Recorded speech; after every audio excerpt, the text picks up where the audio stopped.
Hello. Oh, wow. Oh, there. I was on like Fujitech. But Flair is here. How's it going, Glitchy? Let me know if you guys can hear Flair. Never heard. Always lost.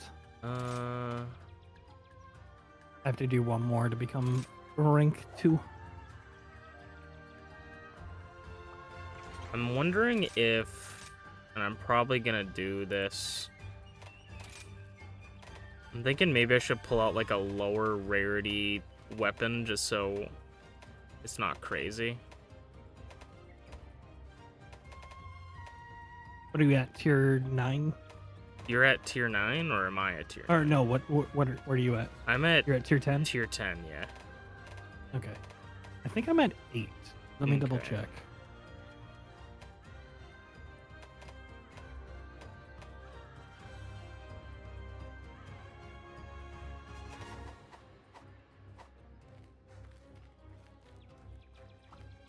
What's up? My hammer's ready.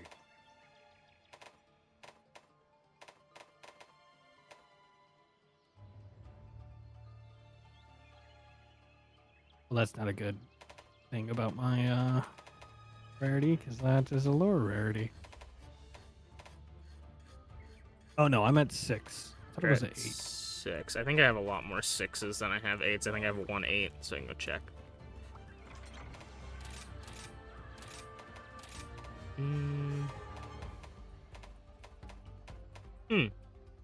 I could run that. I'm gonna run my magical girl staff that doesn't look like a magical girl staff because I have the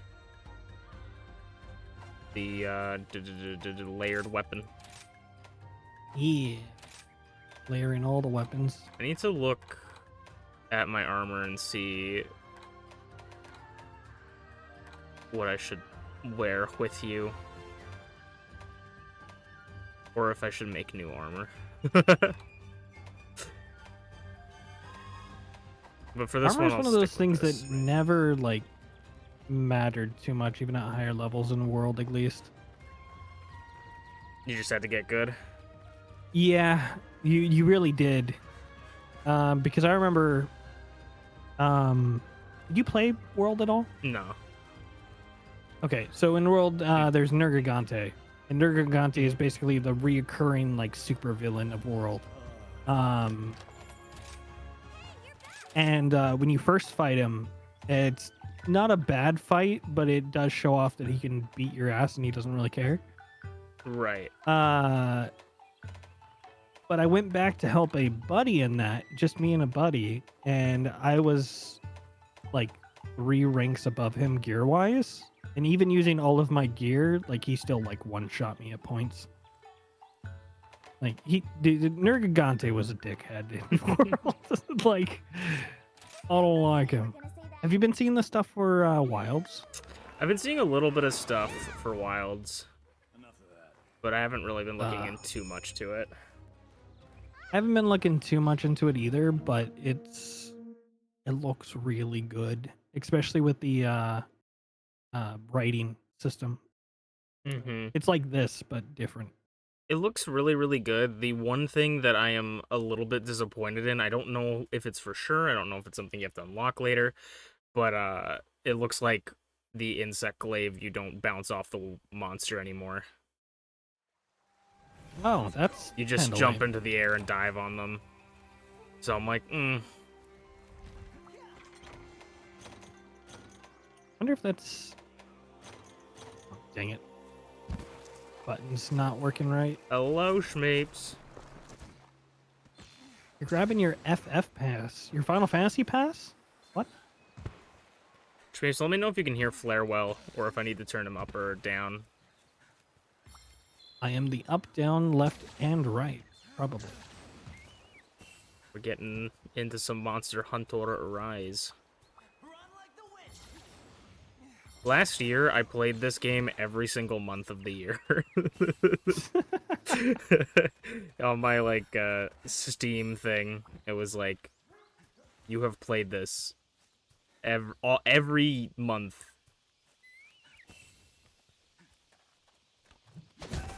You can, and it's perfect. Nice. That's perfect. Because if he was any louder in my ear, it would be painful.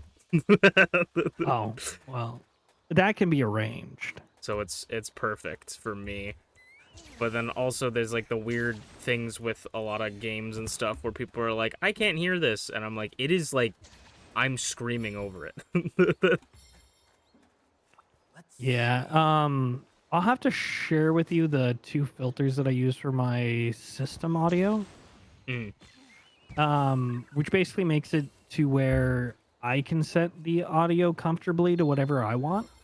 And then it doesn't matter for stream because it will either adjust in loudness or lower to be right where I want it, which is negative 30, I believe. Or no, it's 35. Negative 35 is where it sits. Yeah, I have I think it's a noise gate and a noise limiter is what I have. Right. I didn't need this. I don't know why I'm gathering this. If he's loud, you can turn him down a little and it'd still be fine. I think he's good then, as long as he's not overpowering anything. But I think that's good then.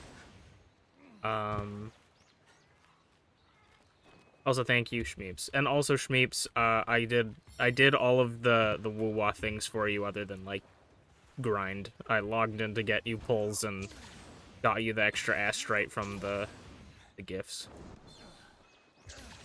Oh, what Genshin game we talking about? Withering Waves, it's the new Genshin. It's basically Genshin, but hey, what if we did everything that Genshin didn't?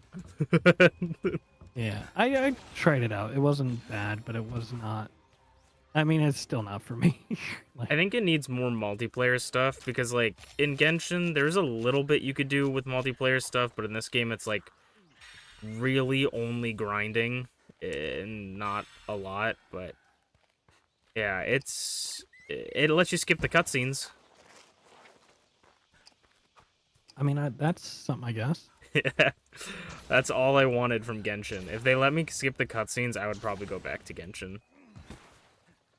But it's also like 300 gigabytes now, so.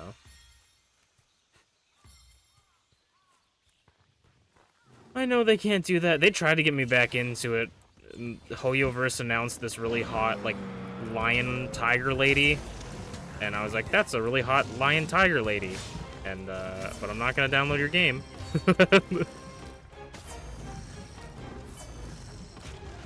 I don't care who the IRS sends. I'm not paying taxes. Whap.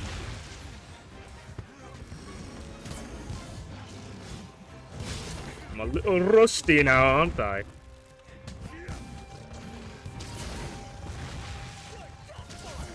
Ah, didn't go the other way. Okay.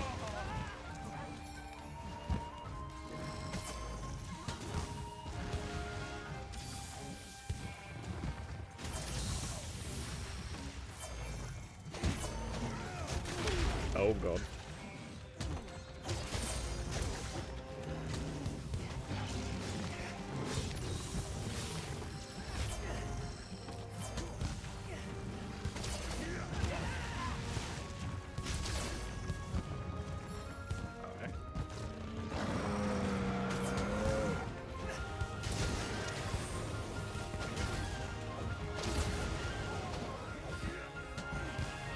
I broke a mouse playing this game, like, just not like getting angry at it or anything, but just like playing the game so much. Yeah, there's a lot of spam clicking. I broke the middle mouse button for my one mouse because that's how you jump. Yeah, my middle mouse button is acting up too, but my mouse is like 5 years old at this point, so it might be going out. Might need to just open it up though and reposition it.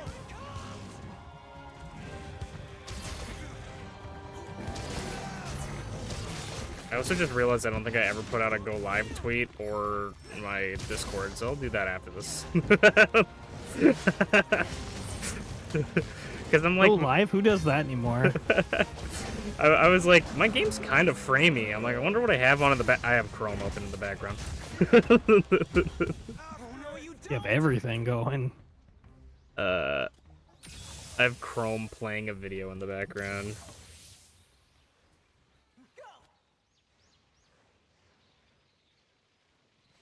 Nothing personal, buddy.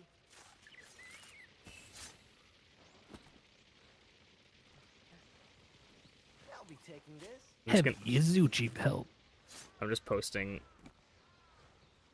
a sentence on Twitter. I'm not doing the whole kit and caboodle. So I heard something recently with the algorithm for Twitter where people are saying that, oh, just post a link with your post now because Twitter has caught on and it doesn't work the same like it did a year ago. I feel like that Just makes make sense. sure your text post is longer than the link. Oh, interesting. Yeah. I'll have to try that. I'm pretty sure I'm like super shadow banned on Yeah, Twitter same. because like I will post shit and like no one will see it. Like you are usually the only person that like sees them, maybe like T Glitchy, you know, very rarely unless I at someone. And 9 times out of 10, like there'll be a post where I'll put something. I put out a post and literally no one saw it. Like I don't think I got a single view. Oh, jeez. Which I'm happy because it was a down bad post. But I literally put like none of my friends are allowed to see this, and then Twitter was like, "All right, bet." Oh no, I saw it. I was about to reply, and then I got distracted with something. Oh, that's great. That's crazy. Yeah, I remember that one. That artist is like one of my favorite artists. That was recently, wasn't it? Yeah, very recently. Oh, hey, Roggy.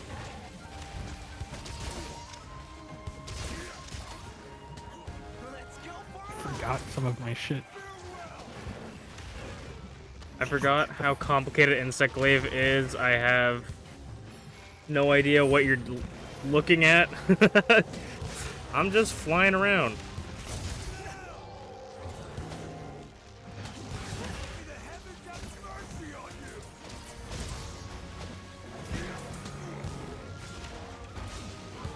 Break your parts for me. Damn. I keep whiffing my hits.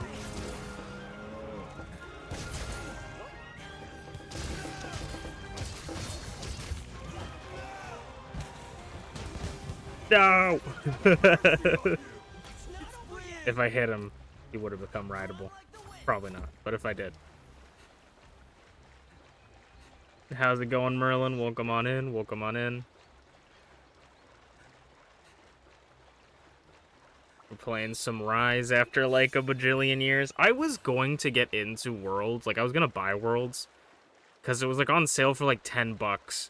But I always hear people say like Iceborne is like the best DLC. And so I'm like, I want to get, if I get Worlds, I want to get Iceborne. But Iceborne was like $40 or something like that. Like, yeah. I'm like, no, I'm not spending $50 on this game. Like, if it was like 20 bucks for everything, I would 100% grab it. And here's the other problem with Worlds. Unlike, you know how this game kind of felt like it had a little bit of a long like build up for the story? Sure, I guess, yeah. Worlds doesn't stop doing that until you quote unquote beat the main story, and then it keeps kind of doing that for a little bit. That's my one like complaint. Like, it doesn't feel like you have free reign or like restrictions are lifted until like a while. I will say the room system in World though, much better. Right. Mainly because you can capture creatures and put them in your room, and it's adorable. The Final Fantasy event allowed you to capture cactars. That's pretty sweet. So you could have a small little cactar roaming around. They were hard to catch too, because they moved at the speed of light. Hello, Ty. How you doing? Ty and Shmeeps are in my chat too. I'm just being a bad streamer. That's fair. That's fair. I only stream once a week nowadays. That's crazy. Oh, that is not the button I want to press. I keep pressing E instead of F. My bro's twirling his stick around. Get it out of your hands and move. What are you doing?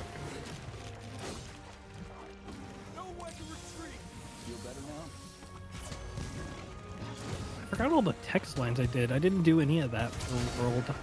I left it normal. That's fair. My favorite that I've seen so far that I don't remember me setting is the I'm on it. Oh God, I'm on it. I think my writing one is everyone spam bless in chat because I was streaming with T and I wanted people to spam bless whatever I got on it to confuse her. Do you want me to run him into walls or do you want me to do something good with him? Yeah, just run him into walls. Okay. Bop. Make him pay for his sins. It's been 20 years since I've done that! That's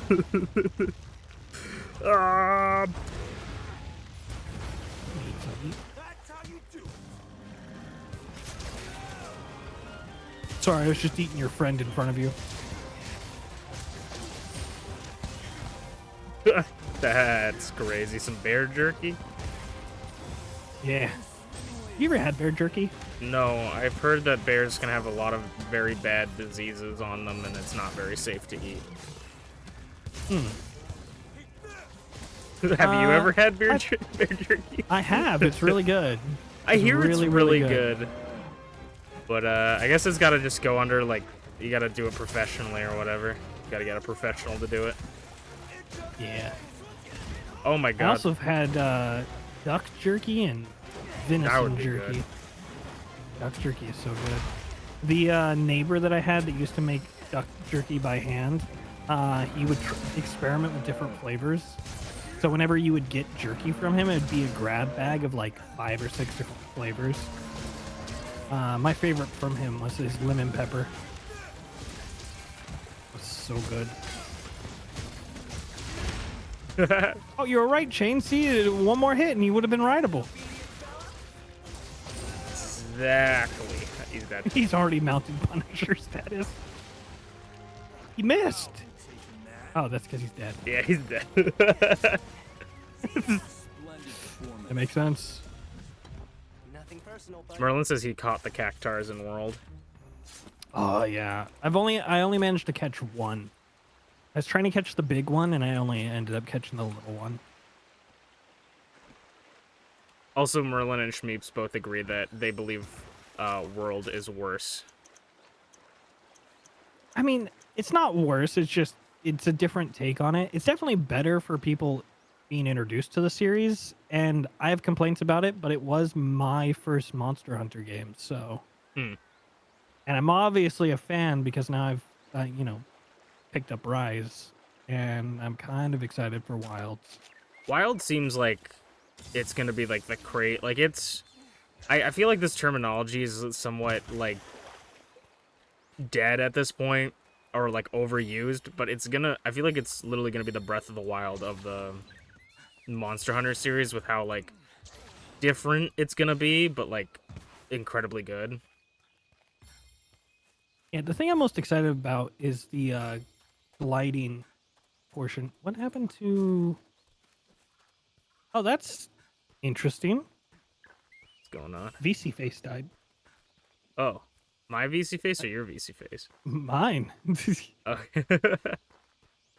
I looked up to it, or I looked towards my stream to read chat, and I noticed I wasn't there, and I was like, what the fuck? And then, yeah, it's gone. I'll just take this. Oh, it won't even let me reopen it. Okay.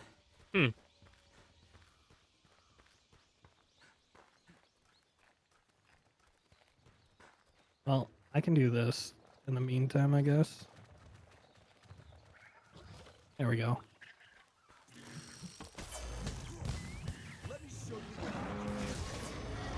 I just switched over to the PNG I have. That's valid. I've been noticing the game is a little bit framey on my end, and I don't know if that's because just everything's going on in the background, so I may turn off mine as well, but we'll see. Do you have VSync turned on for it? VSync on VC Face or on Monster Hunter? On Rise. I do not know. That might be something, because if I don't have VSync turned on, it tells me that, yeah, let's render out 700 frames. Okay. I should have my frame rate capped. Yeah, that too. Either of those worked. Wouldn't let me stab him. I'm checking my settings, buddy. Come on now. He knows. He heard me open the menu. It's also been a long time, so it could just be that this is how the game's always played, and I just never realized, but I feel like it's been a little bit... a teeny bit framey. Damn it. Oh, Oh, it just baby. ended. Kitnator. Come on, Beppis, I believe in you. It's been a couple years since we've gotten this off. I know you and I have both been a little bit rusty, but we're not that rusty. This guy's just staring at us. He knows what's going on. He knows we have a Kitnator waiting for him. I'm just gonna keep pecking at him like a mosquito. Oh, what a bitch. What a bitch. That was crazy. Oh, he's coming back? Oh, no. Never mind. I need to even figure out where any of those settings are. You might not be able to adjust it while in game. Maybe. I guess that would make sense. You might have to be on the main menu. Yeah, we'll go check that then later. He's going to... Is he going to 1 or is that the Roggy? That's the Roggy. Also, Shmeep says that the bowmains are eaten in wilds, apparently. I haven't been keeping up on it, but the bow seems to be snacky. Schnice. I know they did a weapon showcase, but I haven't looked at it. Yeah. The only thing I know is that apparently the insect glaive is going to be not as fun. But we'll see. If it's not as good, I'm always okay with going to Sword and Shield or going to Longsword and being an anime. Or going to Charge Blade and being even more of an anime. Even if I don't bounce off the monsters, I feel like flying at them is still funny. A seismic explosion. A seismic explosion? Yeah, have you never played with the Charge Blade? So the Charge Blade is stupid to kind of understand, kind of like the Insect Glaive. Like, it has a difficulty curve. Right. But if you can get it off, and you charge... This is what the files are for that you, like, never use, and you're like, why are these always in the chest? Oh, yeah. Oh god, he's eating me alive! I've gotten hit with that like 3 times. Oh no, I'm good. Oh yeah. I was. Yeah, I couldn't get up. I didn't realize how low you were. I could have flashbanged him. It's okay. We'll get a revenge, right, Beppis? We got it this time, right? Yeah, Beppis. Wind it up his buddy, up his butt. He's dead. It's been delightful. We inserted a rod into his rectum and he died.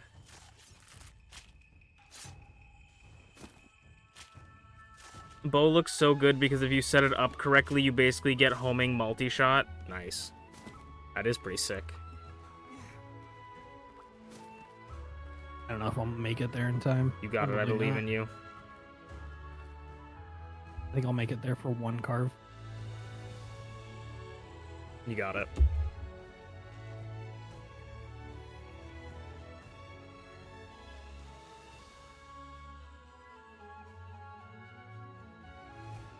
Oh, Shmeeps, I was telling Flair about Yumi and Merlin's adventures against Primal Malzeno and Velkhana. our like make it. 6-month journey on trying to beat that hunt. All in a day's work. Okay, I'm gonna figure out what's going on with VC face real quick. Yeah, we'll take some time to check our stuff. Good job, Beppis. Beppis gets all the head pats.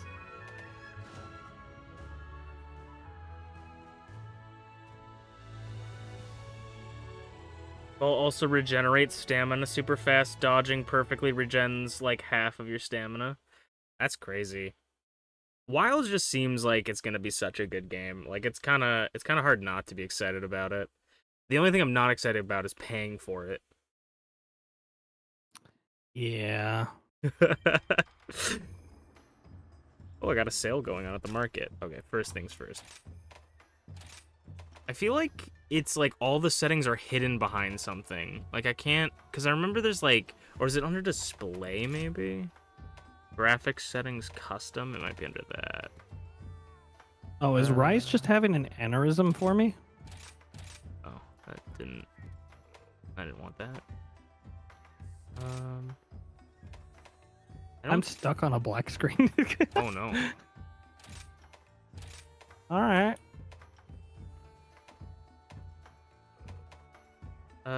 Anti-aliasing. I mean, yeah, motion blur can be turned off. Where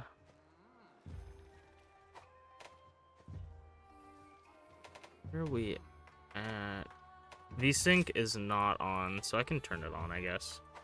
Just to try, because I usually turn things off, because people are like, VSync, if it's on and you're lagging, turn it off. If you're not lagging and it's on, or if you're lagging and it's off, turn it on. It's like a little bit of a mixed bag. What VSync does is it stops that tearing, screen tearing. So it, quote unquote, is a performance impact, but the way that it stops the screen tearing is that it limits your FPS to whatever your monitor can handle. The refresh rate of your monitor or whatever. Yeah. Yeah. I have to force quick Rise. It's stuck. I've never had that happen before. What the fuck? We just killed the bears too much, I guess. I guess. Well, this will give me enough time to look through the armor, and we can try and chat. Let's think of a cool armor design to hunt with Flare. No need to hurry. There's plenty. Forged layered armor specifically. What kind of special layered armor do I have? The diver wetsuit goes crazy. Wait, where is it?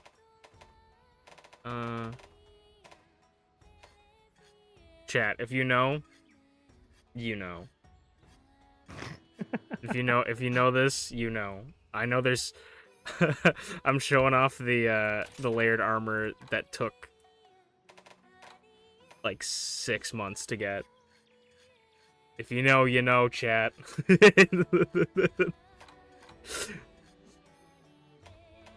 What do I need for this? I need sackcloth. I would get a bandana. Okay, I force closed Monster Hunter, but it's still open. Huh.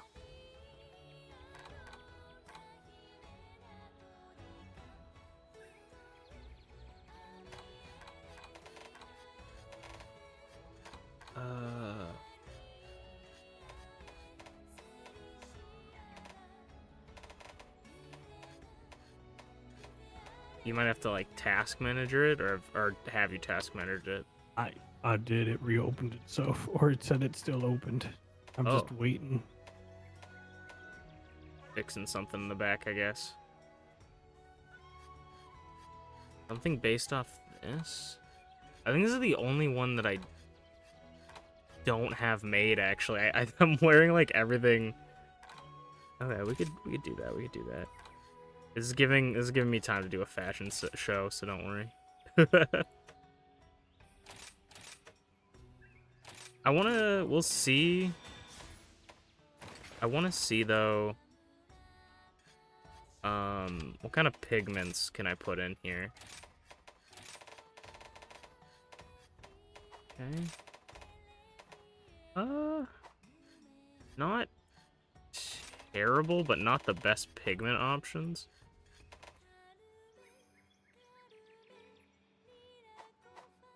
But we can work with it. We can work with it. I wish this was attached to a chest piece. These arms are kind of sick, actually. Oh, those are really nice. Are you watching me? Yeah, I have your stream pulled. I like them. They're like kind of like Wolverine claws, if Wolverine's claws like folded upwards onto his arm. This would be Zoro from One Piece's pants, belt, or whatever. What is this? What is this? Oh, this is this. Kind of dig this. It's a little vibrant for what we're doing, but I kind of like this. I might just make that to make that. Gotcha. Sure. We already have this. This does look great, but that's also ahead. So we need a chest plate and boots is what we're looking for. We could always go. I can't go that right now, but I could change it to not be that. We also don't need to be looking at special for everything.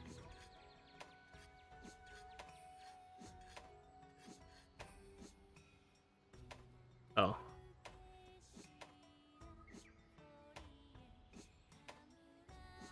That's kind of sick. That's sort of like piratey.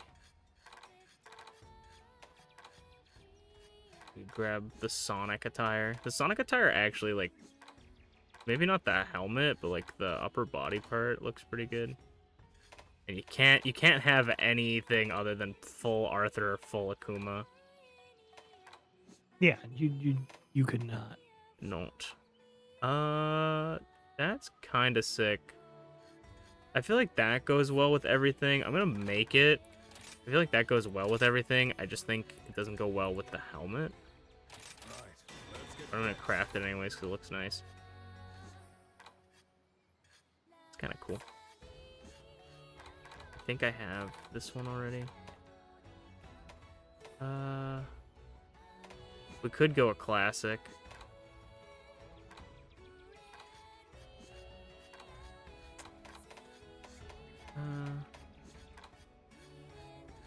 All right, something's going on. I'm gonna restart. I'll be right back. Okay, be safe. Ooh. Be safe. That actually kind of goes hard. I'm gonna take that off. gotcha. That, and then we need pants, and that's what we're looking for. Or we need boots, is what we're looking for. Can I change?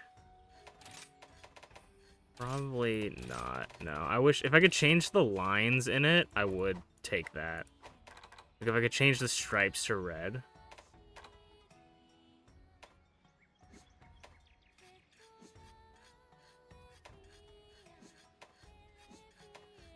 I feel like the legs are sometimes the easiest thing to pick because they don't have to necessarily match everything if they're like they're not gonna draw the attention.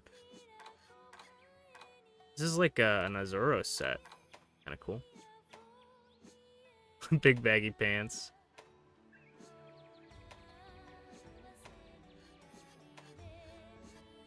That could just be good. It kind of clips through the pants though.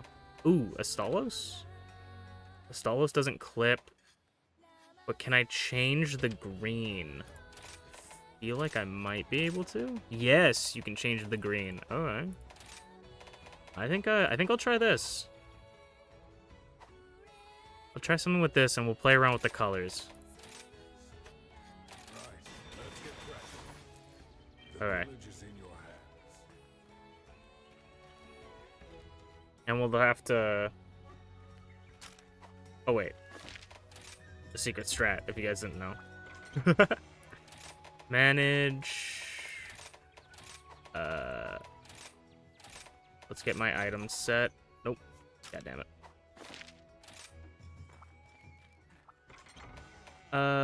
Manage equipment. Layered armor. Change armor pigment. Okay. The red kind of goes hard. I kind of want to figure out the body first.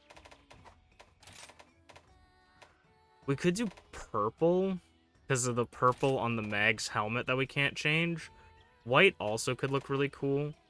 If we do, isn't it like contrast saturation up all the way? Ooh. We do that.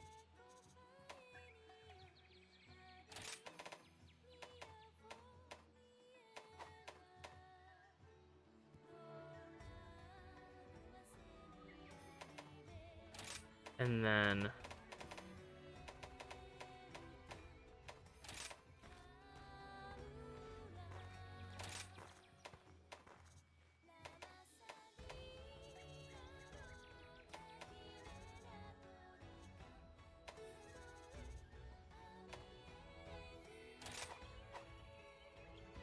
Something like this, maybe? I don't remember. think I'm Hello. Good. Can I don't remember how to save, like... Oh, this, right? No. This... Ah, there we go. If I save this to the palette...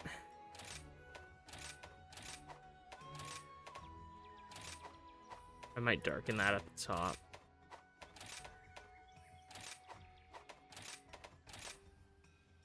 I'll probably darken those as well. Okay. I'd probably do that as black.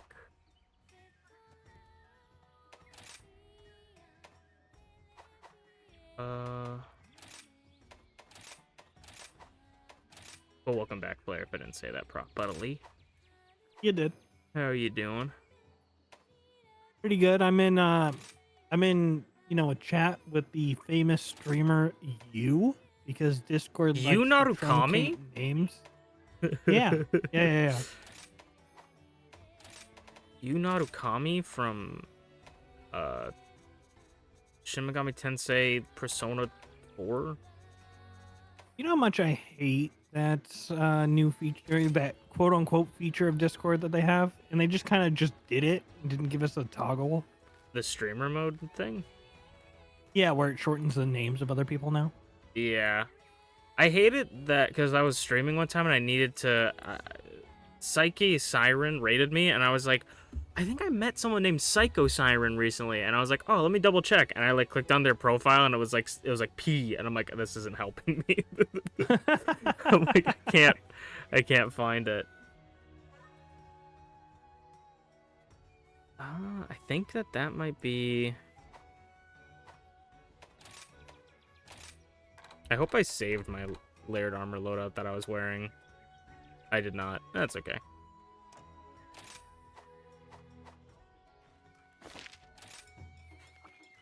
Oh. And then I need to grab, do I have...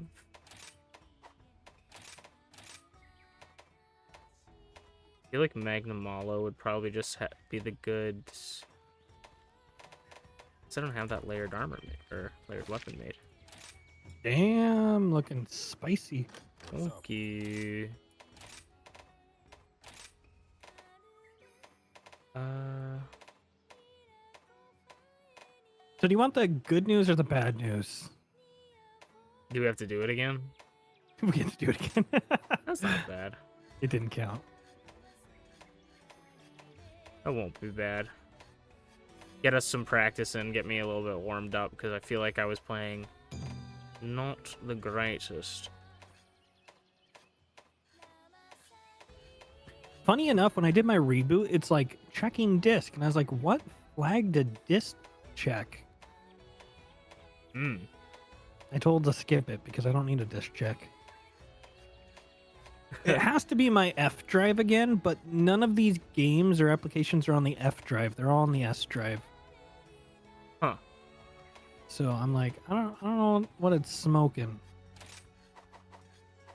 That is very weird. Me if you need new gear.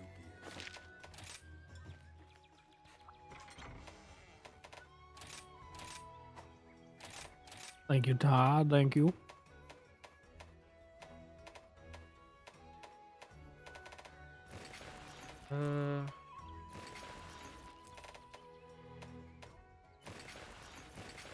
I guess that one's probably the best for that.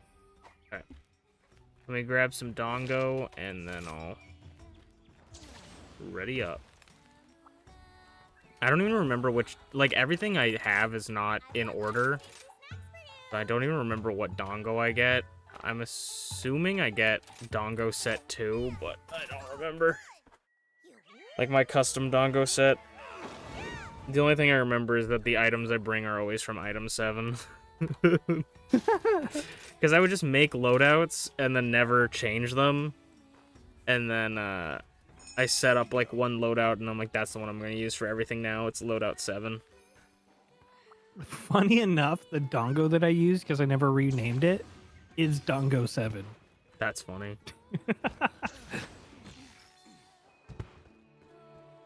Calculator Moxie Adrenaline. I have a similar. It's Dongo, Defender, Healer, and Moxie. Yeah, and my loadouts are literally base and then drugs.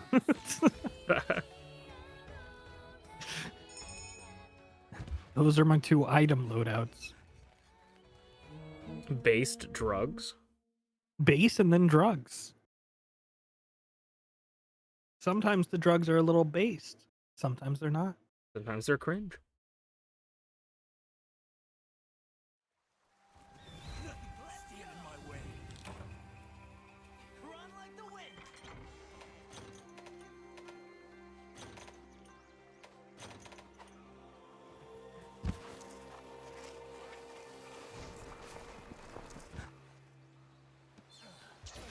I wonder if I have any side quests I haven't done in this game yet. I know I haven't found all, like, the relic swords. They're such a pain to find. Yeah. And I enjoy just randomly finding them. Like, I could always just look up them, but, like, sometimes I'll be doing a hunt and, like, a guy will knock me really high up into the air or something, and I'll be like, oh, And you'll see it. And you'll be like, oh. I guess I gotta go there after this.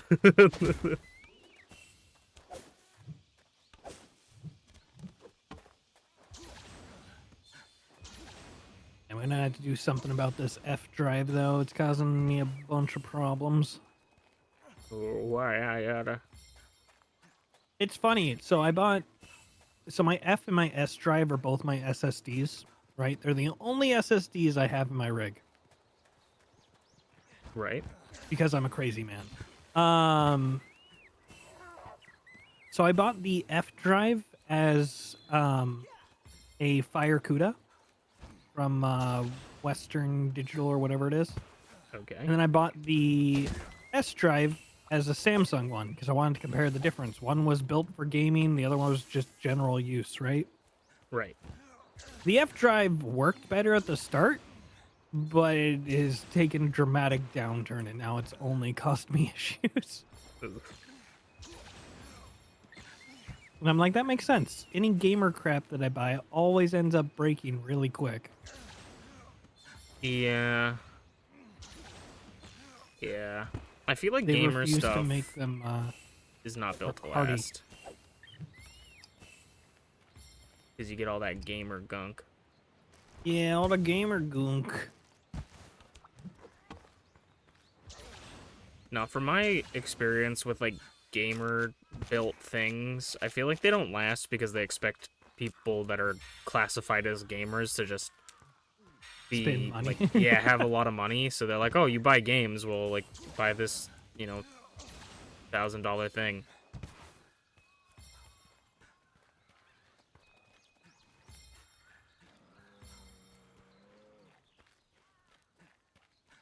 Because I bought this thing that was, like, it wasn't that much money, but it was, like, a stand for my laptop that had fans at the bottom. And it's been very, very good, but I think the fans are starting to either get worn out or they're just starting to be loud. Because when I... Yeah, the bearings probably lost its grease. When I turn them on, it's like... And then it stops after a while, but... You told me to try blocking with my face. That's crazy. Making good progress.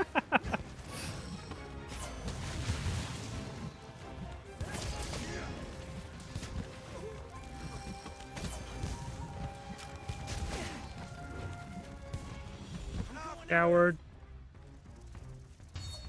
Run like the wind. I'll just take this.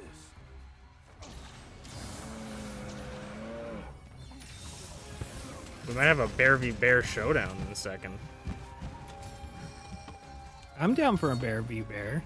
Ooh, I'm down to go grab this gold thing. And this. Yeah. I'm on the big bear.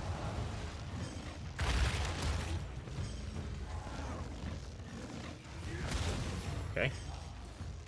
Yes, and.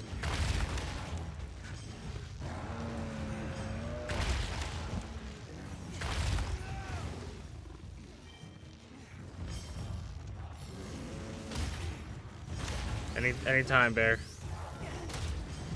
think Come about on, it. dude. What are you doing, man? This is what me and my friends classify as brain dead? Okay, just go. Okay. I'm on the small bear. Oh no, I'm not. You're on the small bear. Get him! I'm gonna wreck him. Hello.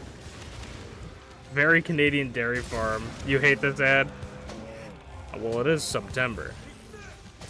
The trick for my stream is come in the first 30 minutes. Yeah. If you don't, then you're gonna be lost the entirety of the stream. Sorry, that's just how it is. No, then you don't get any ads. I stopped running the scheduled ads. Yeah, I never started. I've been kind of thinking about it, but like, I don't know. Whenever I watch a Twitch streamer, anyone like on stream, and I get an ad, I usually just click off immediately. And I'm like, if I'm doing that, then that means there's a lot of other people doing that. You know, there's a new U-block method, and it works pretty well. Yeah. I've been using that one on and off, but the majority of people that I watch anyways, I'm already subscribed to, so I don't feel bad. It's been 15 seconds and you're lost? Well, welcome on in.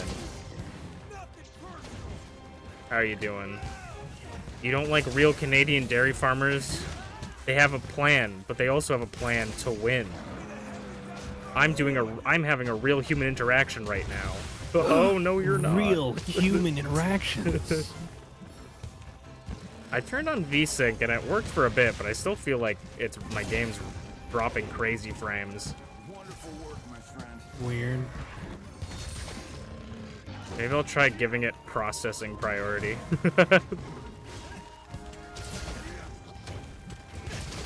That's the developer mindset that we need. That's what I do with Gotham Knights, because Gotham Knights runs like shit. But I actually... To be fair, you kind of got to. I gave that game a little bit of a try. You kind of got to. That game gives my rig a hard time. You have to play offline. You can't play online. Even if you're playing single player, you have to play offline. Because like... Really? Because it's trying to connect to the servers the Constantly? entire time. Yeah, that's why like when you see it on stream and it's not lagging for a while, it's because I played on offline mode. You can't play it in online at all, even if you're just in your own world.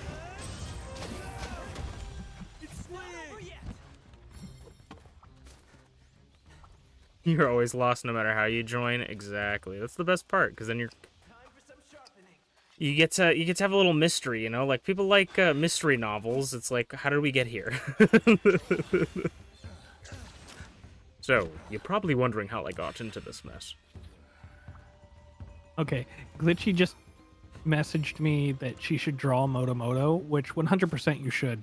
But Moto is a cat that we keep seeing at PetSmart that has not been adopted in the last like 3 weeks, and he's big fluffy, and he just don't care. He just like he chill. That's funny. You guys should draw it and then post it on like the pet stores, like Instagram or something. Like at them, be like, adopt this cat.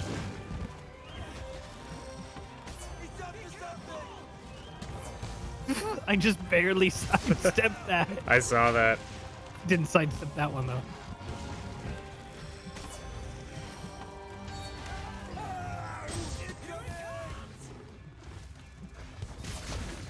I like how yours is like, he's up to something, and mine's like, he's gonna hit hard.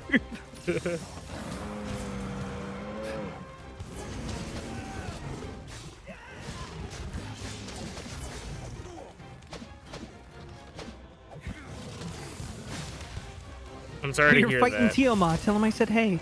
We're hope- fighting 2 Tiomas. I hope you feel better soon, X. I've been feeling a little bit sick too myself. Tioma action. Because I didn't get a tier 3 sub. Be careful!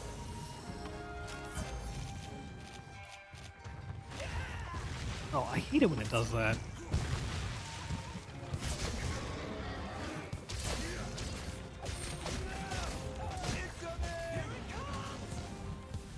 Now he can't hit us with that.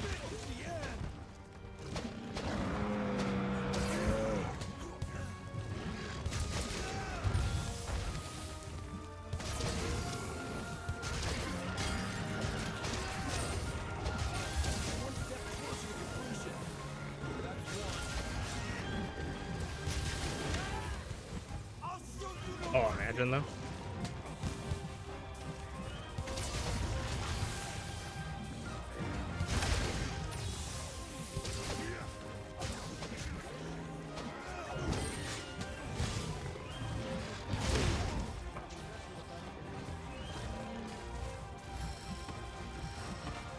Hit him with your sword.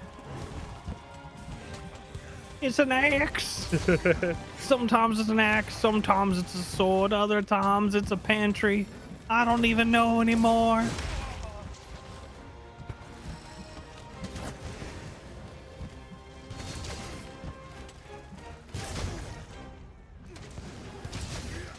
May the heavens have mercy on you. Dead.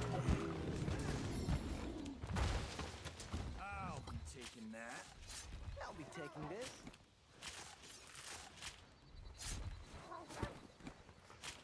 Is it bad that school's only started 2 weeks ago and you've been absent 6 times? Not if you're feeling sick. I don't think anyone wants that. You know? Except Big Corpo. They want you to go into work even if you're sick. Dude, I missed, like, no words of a lie, like 6 months of a year in high school because of how sick I was. I would, like, sometimes miss, like, the first class or the second class or whatever. Or I would just not go entirely. I didn't have full days for, like, a full 6 months, and I got honors. So it's, as long as you keep up on your work, you should be good.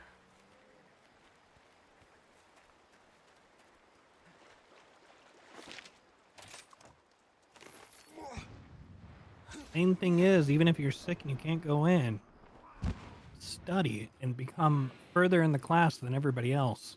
Yeah, just make sure you get, like, the homework you need from friends or the teacher or something, and then make sure to read up on this stuff. Just as long as you're not getting behind, but make sure to take care of yourself as well. Like, get in bed, get lots of rest, Yeah. but any points you're feeling good, try to get some of that stuff done.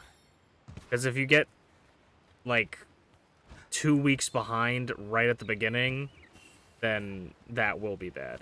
But if you don't let yourself get behind, then you're gonna be fine. Aikuluaku, remember? That is the one thing I really...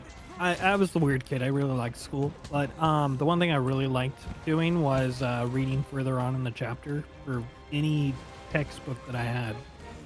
So we'd get to that point in class, and I'd already read it.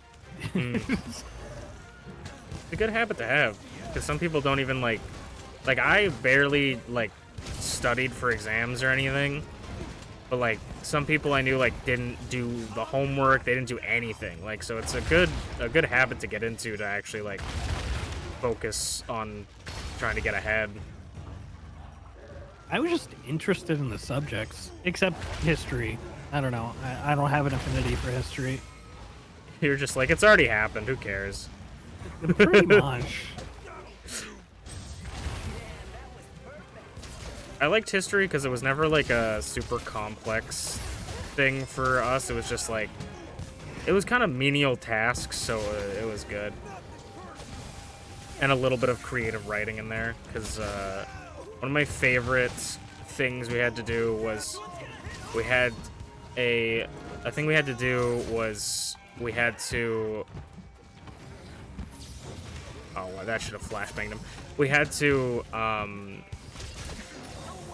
convince our teacher why a random person we were given is the most influential person in Canada. And That's she a fun assignment. just gave us, like, so she would select us, And so my thing was like, well, what is the assignment? I have to convince her that it's the most influential person in the world. Or give her, not convince her necessarily, but do a presentation on why they were the most influential person. So I'm like, so what am I doing? I gotta convince her that this random guy who's had 5 other more successful brothers is somehow the most successful guy in Canada. And so I did some, you know, I did it, and she was like, you were the only person in the history of this class that has ever tried to convince me that the person is the most successful person in Canada. You're like, that was the assignment, though. Yeah, because she's like, people just tell me, like, this is what they did. They don't, like, try to convince me. And I was like, oh, that makes me feel good then. She's like, I've shown this to 6 other teachers, your presentation. I'm like, oh, cool. I also did it like a YouTube animation. So it was a lot of fun. I think the guy I did discovered New Brunswick or something like that. That was like his claim to fame.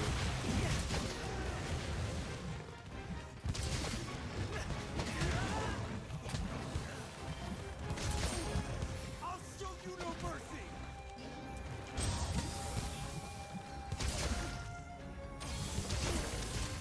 Oh, some guy's exhausted. If I was using my main weapon, he'd be exhausted way more. May the heavens have mercy on you. I don't know, in this game, I really like the exhaust weapons. They're fun. I threw a flashbang game. That's 2 for 2. That's 2 for 2 on. I threw a flashbang and he just no-sold it. What the hell? Yeah, the exhaust weapons are pretty fun. I think Merlin uses a lot of exhaust. I know I was gonna run sleep for Shmeeps because Shmeeps likes to run sleep on her bow. Yeah, exactly. Merlin's a hammer main who likes to run exhaust. Which, I mean, exhaust's really good. He had 1 hit? I hit him with my Insect. He had like 10 HP.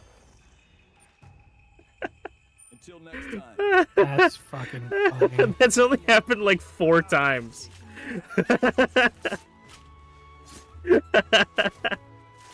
That's so funny. Holy. That was very jarring. Shmeep's favorite thing is to put the monster to sleep and then me and Merlin not listen to the music and then hit the monster before Waking up. Him waking up. That's Shmeep's favorite pastime, I think. Yeah. Who wouldn't like that, right? Exactly.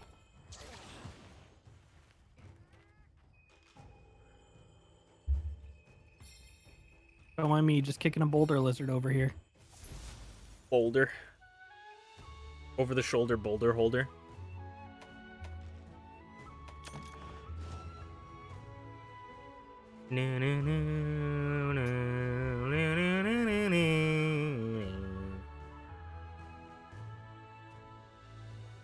One thing I kind of like but don't like about Monster Hunter games is it feels like a lot of the really fun stuff happen like after you beat the game. How can I help you? I mean, that's when the game opens up. Mm-hmm. Come back anytime. But it kind of sucks because, like, even in, like, Monster Hunter stories, it felt like, I was like, oh, there's all these, like, cool things you can get. And then it's like, okay, you beat the game. Well, now you can unlock, like, the legendary, like, all the... I'm like, I wish I could have, like, an opportunity to play with them during the story. Mm-hmm. Because, like, now what am I going to do? I'm not going to PvP.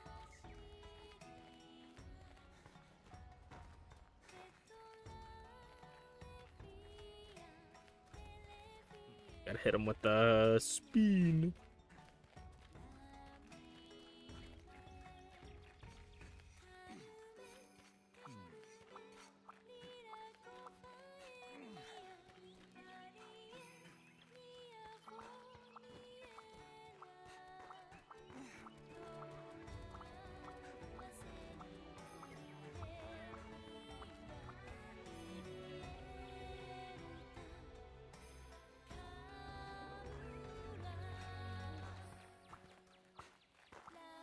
I'm gonna have to rise to the occasion.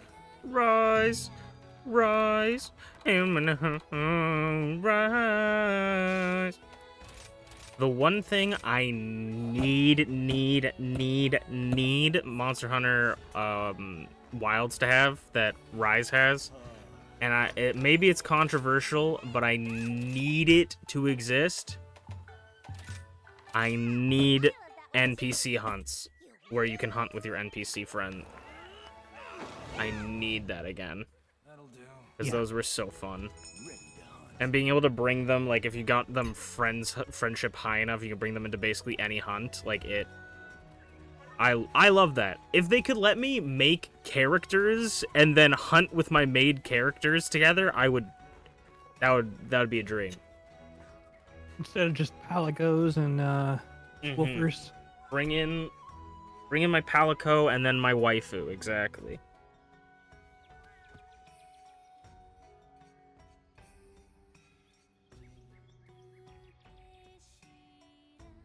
Companion fights are so fun. Yeah, exactly. I love having the companions with you because they're super fun. They're super cool. I think it's fun. But I know a lot of people. This is the thing I don't understand about like any gaming community, but it's very apparent in the monster hunting community is whenever something's just kind of fun, and it just makes the game like a slight bit easier. Like you'll see this in like Elden Ring or something, like a mechanic that makes the game easier, or so at least people perceive it makes it easier. People are like, they need to remove this from the game, it makes it too easy. And I'm just like, just don't play with it. Kind of like the latest patch for Elden Ring that makes one of the bosses easier, and now people are complaining that they're not getting the real experience. I mean, that's a little bit different because you can't like go back to the harder version. But if it's like, because like I hear like I don't know anything about Elden Ring, but people are like, you can't use summons. If you use summons, you didn't really beat the game. It's like who cares? Like, you know, it's like it makes it too easy. It's in the game. You know, it's like it makes it too easy. Like they should remove it. It's like just don't play with it. Like, you know, and I feel like that's what I've heard about with some people being like, you know, Rise is too easy. You have all these like healing items and you can now have NPCs and this. I'm like, bro, just wear no armor and play with a level 1 sword. Like you have that option. You don't have to play with all the high tier stuff. Play with the low tier stuff to have that experience. I don't know, man. Don't bring in all your healing equipment then. I don't know. I don't know what to tell you. Don't take it out on me. I like it.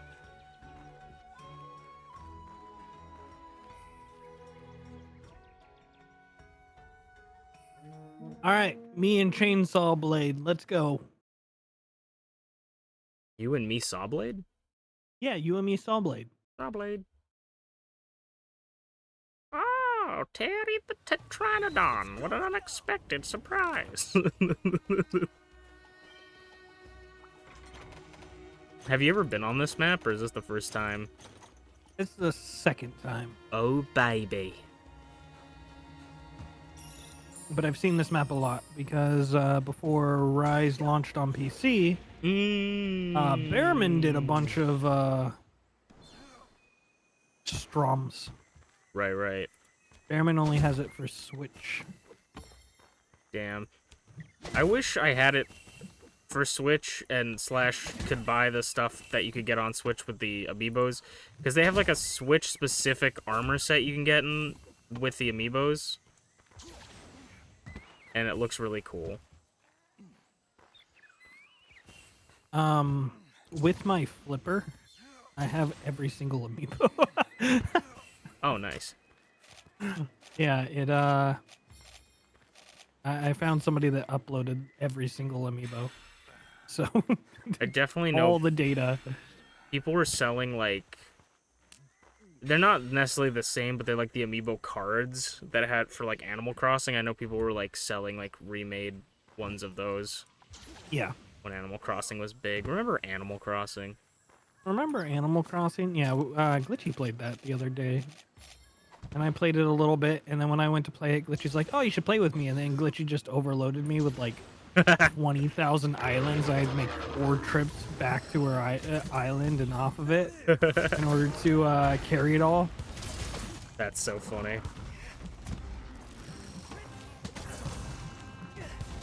I should go back and check up on all my villagers that I've abandoned.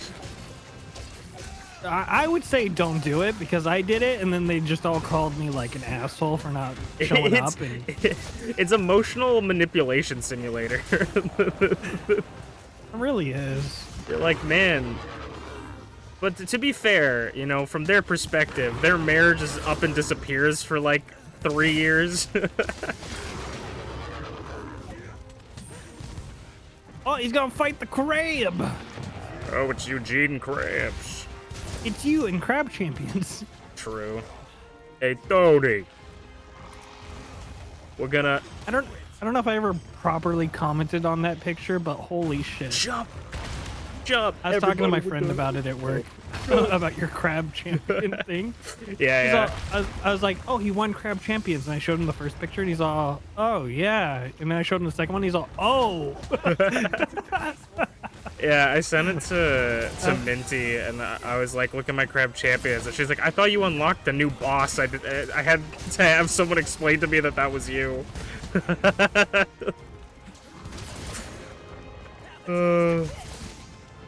That was the best run me and Merlin had, I think.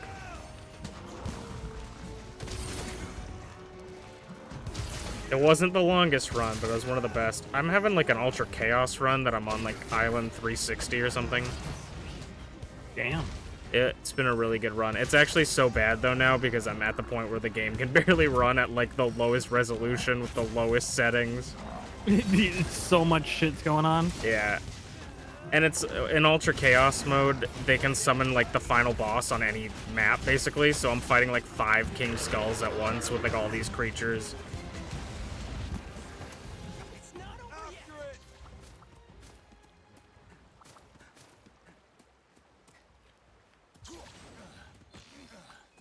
Imagine back-to-back final bosses. Yeah, they'll spawn like 5 per map. Like they'll just be like 5 King Skulls on the map. Surrounded with like elite lightning crabs.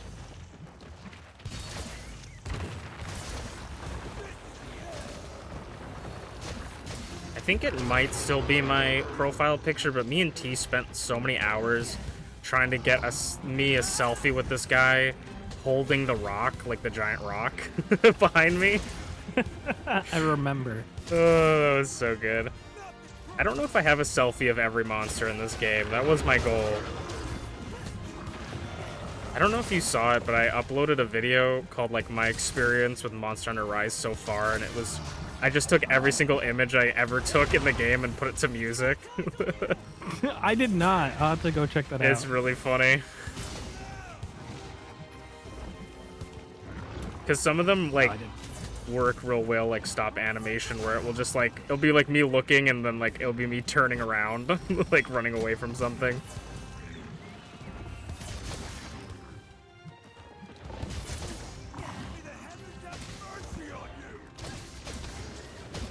Oh baby, I'm gonna rise.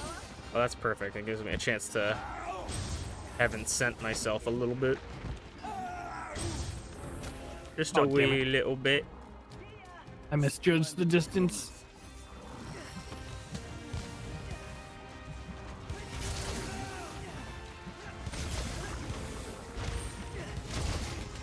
Yeah, no worries. That's what we call brain dead. Oh, he grabbed me. What are you, the bear? Oh, he ate me. Oh god, my camera. I'm in first person. First person Monster Hunter win?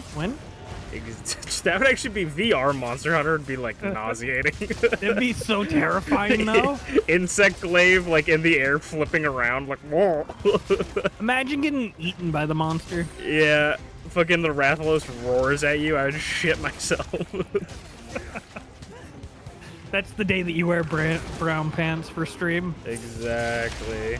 That's the day I wear pants for stream. Oh, that was funny. I can't remember what Glitchy said to me, but Glitchy was like, I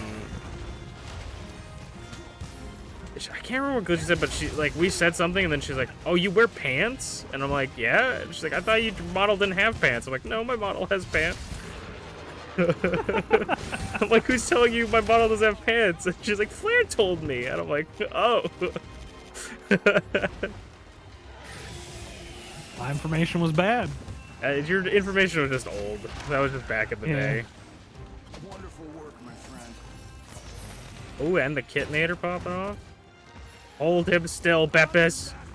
Get him. Yeah, yeah. Oh, right in the nose. Right in the right beak. right in the gosh.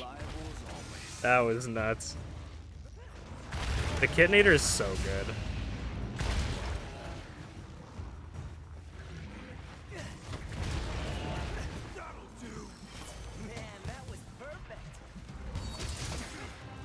I'm usually a dog person in basically any other video game except for Monster Hunter, even though the dogs are very good in this game as well. I can taste victory. It's getting weaker. I just think I like the cats more because they're just weird little guys. They're like barely cats. It's weird because World, they don't talk. They don't talk. Oh, do we want to blow this guy up? We probably should. You got barrels? I don't. Put down a bomb. Do I got barrels? Do I have anything fun? I don't have anything fun to blow him up with. Do we just want to throw a kunai at him? Nice.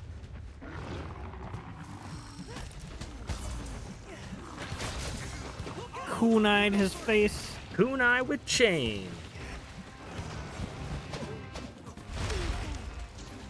There was a guy I watched on YouTube playing Monster Hunter where he tried to do Monster Hunter, but it was Pokemon, and Oh no.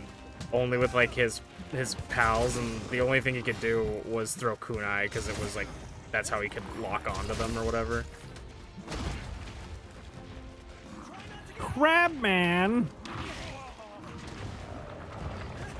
Dude, I'm like 0 for 7 with getting grabbed by these monsters.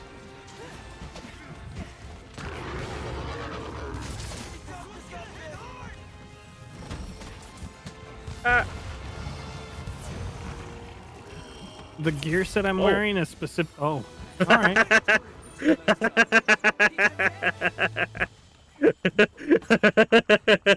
He just kind of. I hit him with my insect again. I was really far away from him too, so the camera was really jarring. I hit him with the kinsect from like over here, and I just cut my camera to there. Oh, look at this fucker.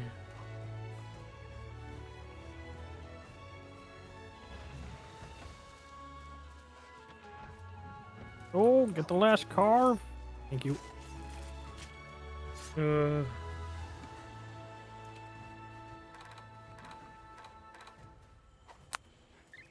Oh, also Flair, I want to know your opinion / I feel like I know your opinion, but I saw this post on Twitter, and it was like, I don't know, someone's complaining about like a character creator in a video game, I can't remember, but someone responded to it like, I don't know anyone who creates themselves in video games. And I'm like, I don't think I can remember the last time I didn't make myself as my creative character in a game. Right? I'm like, that's like all I do. I have a whole plot line. Hello. Like, I have to make somebody that I can relate to at the very, very least. Mm-hmm. Otherwise, there's just that disconnect. Like, I'm not as into it, and then I don't retain any of the information. No, yeah, I feel that. It's not that I think it's not, like if you don't make yourself while playing a game, like, that's fine, make whatever you want. But yeah. I'm like, for me, I'm always like, this is me. I'm playing the game, this is me. Usually make hot women, Merlin. I know what you usually do. What? Someone, oh. I'm like, someone wants to talk to me on the command post. Yeah, Merlin usually makes hot women, which I think is also admirable.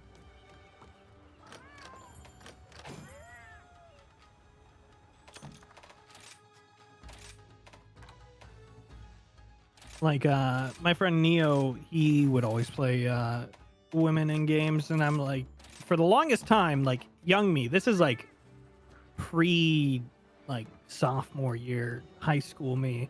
I Mhm. was like, I don't understand doing that. And I was like very against playing characters that were not aligned with my gender because I couldn't. Same thing, I couldn't vibe with it, and I had nothing wrong with other people doing it. I feel it. But then I stopped doing that, and I just did it. I was like, Yeah. okay, I understand the appeal, but still, for me, I'll go with this. It took me a really long time, though, longer than I'd like to admit. No, that's fair, I think. Like, even now when I play, like I think Wuthering Waves, the devs have said that they're going to give an option for you to change between the two different gendered MCs. And, like, I was just playing it, and I always pick the guy for, like, games like that, but then I was playing it, I'm like, if I was playing female Rover, I might actually, like, if I had her, I would probably use her on my team more often than the male Rover. So, Zenless Zone Zero, right? Mhm. You start that game, you get no context to the two main characters, and it says pick, right? Okay. You pick, and then immediately after, you get a cutscene that better explains the characters' personalities. Oh. Yeah, and I'm not gonna lie, I was like, I'm picking the female. Pick the female. Got through that cutscene, I was like, not gonna lie, want to pick the dude. You cannot delete your account and start over from scratch. I made a new account and started over. Yeah. Shmeep says I usually make me in or my avatar, or me or your avatar. And then Merlin says Shmeep's can attest the last character I made was a goth babe in Baldur's Gate 3. And she does attest to that. I mean, that's valid. That's definitely valid. I'm excited. I'm going to buy Baldur's Gate 3 once modding gets crazy, because I want to play Baldur's Gate 3, but it's One Piece. I want someone to mod all of One Piece in, and I'm just like a pirate on a boat. Because apparently they've cracked the code, and they know how to make, like, a map editor now. But it's not, like, widely available yet. Oh man, the maps in Baldur's Gate are very unoptimized too. Oh, that's disappointing. The camera mod that I use for like playing like you would this game Rise, where WSD movement and then camera movement.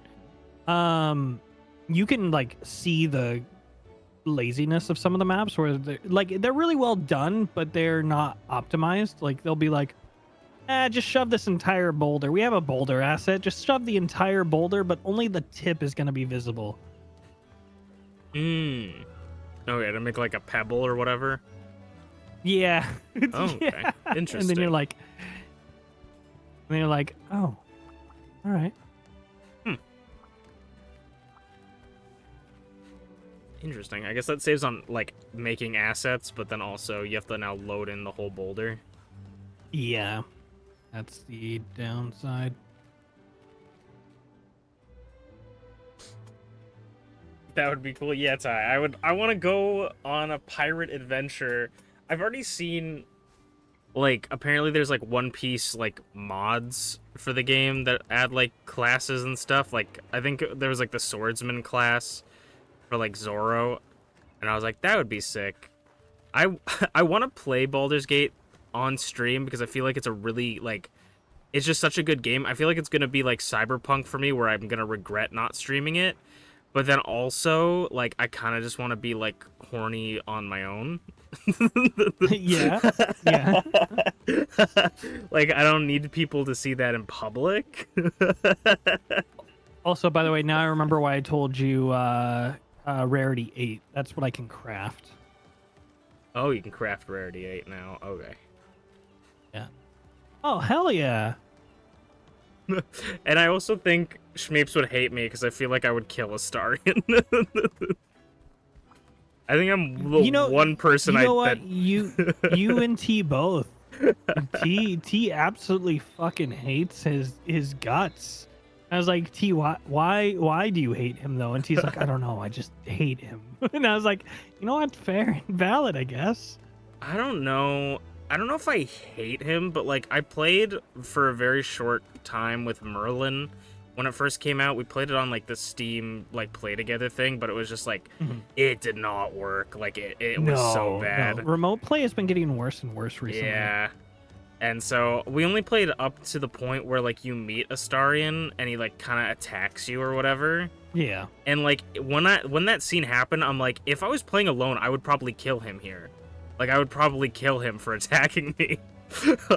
like they would be like, please don't kill me, and I would kill him. Like I think I would kill him at this moment, and then never ever like I would never have anything else to do with him throughout the story.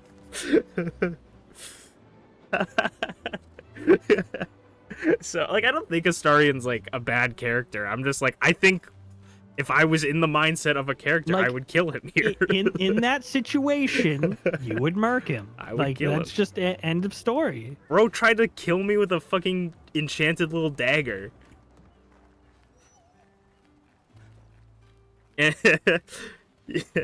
Shmeep says, that's valid. I like toxic men, and he is toxic. More than ways. I'm not gonna say anything. I'm not gonna.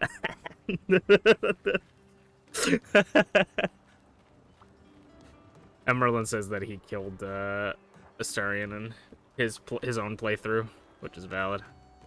But yeah, I think it's funny. I haven't murdered anybody on purpose in my playthrough. I've accidentally killed people because of dialogue choices.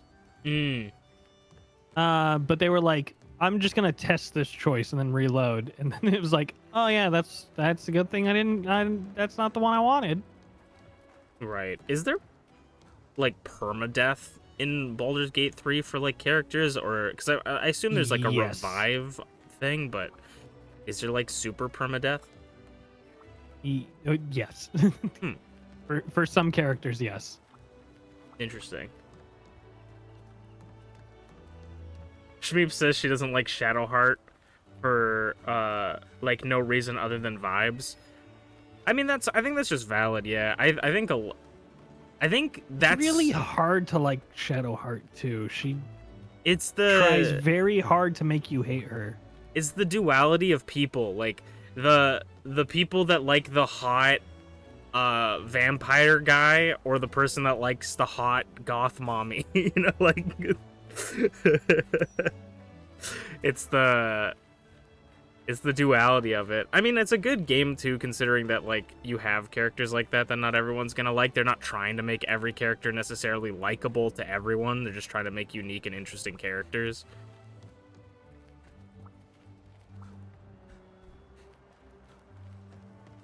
Because I know everybody hates the green lady as well, but the very short time that I played with Merlin, I was like, oh, she seems nice. She's just doing her job, man. Yeah, I'm like, I could relate. That's how I feel. Like she's just doing her job.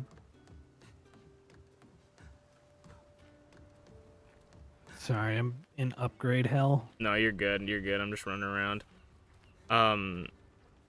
I would like to play it though at some point. I'm probably gonna wait until it's like heavily discounted.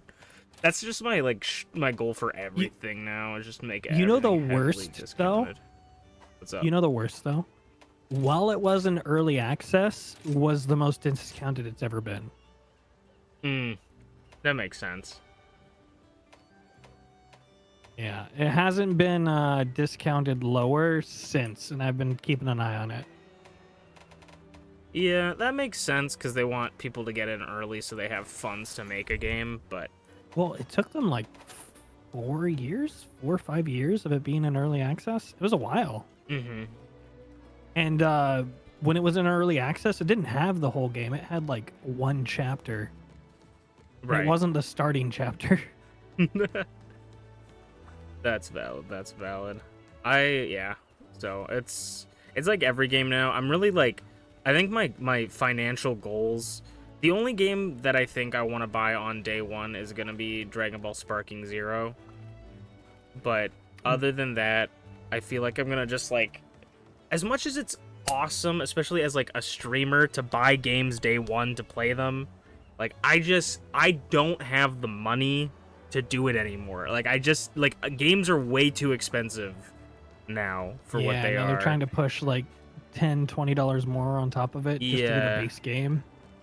Like base game, day one DLC, like all this, and like everything's starting to get more expensive. So like my goal is to just like wait for the Steam sales, wait until I have like a coupon, buy all my games then for like way less, and then get through them. Because I also have like a bajillion games I have bought and I haven't played. Like I still haven't played Code Vein, still haven't played Neo 2, still haven't played Soul Hackers 2. Like I've only played Story of Seasons once.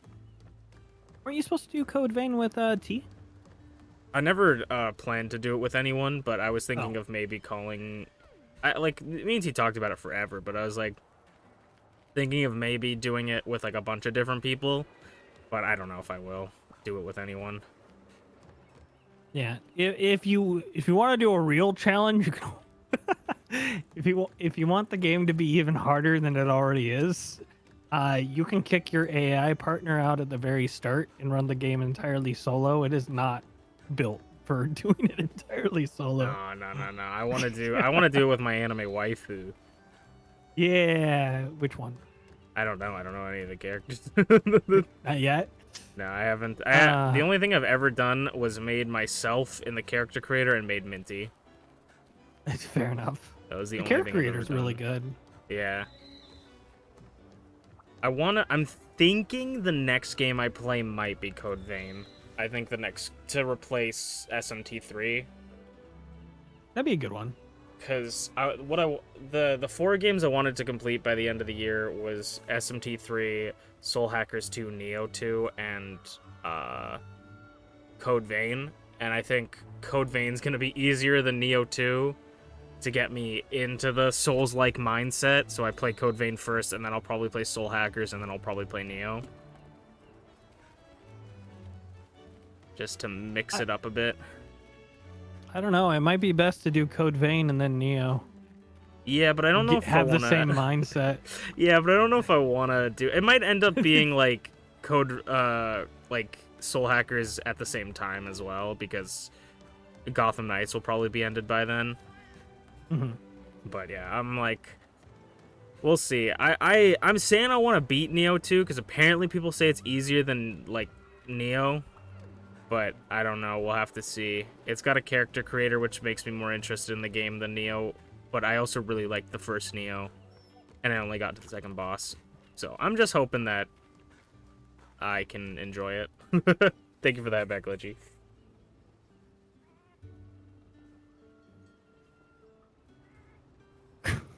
Why is it redacted? Most people are like, no, but her story gets so much better later. Okay, bitch. You can say that same for Estaron. Oh, great. Don't force your Totally goth want to mommy fight on me. rabbit that makes me go to sleep and a great baggie. Those are my valid. favorite. That's valid, Shmeeps. I'm muted if you guys are wondering why he's talking over me. We got it. I look like I'm sniffing Flair's hair. Yeah, when I turn to the chat, I'm looking at Chat Boy. I like how casual I fucking look in this armor set. You do look very casual. You got the nice scarf. And then I got this big, massive chainsaw sword. Drugs. Glitchy says you're stinky. Wow. Well, it's okay. You hate us. There is this... I posted this... I know Glitchy saw it, because, like, someone was talking about, like... A millionth person posted on Twitter being like, I hate that I lose followers whenever someone finds out I have a boyfriend or whatever. But, like, it's not going to stop me from talking about him or whatever. And I posted something like, can't we just normalize VTuber couples being cute together? And the reason I said that was because I watched this streamer, and who I can only assume she was streaming with her partner, boyfriend, etc., so forth. I can only assume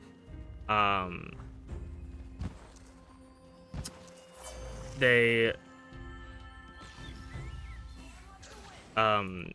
were streaming together, and it was just really cute together. They were like, she was like a very loud, like bubbly person, and then he was very quiet, and it was just making me swoon listening to them talk because they were making me laugh so much.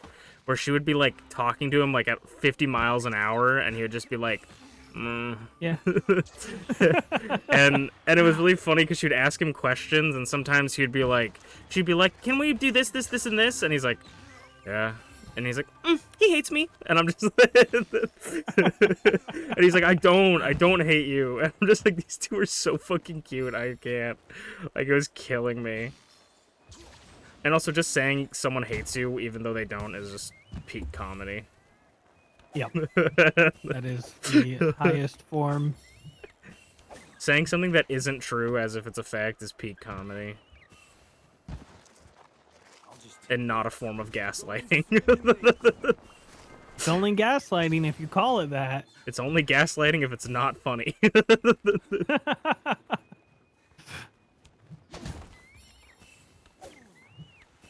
I hate you, rabbit, so much.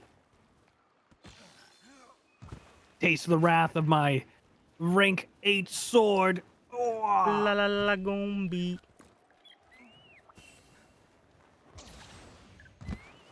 Here, you swing over there. I'm going to take a sip. Don't mind me. I'm still getting my whirly birds. I got a brouhaha. Now off to the rabbit. As someone who usually on the receiving end of your I know you hate me, it is in fact peak comedy. Wow, what do you mean on the receiving end? It's okay, I know you hate me. I got it really bad too because a lot of people I talk to now also say it, so I just I'm saying it back to people and we're just parroting it at each other at this point where we're just like, I know you hate me. No, I know you hate me. You hate me. I think it really started with Minty for me because it was like, Minty didn't do it like, I know you hate me. She would do like, I know you think you hate me or something like that. Like, and it just like devolved into like, I think you hate me almost also you think or something. It just evolved instantly.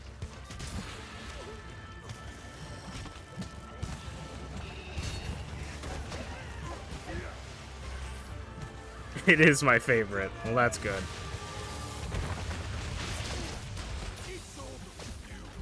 See you in hell. This guy is Monster Hunter Masu the most angry Masu? Maybe. No. Maybe SMT3, I guess. Devilman Masu might be the angriest one. I don't even think Devilman Masu is the angriest. He kind of got forced into that route. Like the trials and tribulations just put him into that position. Right. And who do you think? I think Xenoverse. Oh, Majin Masu. Yeah. Yeah. When you said Xenoverse, I thought you meant like Xenosaga. And I was like, I don't think I've ever played that game. I'm like, what? Yeah, Xenoverse Masu. Yeah, I could see Majin Masu being the most angry. Like, villain arc decided that they were going to like trick the heroes into teaching them their powerful abilities. Yeah. Absorbed Starbound Masu. I mean, that's also like, if we get into the nerd arguments and lore, it's like, is Majin Masu even a Masu because he's a Majin that absorbed him? It's like, is that even a Masu? Who can know? Whom knows? Yeah, that's up for debate. Yeah, nerds that like my lore, get on it.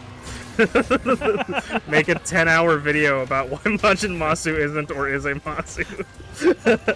And I will watch it. I want to see a 10-hour video, but then it's like 1 point and then 9 hours of just Clips of Majin Masu. That's funny. I still gotta edit that series up for YouTube. That's probably the next, maybe the... No, I think SMT will be the next stream one that I add, whatever Power World ends. Ah, speaking of Power World, Uh-huh. fucking Nintendo, right? Dude, I'm disappointed in Nintendo. I would be more... I am too. I'd be okay if it was over the designs. Yeah, exactly. If it was over the designs, I would be okay with. But the fact that they have it for the patents of game mechanics is the biggest disappointment, because it's not just like if they win this court case, it just proves to Nintendo that they can sue any of their competitors that they want. Like if they It's like get that patent. like Cassette Beast, Koromon. What's the other one? Monster Crown. Monster They all Crown. fall in that category of infringement if that wins. Yeah.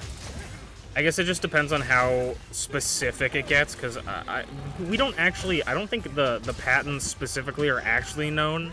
I think people are just speculating at this point. Well, of what patents it have to could be public, so Oh, is it? yeah. Okay. If anybody wanted to look at the patents, they could. Because I heard that it was specifically... So then maybe this is it, but I don't know.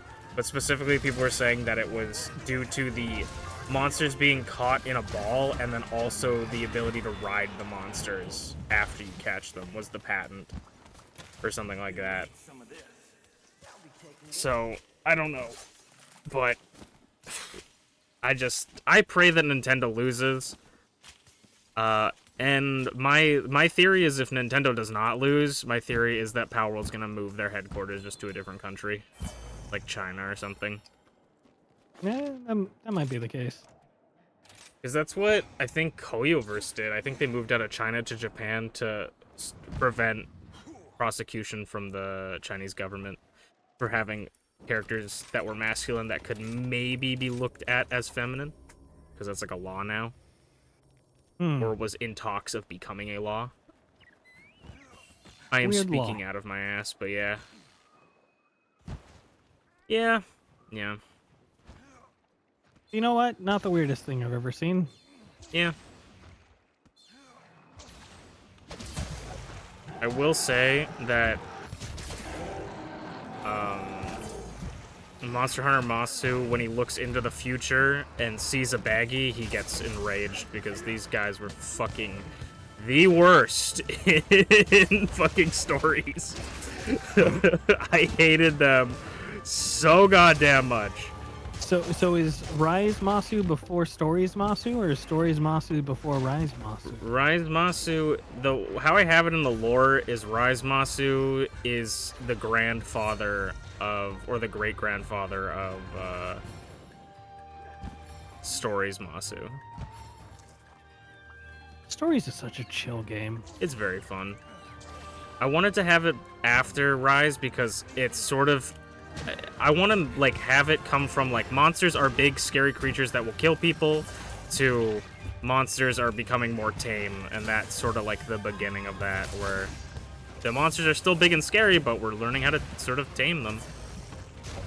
Look at this, they're our friends. Exactly, and then you get to Pokemon where they're like... Well, then you get into, like, Legends Arceus, where they're still scary, but they're not as big. And then... Do you think Nintendo only decided to do this because they have that new Pokemon game coming up? I don't Like, they know. only started to do it, like, recently? Because they've had, what, 2 years? Didn't No, Power World year? come out this They- year? Yeah. It came out, yeah, at the beginning of this year. Yeah. Or I Yeah. guess, like, they could have sued, like, at the conception of it. They've had time. This is my opinion. Supposedly, they're just coming out of a lawsuit from another game. So I think either they wanted to wait for litigation to be complete on that one before starting another lawsuit on a different company, or they are doing it now because Power World's made so much money. They've waited for them to get the max amount of profits they possibly could before suing them, so they can get the massive amount of profits after they sue them. Because if Power World, like, they sued them before they made any money, they're not going to get anything. Anything useful in here? But now Fair, that they've but made, like, also millions. scummy. Yeah, it's super scummy. I think it's horrible. Oh, Shmeeps has just put a paragraph in my chat. Majin Masu is the most angry Masu due to the long-standing trials and tribulations he had to witness going through the Yakuza games. Though, through family betrayal, extreme loss, and extremely challenging fights, the problems Majin Masu faced all shaped the anger he felt. It only grew and grew into something I could barely control. In the essay I will. And that's the end. In this essay I will. That's so funny. Yeah, you guys have to do all, like, essays for me about my characters. I actually can't. I legally can't ask you to do that until I post the video of explaining the lore.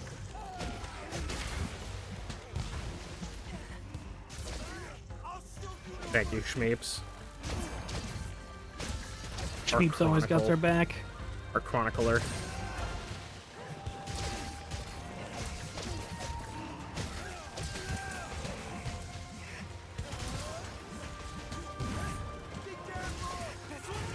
This one's gonna hit hard! Oh. Never mind. Yeah, he got. I think he got, like, wire stunned as he was about to do a big move. Let me show you what I can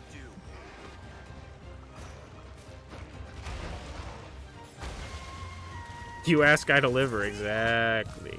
Skilled rider you are. Dead. Oh, that was the largest baggie I've hunted, apparently. All done. I'll be taking that. Oh, yeah. I I need. was in somebody else's stream earlier today, Oh yeah. and they were playing Wukong, Oh yeah.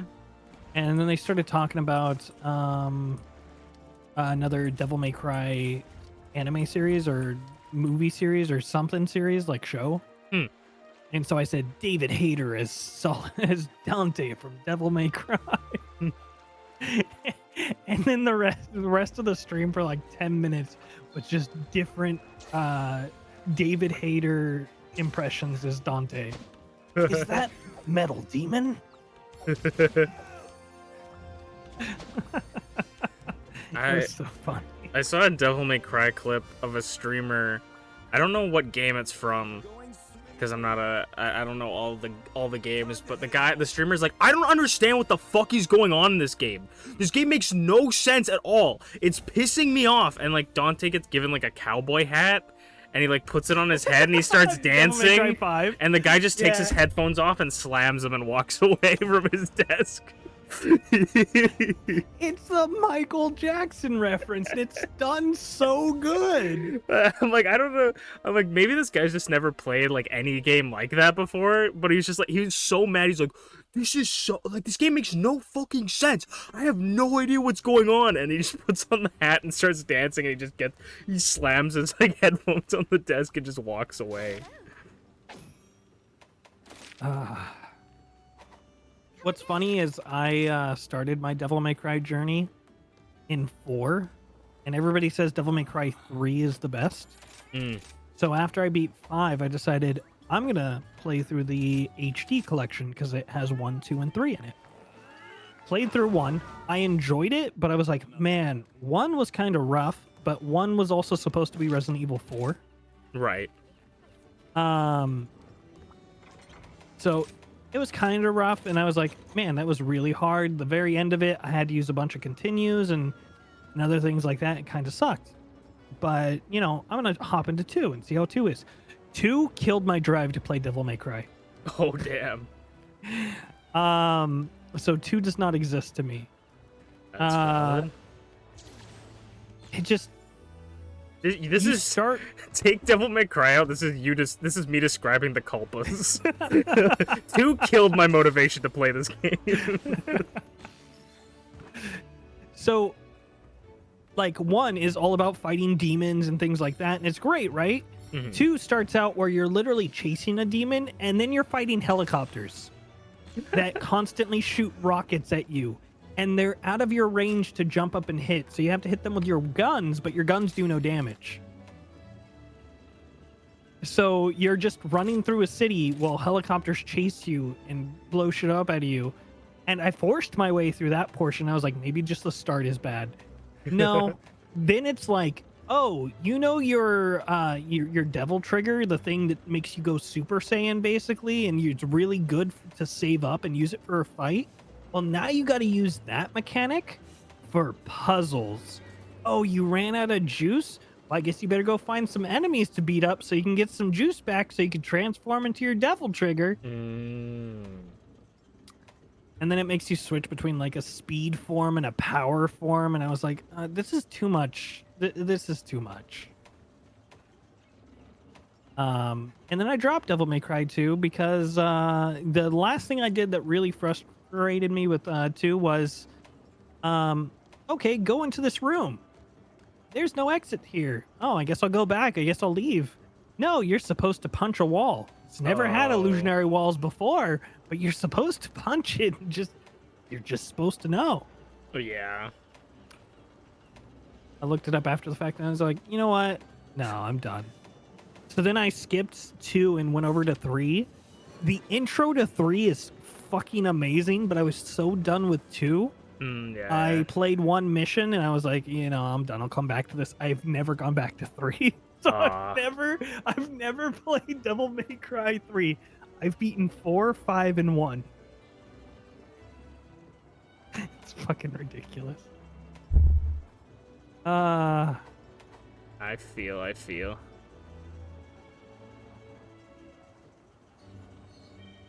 I like Devil May Cry too. Devil May Cry is really good.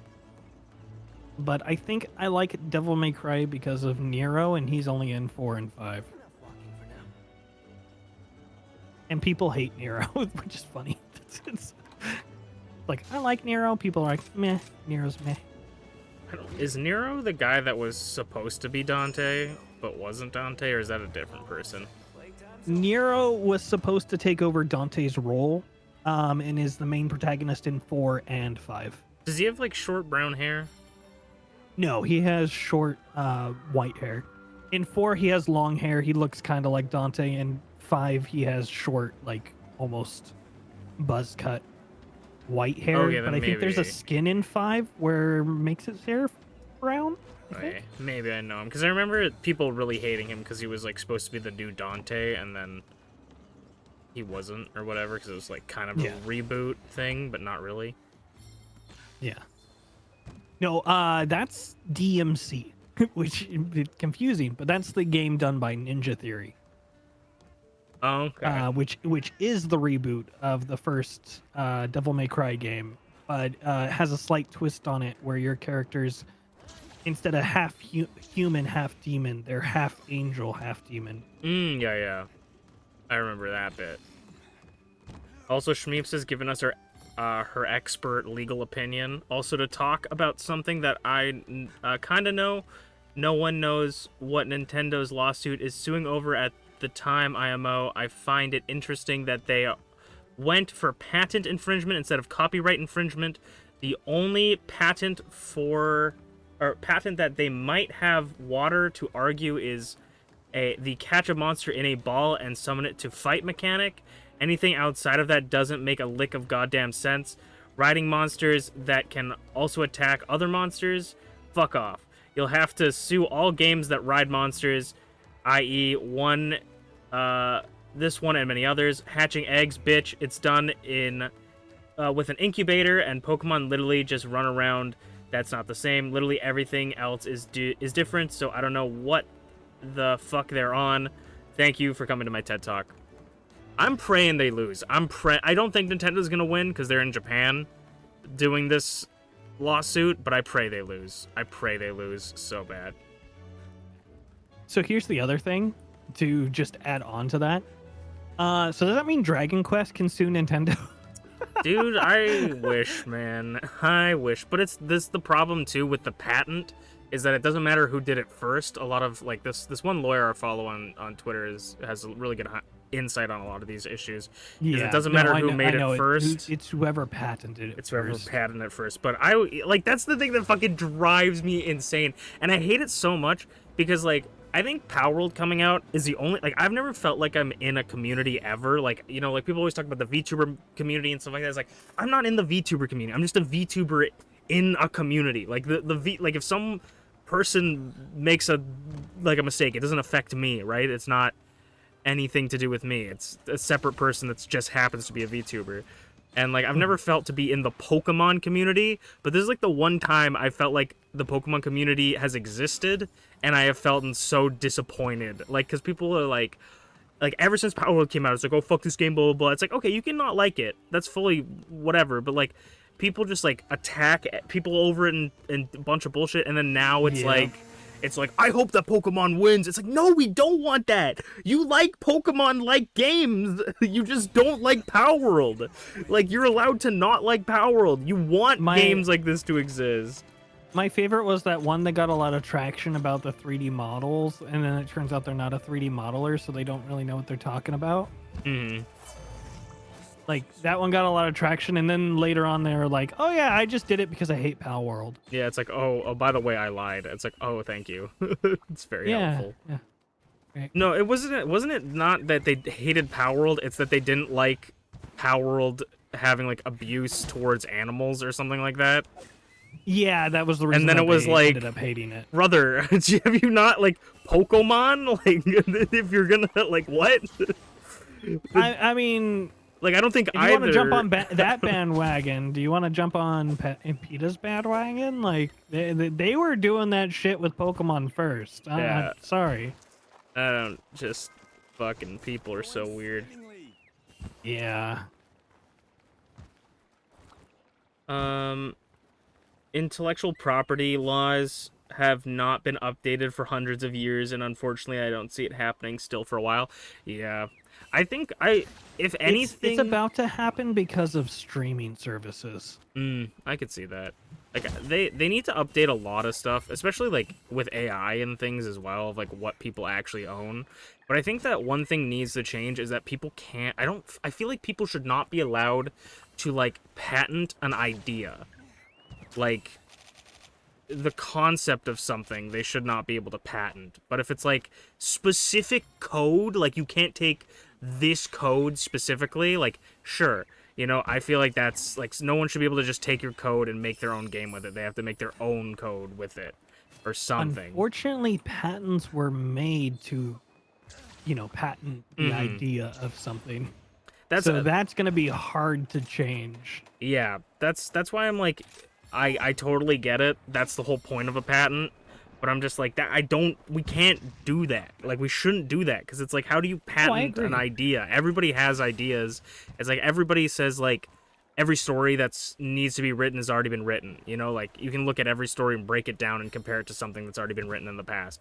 It's like, so should all those authors be fucking touted as people who should be sued for fucking infringement on a story? No, they all wrote their own stories that just the basic concepts are all been used at this point. Like, the basic concepts of stories are similar because that's the human experience.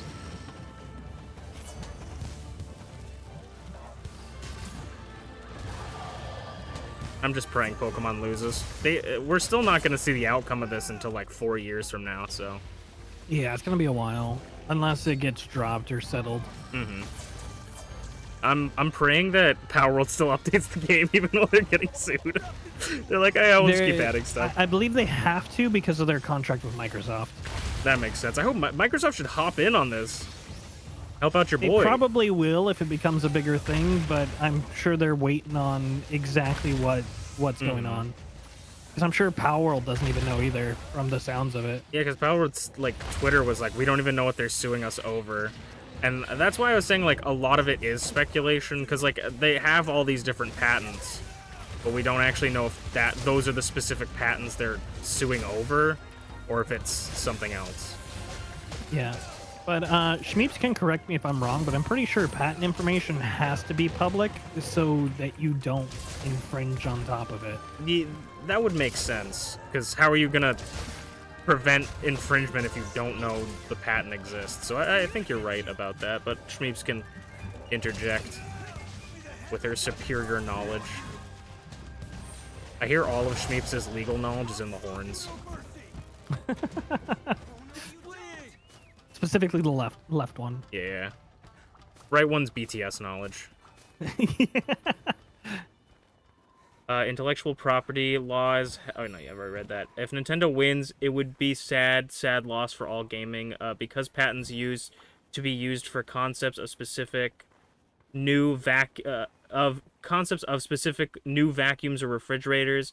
With the rise of internet, it's gotten muddied and complicated, and also it It is in the is. horn. Oh, it is in the horns. Okay, I dyslexic that so bad I couldn't read what horns was. I couldn't read that. Okay, Akuma, get up on the fucking Don't you do this to me, puppy. Oh, Flair, speaking of Akuma, this is completely random and has nothing to do with anything. Did you know that we almost had peak Akuma in Street Fighter 6? Oh, what happened with that? So, well, okay, they brought Akuma into Street Fighter 6 and it's great, but Yeah. they were saying there was like a devlog thing saying that a concept for Akuma in 6 was they were gonna have him have a story where he finds a baby on the road and he just feels an obligation to take care of it, and his fight set was going to be around not waking up the baby and fighting it with him on his back, and then for his ult he puts the baby to sleep and like goes into the raging demon. And I'm like, that's so fun. And Why wouldn't you do that? and they were like, we didn't do that because we didn't think people would think it was cool. And we're like, I was like, that would be so peak. And then you also have literally like for future games, you're building up the son of Akuma. Like it's not your biological son, but like you have. Do you know what they could have done raised. too with that? What could they have done with that? Azura's Wrath skin for Akuma at that point, because he was in Azura's Wrath. You fought Akuma in Azura's Wrath, and he is a bastard to fight. Bruh. He split the moon in half with his Sounds fist. like him. It would have been so cool. I hope they bring it back for a later game. Because that would be such a... the only thing that I'm like kind of happy with is if they see people go, no, that's actually such a cool idea. They'll bring it back, and then they can have it be part of like the main story. You know? Also, Capcom lost the director for Devil May Cry. Lost it as in like he no longer works there, or that he died? He left to go make his own company. Oh, wow. Yeah, Hideo Kojima thing, but on good terms. Huh. Yeah. That's kind of crazy. Left the company to go do his own thing, but not because the company was doing bad things for him. Well, that's good, I guess. Where's the other wall bounce? I just want to make sure I know where I'm going. There's one right over here. Ah, I see. Okay, I'm gonna try and hit this one first down here if you'd lock onto it. And, okay, he's brain dead. Cool. It's okay, we'll just beat him to death. I need to switch Kuma out for my cat. I think it's Kaya? Yeah, Kaya. It's the cat from Ghost Story, whatever that cat's name is. I made it in Monster Hunter World, and I just carried it over to Rise. If they got cats in fucking what is the other one now? Wilds. If they got cats in Wilds, I'll bring back Monty probably as my first cat.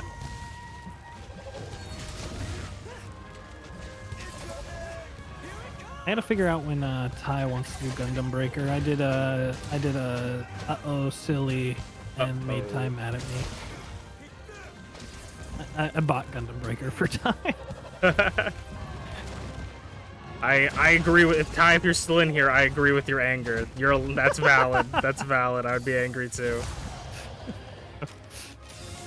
Nothing makes me more stressed and angry.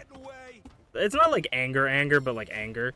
Nothing makes me more stressed when I just like mention, oh, this game's kind of cool, and then like immediately it's like, ba-dung, this person's gifted you it on Steam, and I'm like, it's not why I was bringing it up. This is not what I wanted.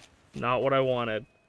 Also, Shmi says, also, I don't know about Japan's laws, but yes, anything filed in the USPTO, United States Patent and Trademark Office, is public and not that hard to find, but not a lot of people know how to find it, so they pay tens of thousands of dollars so attorneys can look it up for them, look up and file them, but it's really not hard to find. Just go to the USPTO website, and their catalog is like on a tab. I'll have to look that up, actually, because there's a couple electronic things that I want to modify that having the patent and the schematics for would be nice to have. Just saying. Interesting.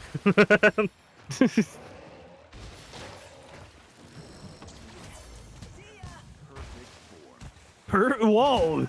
That was... Your character's voice changed when he said perfect form. It did get a little bit lower. Place the bomb. Look out. Alright. I got this!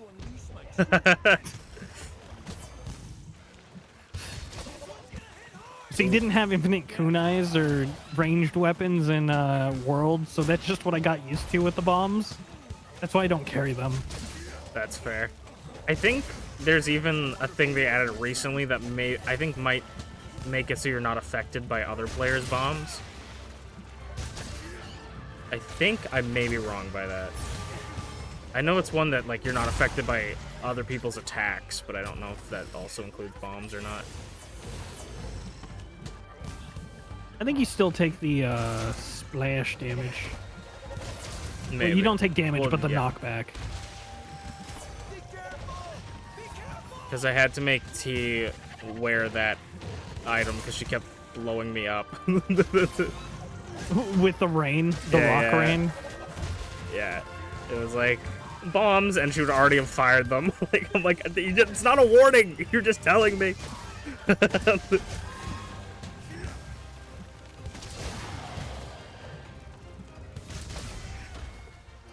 I can send a link if he'd like to the website. Yeah, why not? I can find it. Or Flair can find it. Yeah, I can find it. If you want to throw it to me in Discord too, that works as well. Yeah, you can DM him. Ugh. Might as well put this to use.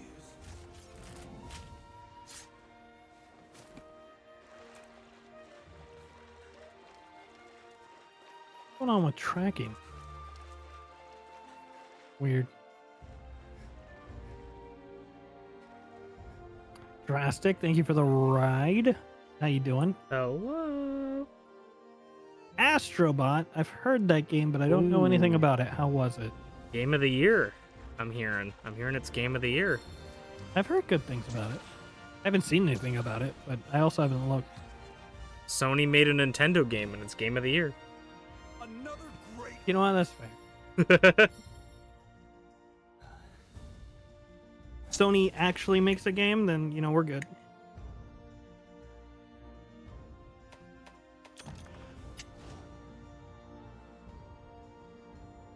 YNC, how's it going? Hello. Pure sensory joy. That's a good thing.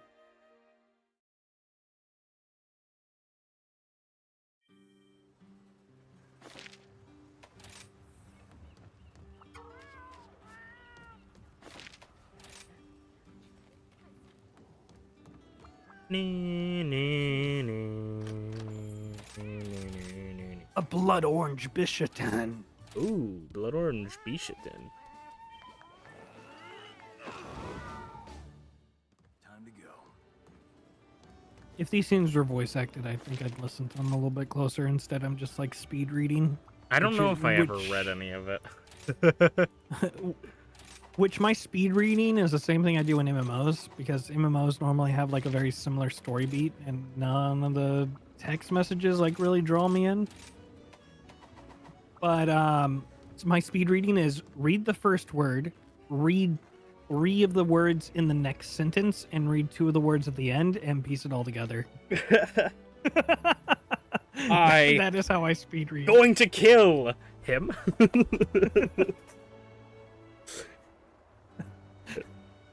And then the whole Sounds about sentence right. is, I'm not going to kill him. We need to protect him at all cost. We love him.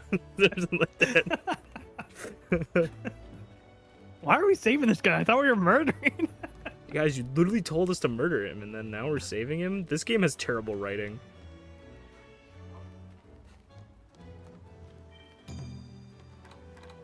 Blood orange spinny madoo.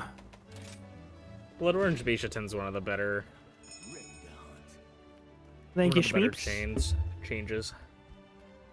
Variant forms. I feel like a lot of the variant forms, though, kind of just got, like, fire version, or, like, red. Like, Magma Almadron, Blood Orange Bishatin, Pyra Arachnicotiki, Flaming Aspinus. Violet Mesosude is also a little bit explodey, but not necessarily Look fire. at Kaya. This is the cat from Ghost Stories. One yellow eye and one blue eye. All black. Nice. I got Beppis. He has red and blue eyes. I really like the Ghost Story stuff. It's so bad. Terrible. So horrible. Let's all say our favorite quote from it. Ready? 1, 2. No. This is how we get canceled. Just pretend that there's. Just say the first 2, 3 words of the sentence. That's all I need to know. I can't love you. It's not because you're a rabbit. That's literally my favorite out of the entirety. I joke with Neo about that so much. Oh, it's so bad. It's so bad, but so good. I like that their only restrictions were don't change the characters' names, don't change the ghost names, and don't change the method that the ghosts were exercised in. They didn't Those care were their about only anything 3 else. restrictions. Yeah. Hey Unchained, have you heard the meme? Ooh, Thank you, I have no YMZ. clue. Libzer25F? I have no clue. What a jerk. Opportunity may present itself from the most unexpected of places. Monkey see, monkey do. As folly begets yet more folly. They're from different tribes. If it results in a disaster of unknown Oh no, he's got pine cones. The cycle of stupidity created by these creatures could appear like a feast to the crazy. He's a Beelzebub. I hate it. Blood Orange Bishatin, though, is probably one of my favorites. Also, look, we got Dame Fiorane with us. Time to go.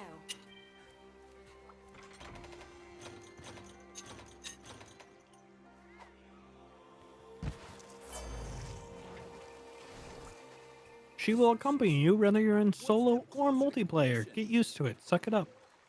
Yeah, this is the only time she shows, or like not the only time, but like this is the only time for like this hunt she shows up. They only happen once, and if you unlock them later on, unfortunately you can't bring them into multiplayer. You can only play with them in single player, which is fine, I guess, but it would be cool to like fill in a slot. Though when you get to play with them, it's really nice. You get to bring 2 pets instead of 1. Because they're not technically a character player. Yeah. So you can bring like 2 pets and 2 NPCs into a hunt.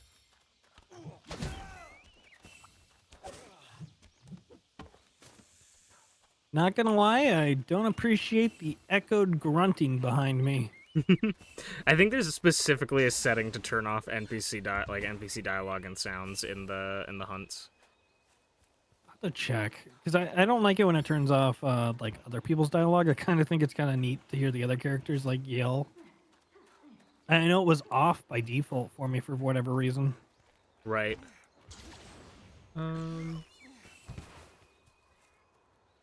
Means Beat Saber request and 25F is reality check through the skull, which is a really hard song. I don't know anything about Beat Saber personally, but I have not heard about that. But you can feel free to let me know about it if you want to explain it to me. I don't know if that will help me understand it, but if you want to, feel free. If you don't, I'd comment It's on the okay. Beat Saber stuff, but I don't. I'm Yeah. not in that scene anymore. I'm not a Beat Saber aficionado. But reality check through the skull. It's hard, but it's not the hardest song. Blair, you can't do that to me. I muted to talk to chat, and then you responded, and I was really confused. I'm sorry. I was like, yeah, and I'm like, I'm almost 100% certain I muted on this, and I had to double check. You did mute, but I saw it because I'm reading both chats. I'm being sneaky. But soon you won't have to with Twitch's new feature. The only thing that I've seen about Twitch's new feature that is a valid criticism that I feel like they're gonna fail, and it's gonna be a big fiasco. Wait, which new feature is this? Because I don't actually think I've heard about this one. Twitch is adding a feature where you can merge chats together. Isn't that against their own TOS though? I think they changed it. I think you can have it now, but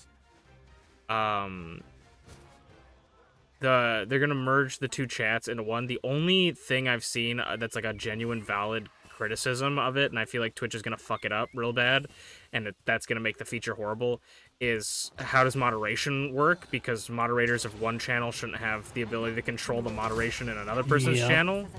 And I hope they just make it an option in mod view just to view the one person's stream and then moderate whoever says stuff from that stream.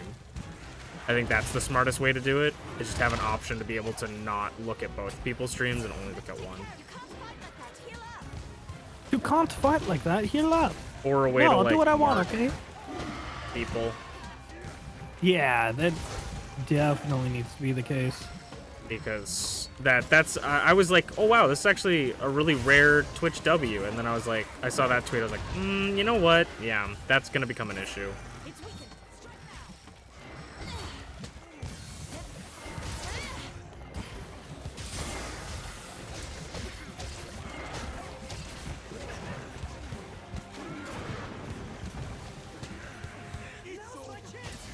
It's all coming back to me like riding a morpher.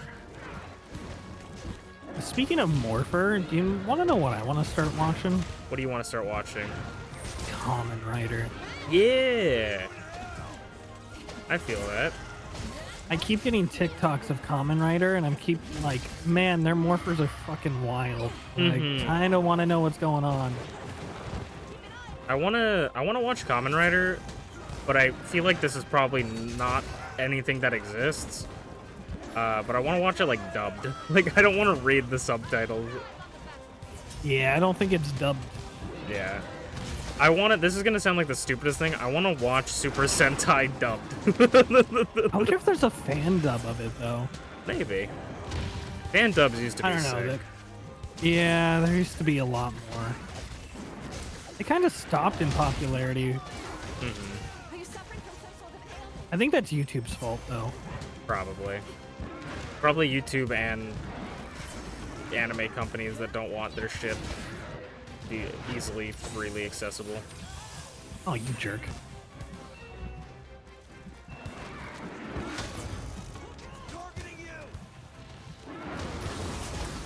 I meant to hit F, but I keep hitting E.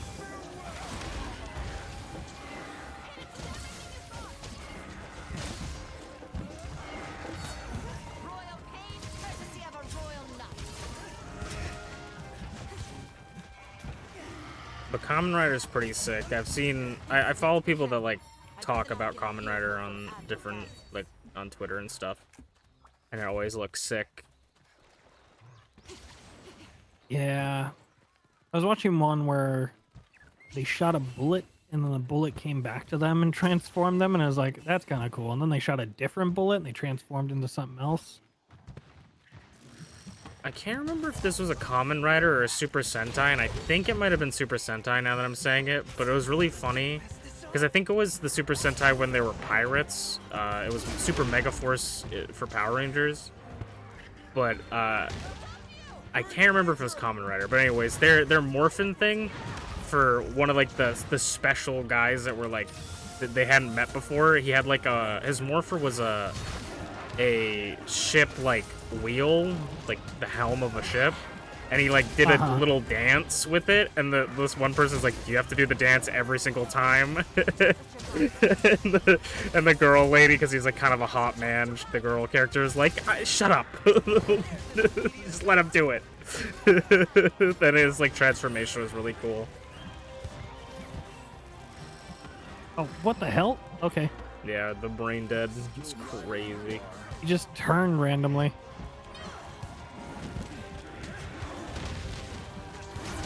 I also want to watch Hamtaro again. Okay. Glitchy said be right back, so now's the time. Now's the time. What do you mean?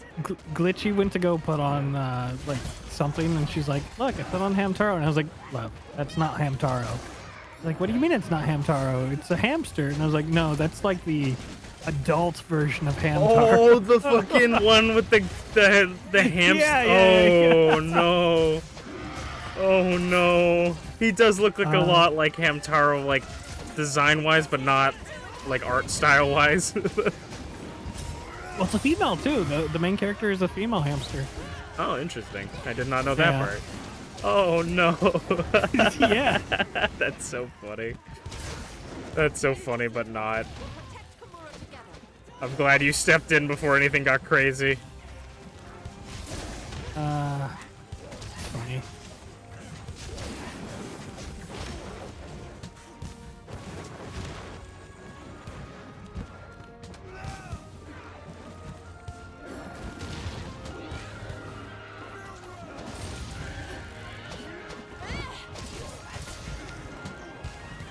Oh, we got that.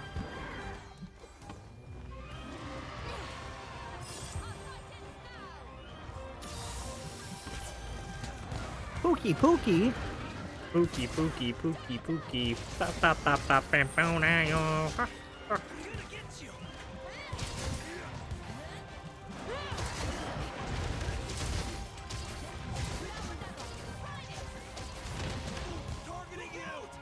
Oh,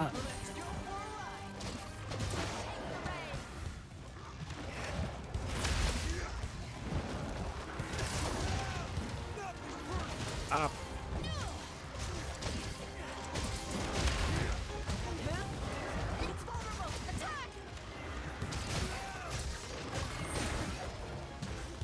We are tossing this guy like a salad.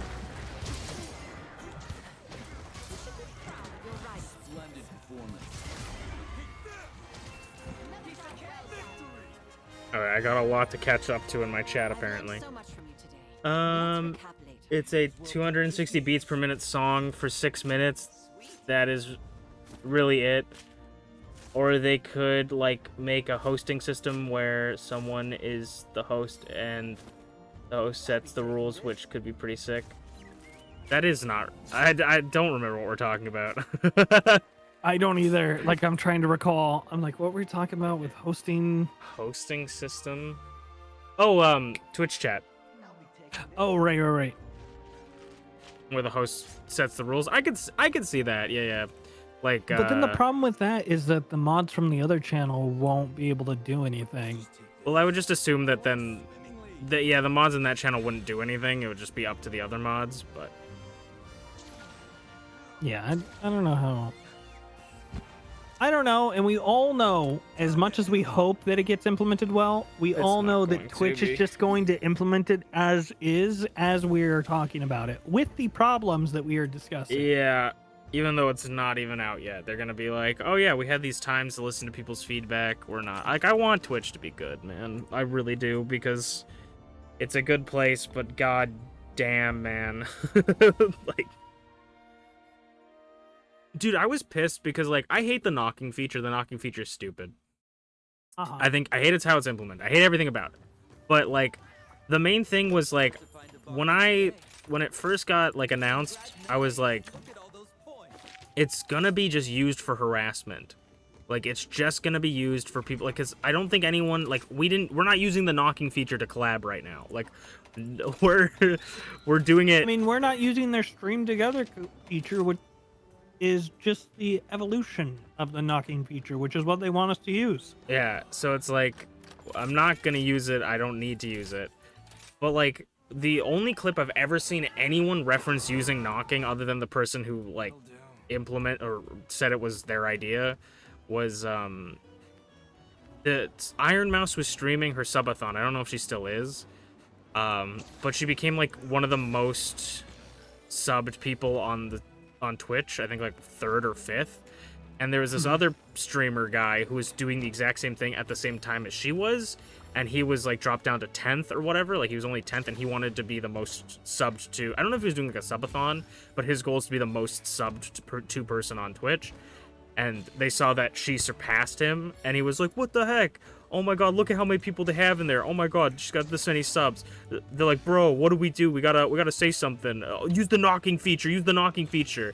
And they were trying to knock on her channel just to like, I don't know, come in, be annoying. I think they were gonna come in and be like, "Yo, sub to my channel." I'm like, this is, but she had it disabled. So I'm like, but that's like exactly the intent of what someone who would use the knocking system would want to use it for, is to just harass someone. Like, it's so stupid.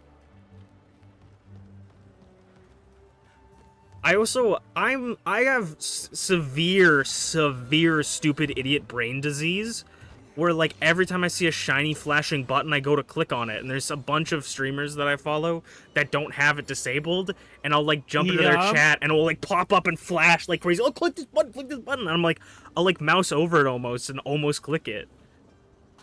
Yeah, I don't almost click it, but I do see it, and I'm like, what the fuck is that button? Oh yeah, it's that thing. It was like the time I was in T's channel, and they had the scheduled ad or whatever coming up, and I'm a mod on T's thing, so it came up with a thing. It's like, do you want to skip the ad? And I'm like, yeah, fucking course I want to skip the ad. I don't want to watch the ad. And I clicked on it, and T's like, oh, it's gonna start in 5 minutes.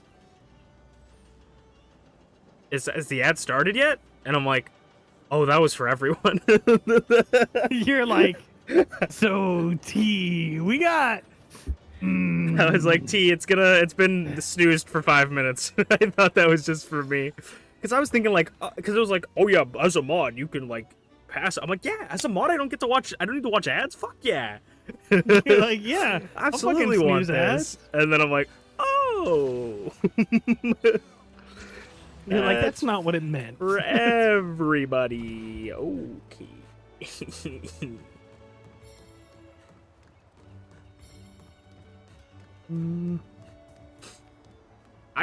I don't want to put on ads, but I think about putting on ads every once in a while, because I get like per month like 14 cents off ads just from the ads I run, like at the beginning, and also the ones that people get in coming in. And then I think like that would actually be like a decent chunk of cash if I had it run every like hour even, but I'm just like, also it might not be a big chunk of cash because nobody would be watching, potentially. Also, the revenue goes up to 55% instead of 35%. Mm-hmm. So your 35% of a penny would be a little over a penny and a half. Yeah, so like that could make it. I don't know. This is what I would do. If I would only run ads if I got big, where I have like people working for me and stuff, so I could pay other people. But then I would do what Pirate Software does, where at like the end of the month, or whenever he gets his Twitch payout, he takes a bunch of it and just gifts subs to his channel. Because he like uses all the ad money to gift subs so that people don't have to watch ads, and then he still gets some of that money back from the subs. Yep. And so it's just a win-win for everyone, and I think that's a really smart idea. Welcome back. But for right now, I feel like if I ran ads every hour, I feel like no one would watch me. The other thing is that you would have to break up your content too. Unless you just kept going. If you don't break up your content, especially when you're running those longer ads, people are going to miss out on stuff. Yeah, and I probably Or you'll be mid-conversation with somebody, and then you'll be like, you'll ask them a question back, and then they won't reply to you, and you'll be like, and then like 2 minutes later, they're like, oh, I missed everything because I was on the ads. Yeah. And then you'll be like, I don't remember, it was 2 minutes ago. Sorry, X made me laugh just by the he was like, I would, and then it was like, fuck this dumbass emoji.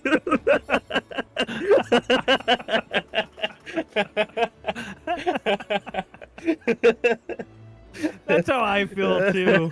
I am such a fan of ASCII over the fucking Bitmoji bullshit. That just killed me. I would smiley face. Fuck that dumbass emoji. You're good for swearing. Don't worry. We don't boot people on the nose. Like people probably shouldn't swear. Like me, I shouldn't swear probably, but I still do. I did swearing is part of my language, and it's unfortunate. My parents thought I was a good little boy, but I swore at school, and I will never take it back. Yeah, I swear so much now. Maybe one day. Do you want to know the most hilarious thing, though? Oh, yeah? I went years of swearing at school. Like, that's why it's so ingrained in my vocabulary. I was a good kid, so I never got in trouble.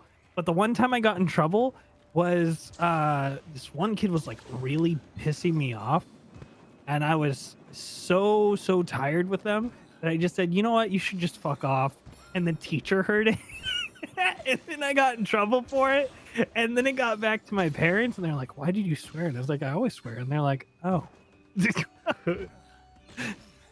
I had a similar thing. Like, I never really swore in school very often. I was actually a very good little Christian boy.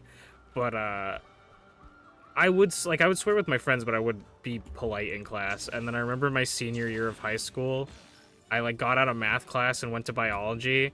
And I just, like, was talking to my friend. I'm like, I don't know what the fuck I'm doing anymore. And the teacher was like, what? Like, Masu. And I'm like, sorry, ma'am. But I'm like, sorry, ma'am, but I'm serious. I don't know what I'm doing. Someone in your class speaks racisms. We don't like racism. We're okay with swearing, though. We don't like racism. Yeah, swearing's fine. And your friend reads organism wrong. He says it's orgasm. That's amazing. All the Earth's orgasms are very interesting to study. The Earth has a very interesting orgasm. If you look close, you can see a bunch of different orgasms on the Earth's surface. Glitchy's over here in my chat saying, no, he was a meanie. for when I was in school. How would you know? That's crazy. Twisted stiff bone. A twisted stiff bone. Oh, I gotta talk to Princess Lady? No, not Princess. Dame Dame Fiorine. Did you know that Dame Fiorine has a sister in the other map that does the Argosy? You know the one thing I wish I could do in the hub world? Yeah. Emergency dodge. That would be funny. I would love just to like come around the corner and just like fall flat on my face. You could do this, Flair. Are you ready? Yeah. Are you looking at me? I am.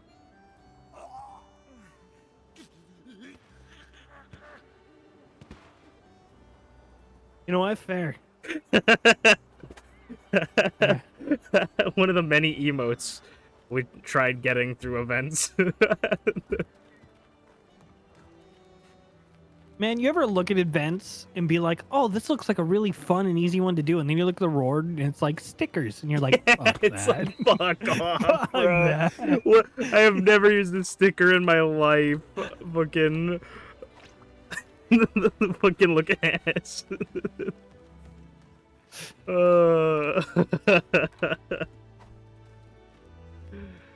Oh, man. Would you like a sticker? No. No, I wouldn't. That's why we were doing all the layered armor quests, because we're like, that at least gives us something. And then we started doing the like, emotes. Is it just me, or do lactose intolerant people not give two shits? I think they give a lot of shits. Yeah, I'm pretty sure with the lactose intolerant, the name of the game is shit. I'm like slightly lactose intolerant because I I can like eat cheese and stuff, but like milkshakes shoot right through me. But I love milkshakes. I am off of milk for right now because the celiac disease like messes up my stomach to where I become lactose. It's not my stomach, but besides the point, my internals are messed up.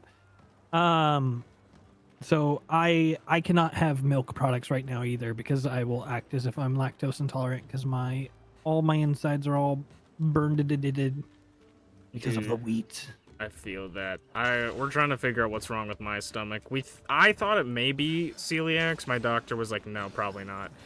And it's probably right. I don't know what it is. It's probably like everything combined plus one. Well, it sucks too because if for like celiac, like I'm missing out on a bunch of like nutrition stuff. Vitamin supplements I have to take that I'm not taking.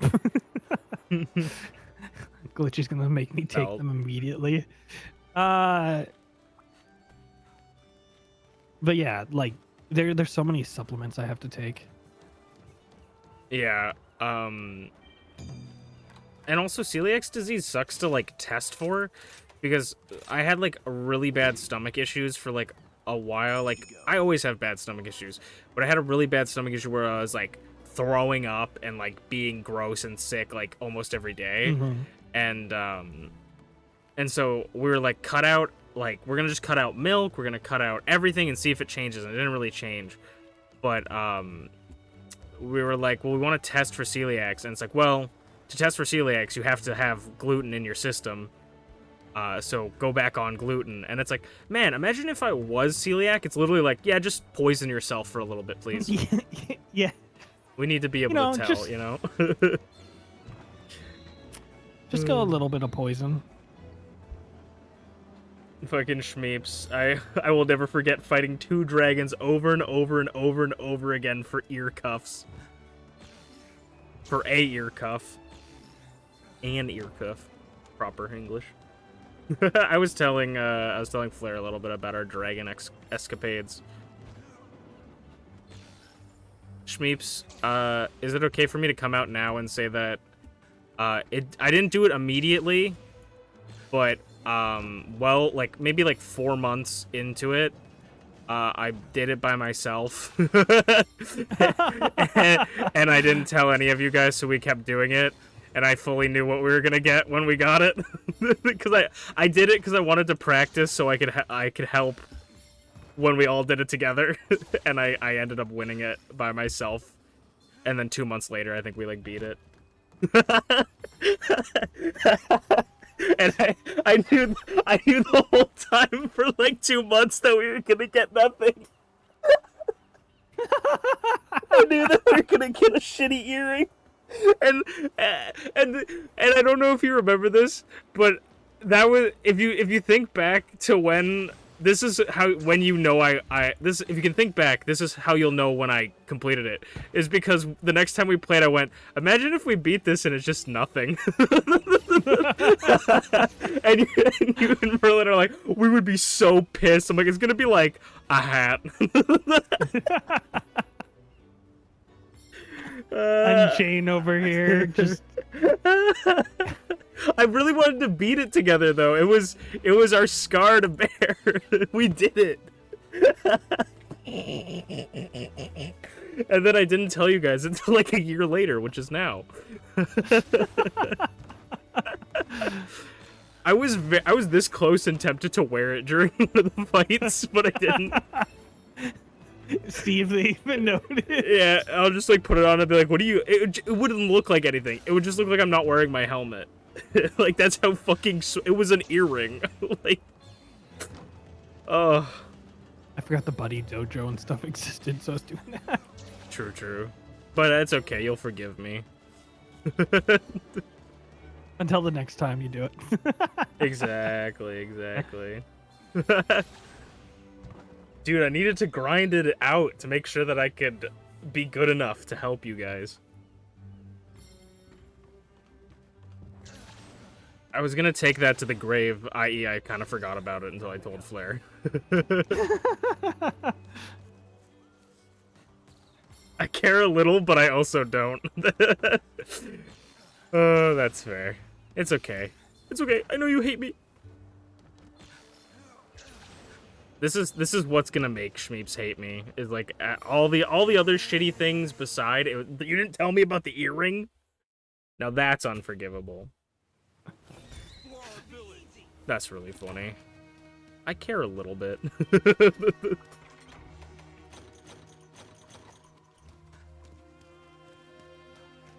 Oh.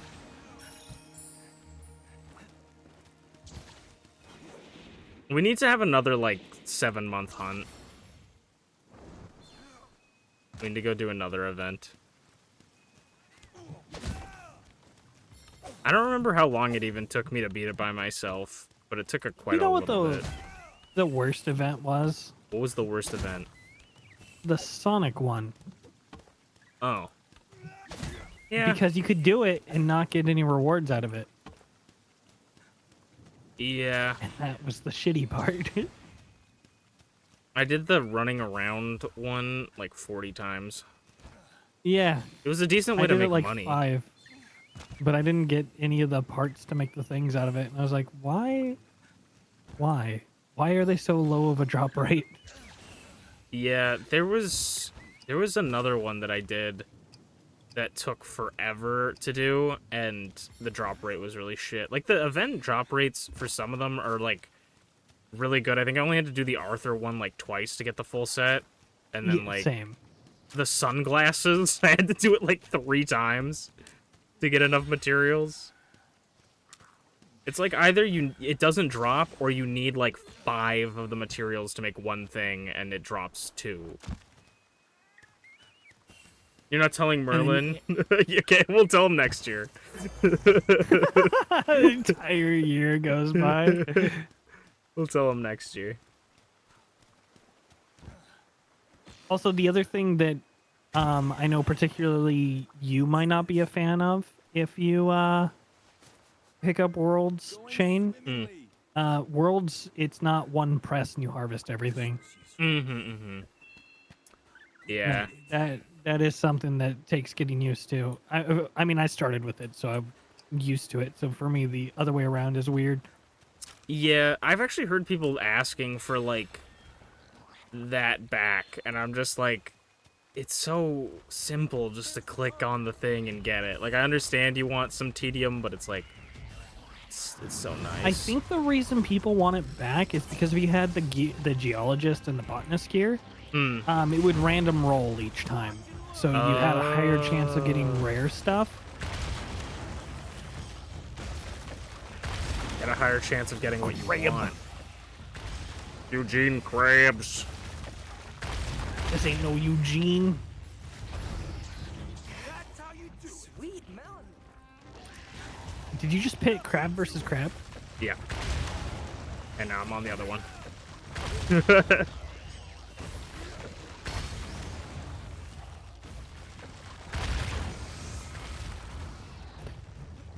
The other thing I'm really noticing between Rise and Worlds is the sharpness for the switch axe is so less in Rise. Like, I was up higher than blue sharpness at I feel at this point. Oh, interesting. Like, I think I was like well into white sharpness, but like this is a rank 8, which is the highest I can get right now, and it's a little teeny tiny bit of white. I think, did World have pink sharpness, like past white? Yes. Okay. Yeah. I didn't get to that point. That was the point where I started to sputter out. Don't like that attack. I dodged under it, but I don't like that attack. Bubble Beam. This is Krabby's ancestor. That's the next real big nerd thing I have to do, is I have to go, like, look at Monster Hunter monsters and then try to find, like, which Pokemon became their ancestor or descendants. You know? Like, I gotta look and be like... It'll be too hard.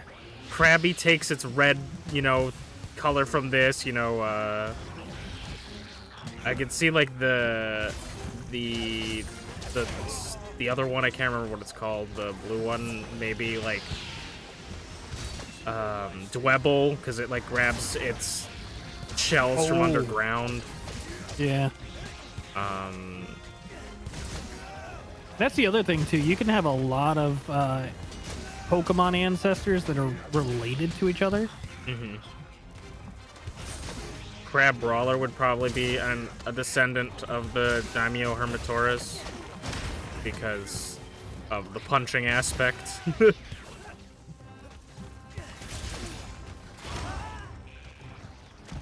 And its shiny is even red, so maybe that's even more proof. Man, it's gonna be so hard for me to switch off this armor set because of the abilities.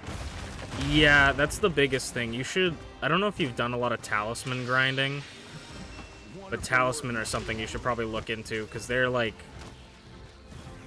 I don't know if you have everything yet for it, but there's definitely a lot of... what is it called? A lot of late-game resources to get you, like, exactly what you want. And then once you can get, like, say it's like this, no matter what, is the thing I want. Like, you maybe want Coalescence on every build because that's just, like, for you, you know? Then it's, you go find a Coalescence Talisman and then just try to get ones with the most amount of gem slots. Yeah, that's the one thing I haven't been doing since I started back playing on it, but I was doing a lot of talismans beforehand. Definitely Probably should do a couple. Sunbreak late game gives you a lot of, like, just select this and it will always have this on it. But it just might not have anything else good with it, right? Been missing for an hour because I went home and made some dinner. Nice, nothing interesting's been happening, Yeah. Merlin. You didn't miss You anything didn't at miss all. anything, really. Yeah, nothing whatsoever. Don't watch the bot. Yeah, don't watch the VOD, it's fine. He's dead! He's dead! No, he's not. He's not dead yet. He's already dead. I've played it a little bit, but I might in Wilds pick up Gunlance again. I like Gunlance. Gunlance was fun. It was my backup in Worlds. I played it a decent amount in this. I played mainly Insect Glaive, but then I did a little bit of Longsword in the beginning. Some Sword and Shield, and then some Gunlance. And Gunlance was pretty fun. The only thing was there wasn't really a lot of variety for the types of Gunlance. Like, I feel like there's only like 4 fire Gunlances or something like that. Yeah. And the ammo count for the Gunlance, like, really matters. Like, I always like the wide or the, what is it, long? Right. One of those two are my favorite. The short, whichever is the short one, is the one I don't like. Yeah. But yeah. I don't know. The Wyvern Stake was always really fun, though. It felt really good to get a Wyvern Stake off and then a Wyvern Blast immediately after. I like doing the combo where you could unload your whole clip into someone. Yeah, that's new to this game, or at least for me. I don't remember that in Worlds. Yeah. Might have been in Frostborn. Yeah, I don't know if it was... I genuinely can't remember, but it might have been a switch skill for, with Sunbreak, because they added, like, all new switch skills you can get for every weapon. Yeah. I tried, when we got Shmeeps, and we tried to get Draven into Monster Hunter, but it wasn't her thing. But when we got Shmeeps in, I made a whole new character, because I'm like, I don't want to be, like, OP and, like, do everything I want them to be able to have, you know, an experience where I'm not just carrying infinitely. And then, and then I made the character, and I didn't have any of the switch skills from the DLC, and I said, you know what, I'm just going to play my character, but with weaker weapons. Because I was, like, dying trying to do my combos. I'm like, I lived like this for a solid year. You're like, I don't remember how I lived like this.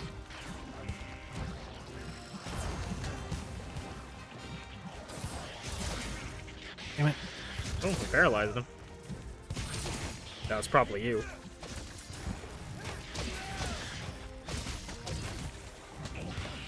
I've been working on the railroad. I He just get hit me with bounces his back to fucking back. tail. Hit me with his horn. Dude, I'm like super pissed that you couldn't ride the fucking Hermitaurus in Monster Hunter Stories. I love PL ring _ shortcut. That's my favorite icon. Yeah, that still hasn't been fixed. That's crazy. Leave me alone. Let me look at you. Grim, thank you for the raid. How was Age of Mythology? Ooh, hello. I meant to say something, but then we were talking and then I forgot. Well, it wasn't that long ago, so I'm not like out of range. Unbelievable. Oh, Grim headed to bed. Hope you have a good sleep, Grim. I know you're not here no more, but sleep well. We hope you sleep well. We'll keep your chatters good and healthy. In Worlds, because I do what I'm doing right now, where I just take a shit ton of damage and just try to dish as much out as I can. I ended up making a build that was entirely wide range, so I could basically almost 1-for-1 heal people while I was healing myself. Wide range? I have a little bit of wide range on it because we did so much healing for that dual dragon fight that we just all ran wide range a little bit at least on our characters, so we would heal each other. But yeah, wide range is pretty good. The wide range saves butt. Yeah. The best part about wide range is I don't know if it works like this in Rise, but in World, if you did demon drugs or armor one, wide range would technically give you a second buff of it at a different percentage. Oh, interesting. Yeah, so it would stack. I don't know if it does that in that, but I know you can pass it on. That's kind of sick. I wonder if you have like not max percentage if it works, because it's like a 25% buff and then from the wide range and then you get your own, because if you get max, I don't know if it's like the same. I know it was definitely like, it wasn't a lot of percentage from wide range of it, but somebody like did the math at one point. I'm pretty sure it's stacked. It was interesting that it stacked it all. Hey Hacksaw, how's it going? Coming in from the Grimathy raid. Because I know doesn't like all of the things stack except for like the drinks? Like you can stack the dust, the bits, the drink, but not the different level drinks. Yep. And that was the way around it.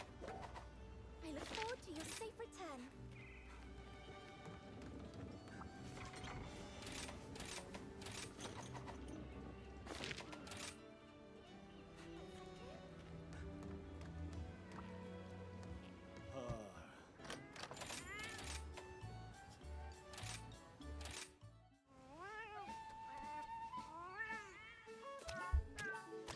I need to make a pizza one of these days. That's what I need to make.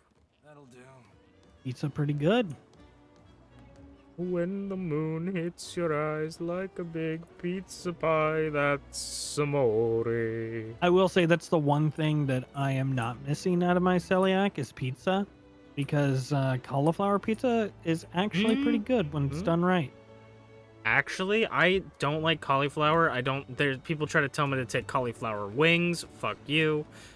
Cauliflower is like bad. Cauliflower for the crust, actually really good, because for me, pizza's all in the sauce, buddy. Pizza's all in the sauce. Oh yeah. And the cheese. 100%. But like cauliflower has a crisp crust. The crust is always like about the texture for me and the feel. So like if you get a good sauce on the cauliflower crust, it actually can taste really good. And if you can't find the cheese, it is almost all the time under the sauce. It's under the sauce, Merlin. I just answered that. Where's the cheese? It's under the sauce. I'm Italian and this hurts me. This is a Chicago style pizza. Is this my first playthrough? No, I've played World and I've played Rise. I have not gotten into the DLC. This is my first touch of the DLC, basically. This is not my first time in the DLC. No, not at all. I've been here for a while. Also, I was looking at skills and I saw Master's Touch, and I was like, "What does Master's Touch do?" And then I hover over it and saw prevents your weapon from losing losing sharpness during critical hits. And I was like, "Oh, so I'll never use it." True. There's some like speed sharpening and stuff. It's always good.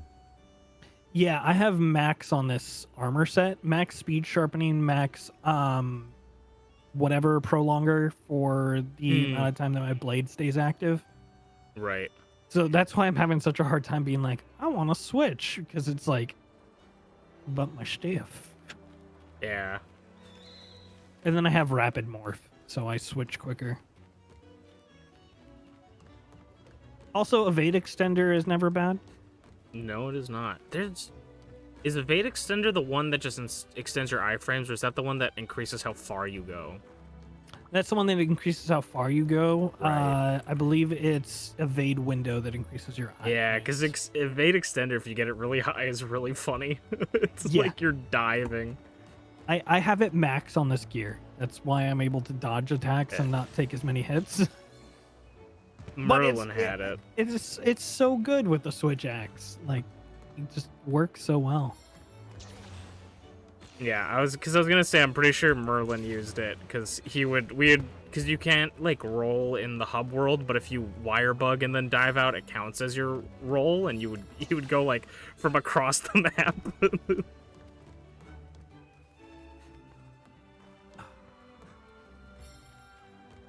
We're gonna be getting a lot of friend coupons that you can use for talismans.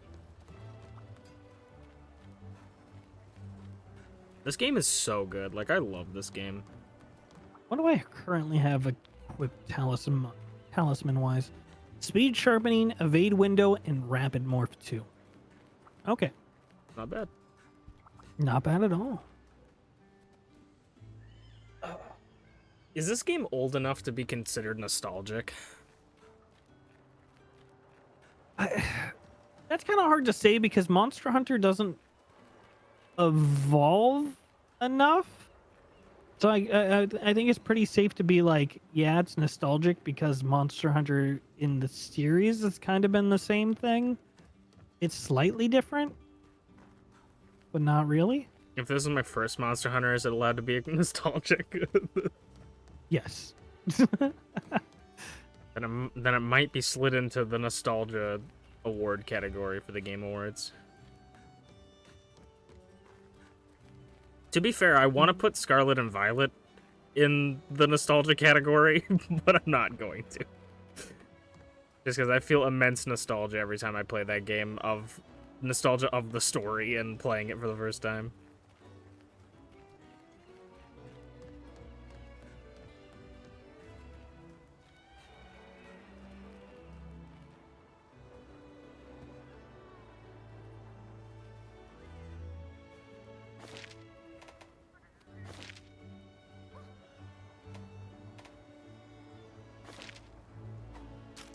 I'm pretty sure I have max cats and dogs at this point, but I'm gonna go look at the cats and dogs. You're gonna do a pet smart? Oh yeah, I set a specific color for the cats and all that stuff, because you can like scout.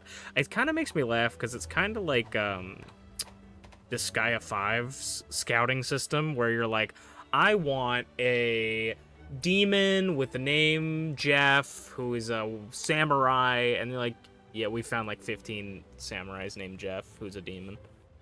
That's...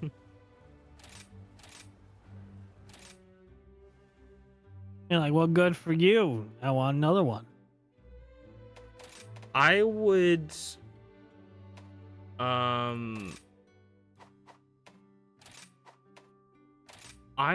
go in and play another Disgaea game if they would let me edit the characters as much as they did in 5. Like, there's been 2 Disgaea games since 5, and I haven't picked up either of them because 5 was the first one I played, Wait, and I loved. There's how- a 7 out now? Yeah, 7 just dropped, man. I don't like. It's been out for a while. I haven't heard anything about it. Exactly. That's why I'm like, holy, Disgaea fell off, because Disgaea 6 was like big, like, oh, they're going to 3D, this is gonna be crazy. And then I was sitting there, I'm like, man, I wish there was a Disgaea 7. And then Steam literally popped up, was like, Disgaea 7. I'm like, when did this come out? And it was like earlier in the year or something. I don't know. It might have been. I don't know when it came out, but it had been out for a while by the time I saw it. But I kind of want to play Disgaea 5 I wonder what the reviews again. are on it. I hear people say, like, from what I've heard, it's kind of like Disgaea 6, where it's like, it's not terrible, but it's like not really good either. It's just kind of like meh. If you want Disgaea, then it's a good, like, Disgaea game, but it's not like anything crazy. Best game to pick up again category? Maybe. I'm trying not to do too many categories that are like the same, because it's like, I have a lot of different categories, but I want to, now that I'm like propositioning people to make ads for it, I kind of want to be like, I maybe want to have like 30 categories, like just kind of make it big, because it would suck if I was like, I had like 10 categories and like 15 ads or something like that. But yeah, I want a Disgaea game. It could be literally the worst Disgaea game where like the story's terrible and everything, but like as long as they just let me customize characters like they did in 5, I would pick it up immediately. I think going to 3D killed them a little bit. I think it was not a good decision.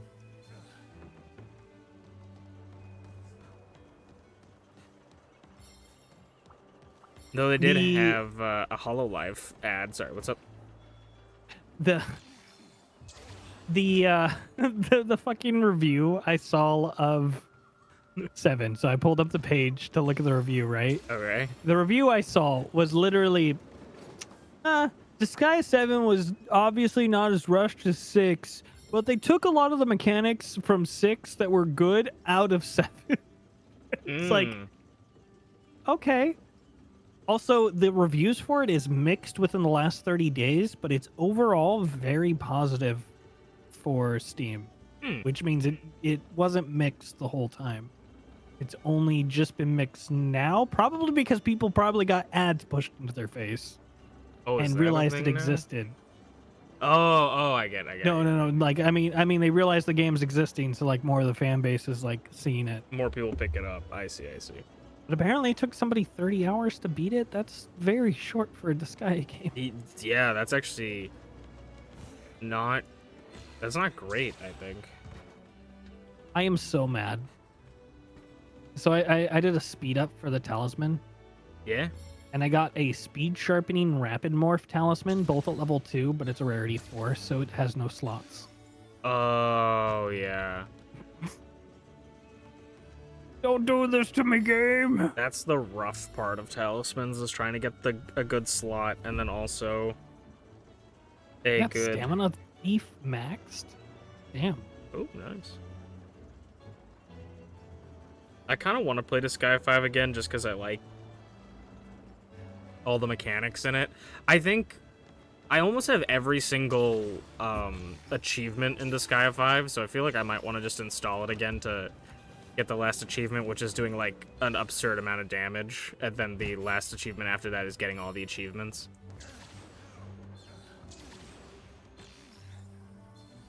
Have you played the other ones? 1, 2, 3, 4? No, I haven't picked up any of those ones.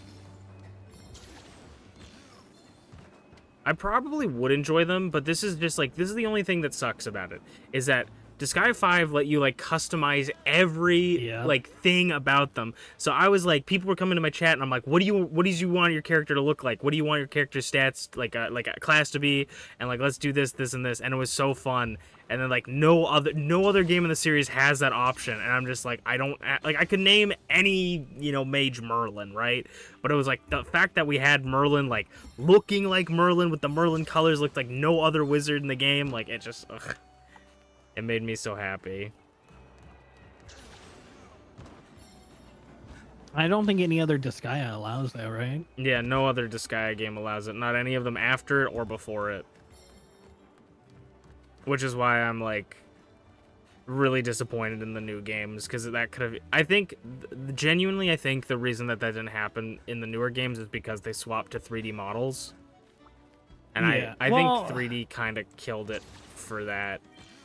at the same time, you would be able to do texture swaps with 3D models. I mean, look at Code Vein. Yeah. Like, you have a color wheel. It's Yeah. possible. For sure. I think that, 3D like, dongle. for me, I think the game still looks good in 3D, but for me, I feel like the game just had so much more personality in 2D, and also, like, matched the anime aesthetic they were trying to go for. And then 3D for me, like, the switch to 3D, I just don't think it looks as good, and then also it doesn't have that customizability that I liked in 5. So, it's unfortunate, but maybe one day. I will say, if you have the opportunity, and if you have Disgaea PC, I do really like the first Disgaea. But you are going to be missing a ton of features that you're Yeah. probably used to. That's the hardest part about going back in games, is that they have so many, like, quality of life stuff. But maybe. Yeah. But maybe. I think also my favorite part about Disgaea 5 was I just made myself into a character, and he just became the MC, and everybody who else was in the game, I was just like, yeah, they're doing whatever, but my character is the main guy. Like, I would barely Didn't play use with the any people. of the main cast. Yeah, Yeah. I would barely use anybody from the main cast. It was like, this is the me and Merlin show. Merlin became really OP. I think he could, like, revive people or some shit. Like, he became really strong.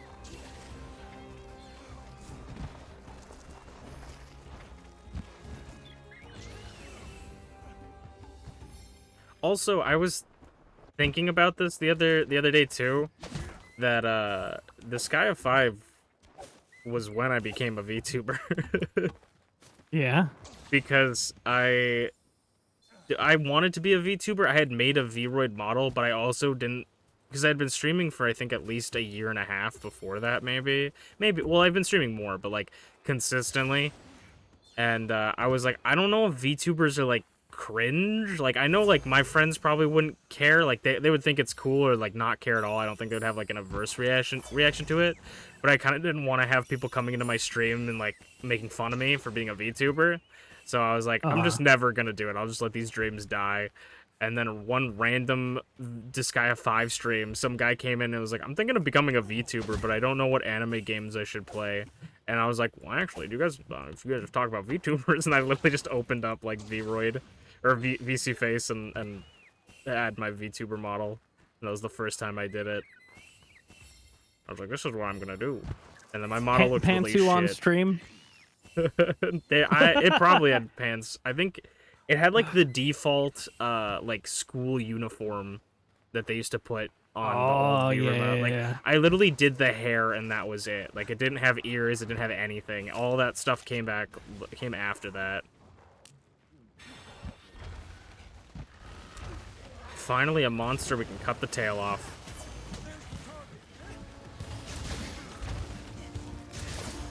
But yeah, I'm like, I don't know when you guys became a VTuber, but I became a VTuber during Disgaea 5 post-game.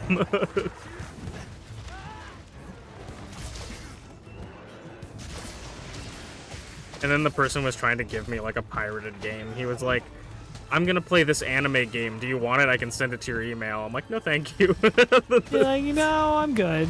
It was also, like, I don't remember what it was, but I think it was, like, a censored version of, like, a hentai game. So I was like, I think I'm alright. Or there was very lewd things in the game.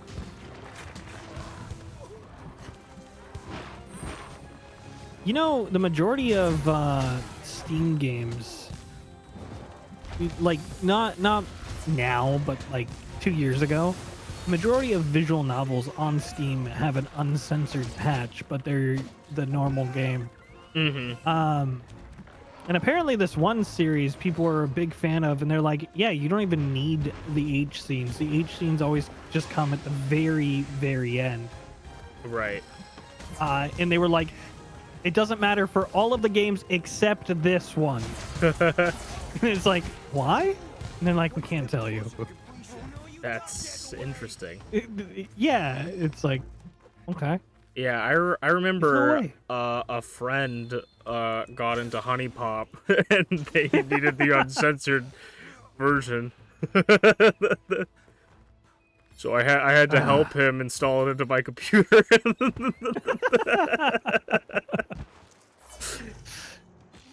At least now Steam lets you set your notification status for games that you launch, so you can set games to never notify people when you launch them.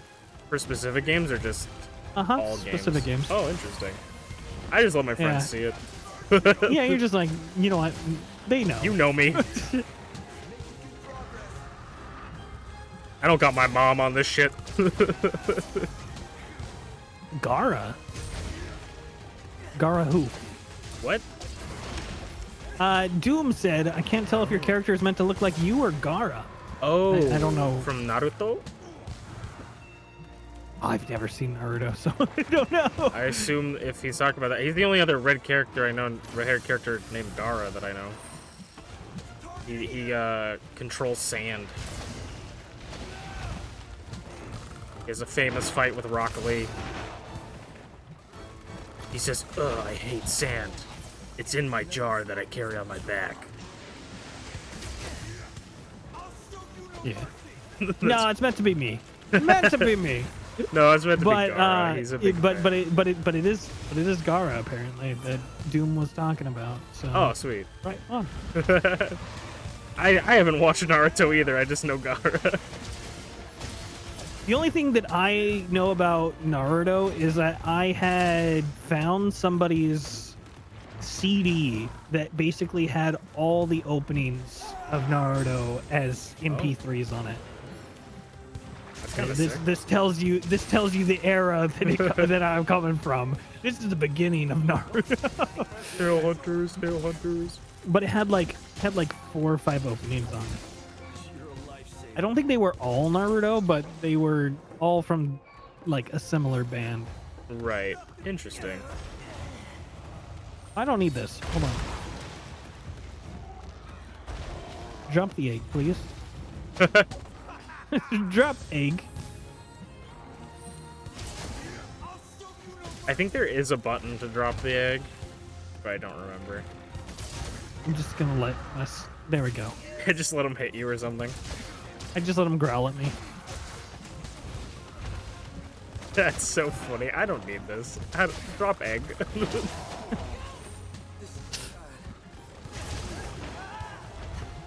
You jerkaholic. Gonna need some of this. I never got into Naruto ever. I remember watching or reading a little bit of the manga, and then I watched. The last part I remember is Kakashi on a bridge. I've seen bits and pieces of it because my friend was a huge fan of it. That's the end of like the water mist arc, right? Probably. Right I don't know. before they fight this big sworded dude. I don't remember his name. I think it starts with a Z. Hello. Yeah, I don't remember. Let me ask you a question, Pookie Pookie. Have you seen my Switch X? It does this. Do you think the sequel to the Nintendo Switch will be the Nintendo Switch X and it'll be able to turn into an axe? No, that's Capcom's intellectual property. They'll sue. No, but Nintendo got the patent first. Nintendo got the patent first, so it's fine.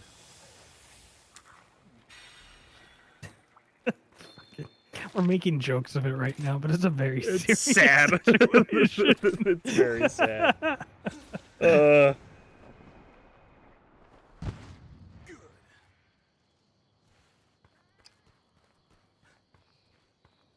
Nintendo's like I feel like the more Nintendo does stuff, the more my opinion of Nintendo rings true, that Nintendo is just your really racist grandfather.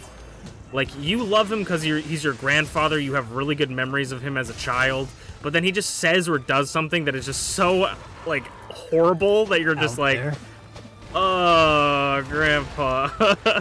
Like, come on.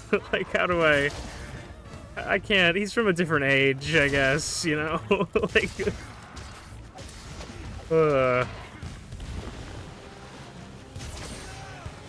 I feel like every gaming company is like in a contest to be like, who's gonna be hyped up the most and then immediately ruin all their hype by doing a terrible decision. To be fair, though, Nintendo is always like 10 years behind the other companies.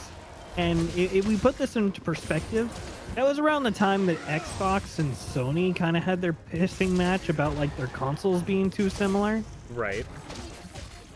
So, you know, Nintendo's just following suit, but with games. Right. I feel like Nintendo being like a year or two behind now, though, is actually becoming really beneficial to them, because people are like, why are these games 700 gigabytes? I don't need hyper-realistic graphics. Like, why are you making these games? Like, why don't you just make good games? And Nintendo's like, we're gonna make good games, but they look like they came out last year, and it's like, I'm okay with this. This is perfectly fine. You know, they're not at the point where it's like, the Switch is $7,000 and runs like 40K. It's like, we just need it to be a good game. Oh, speaking of games in general, so Final Fantasy 16 came out for PC this week. And 2 days later, I think I know you're the gonna free tell cam me. guy that I follow, he made a free cam for it. So I was like, oh, is this game in Unreal Engine 5? Because those are the main games that he makes free cams for, right? Right. I was like, so is this an Unreal Engine? Start looking it up, and no, it's not an Unreal Engine. And I was like, okay, is it in the Luminous engine that, you know, Final Fantasy 15 was made in? That was a proprietary engine. The answer is also no, because the team that worked on 15 was still making 15 while they were making 16, and there was no documentation for the Luminous engine, so they couldn't use it. So they made their own engine, and it doesn't have a fucking name still.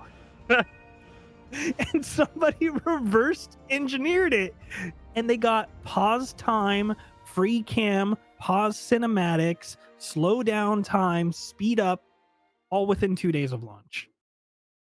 That's crazy. I'm like, damn, I want to learn reverse engineering now. Did you hear what the creator said Yeah, about the no new loot one? stuff. He said the same thing for 15 when it came out. He's and like, then 15 had loot stuff. I'm just like, I love that. He's like, please don't make any porn mods for my game. And everybody's like, no. Do you know the best part? What is the best part? I might be remembering this wrong, but I'm pretty sure I'm remembering correctly. In the files of 15, there was a fully nude old lady. Bro. like just default files. That's I love when people are like, they make something and they're like, modders, please don't do this thing. It's like, now they're gonna do it because you said that. Right. Like they have the drive to do it now. This is the bounty that you've just given them. Yeah, because now they're gonna be like, oh, it's gonna be so funny. Like, there's people that are actually legitimately wanting to do it just because they want to do it, and then there's people that are like, oh, this will be funny. I'm gonna make like Cloud have a giant schlong. You know, I do like the mod for Cloud where you just play in a dress the whole game. Like, that one's kind of good. That's great. Like it's just a model swap from like that portion of the game, but it's fucking good. Can we get the frickin'... I don't know anything about Final Fantasy, but can we get the Aerith in the honeybee outfit thing all game? We should. Please. Your theory is that it has a built-in mini fridge for the Switch too? That'd be great. It'd help with cooling. Oh, kind of like the Xbox refrigerator. Didn't the Xbox have like a KFC collab where it like cook chicken or something? No, that turned out to be a hoax. Oh, that's so funny though. It wouldn't like it obviously wouldn't work, but it'd be so funny. Yeah, it would have been fucking hilarious. You're like, why is my game lagging? Sorry, bro, making wings.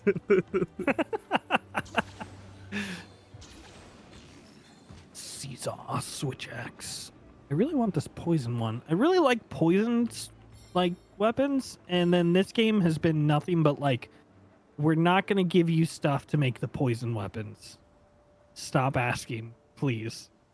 If we need to do quests to like keep getting stuff, like I don't know if you need to hunt specific monsters for that, those items, like we can do those quests, and if we don't need to progress necessarily, we could do some farming. Oh, I'm not worried about it too much. I have, like, until I unlock one of these rarity 9s, I'm running a rarity 8 weapon. Right. So until I'm like, man, this weapon is like trash against what we're going up against, then I'll be like that. But I mean, I'm running Dragon, which is pretty Dragon's pretty all good around. I find that definitely late game, like early game, I feel like it's the most important to like sort of get tight builds, but late game, you just need to like build your build and then not worry about it. Oh, this isn't Dragon, this is Thunder. Thunder's not bad either.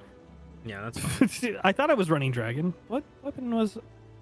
Oh, I have 2 chainsaw weapons? One's Thunder and one's Dragon? Okay. Oh, Chainsaw Man over here. 2 Yeah. chainsaws. I've never seen Chainsaw Man, but the OP fucking slaps, man. I haven't seen Chainsaw Man either. I'm very bad at watching like goated anime when they come out. I'm still on One Piece. I'm like 230 episodes into One Piece now. Speaking of One Piece and anime, so My Hero Academia is done with, right? Like the manga done, ended. Yeah. So because of that, the artist of the One Piece manga actually did an art piece of All Might, and it turned out to be what's his name had done the piece of one of the other characters, the Smoke. He did Smoker. Yeah. The artist for My Hero Academia did Smoker, and then And that was like 20 years ago. Yeah, that's just really cool. It was a while ago, Yeah. but it's like really awesome to see. But the other portion of that is now that My Hero has ended, I was like, I'm gonna actually watch it because I only watched up to the 3rd season, and that was as much as was out at the time that I watched it.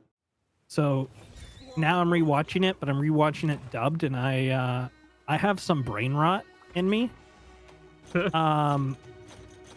was this YouTuber that I watched. I don't remember the YouTuber. I don't think they upload anymore. Okay. But they did like an 1.5-hour video essay about why dub Deku is the worst Deku. And I have like brain rot of this. Like it's stuck in my brain like a worm. And their reasoning behind it is that they were like, dub Deku is just whiny, whereas sub Deku is whiny but wants to improve. And like I've been watching it with that kind of in my mind, and I was like, yes, I can 100% see this. That's interesting. But it's just the difference of like how localization works. So like he just becomes more whiny, cryy in the dub, whereas in the sub he kind of still has an uplifting. I don't even know how to describe it, but I'm noticing it because I watched the original 3 seasons subtitled. Now I'm watching everything dubbed. So now I'm like, wow, this is weird. I was like, I don't like this. It's not like where with Steins Gate, I don't get a different feeling from the sub or the dub. Like I've literally had a different opinion. It's I've been talking about this a lot where I talk about like subs and dubs. Like people always argue like which is better, and I'm like, a lot of the times they're completely different. Like just from some context things. Like there are scenes in like Dragon Ball Super that like aren't in the Japanese dub, but are in the dub, the English dub of it. So, like, they just add different things to it, you know? So it's, they're just not, neither one is better, I would say. I feel like it's just a completely different scene that fits whatever they need to fit for their show. Definitely just, it gives the show a different vibe sometimes. I honestly... And I don't mind it, but yeah. at the same time, I'm like, it's very interesting to notice, especially when you're not, like, I had predetermined notions coming into it, and like I had this brain rot in my brain to begin with, so I'm like, am I overthinking this? The more I've thought about it, I'm like, no, I'm not overthinking it.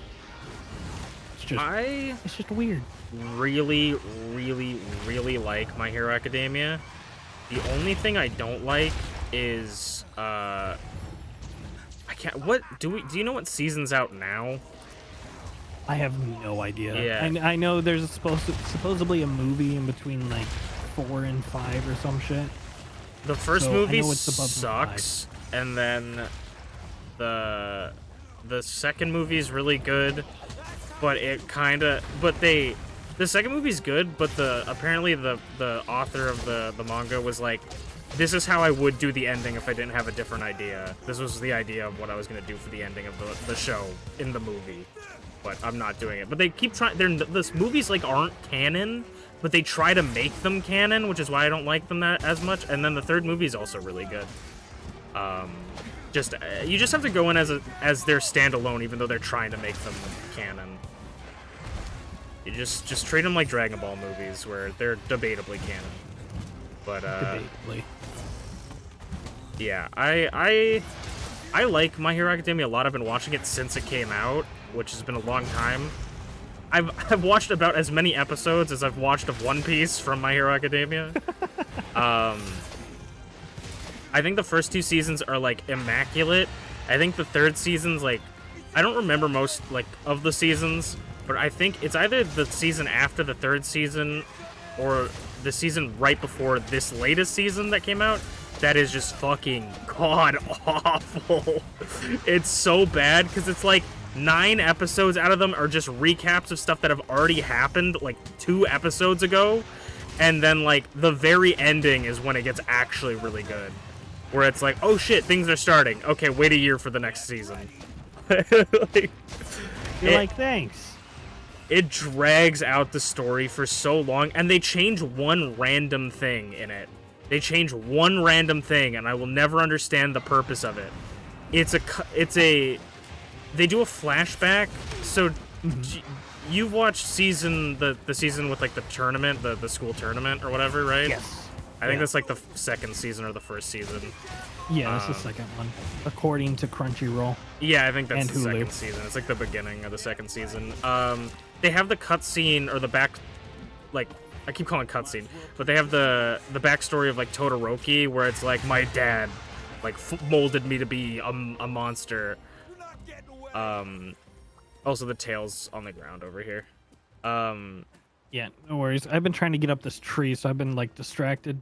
And they do the flashback, and you can see like his brother and sister there, and you see a third child that they just never reference, and he has red hair.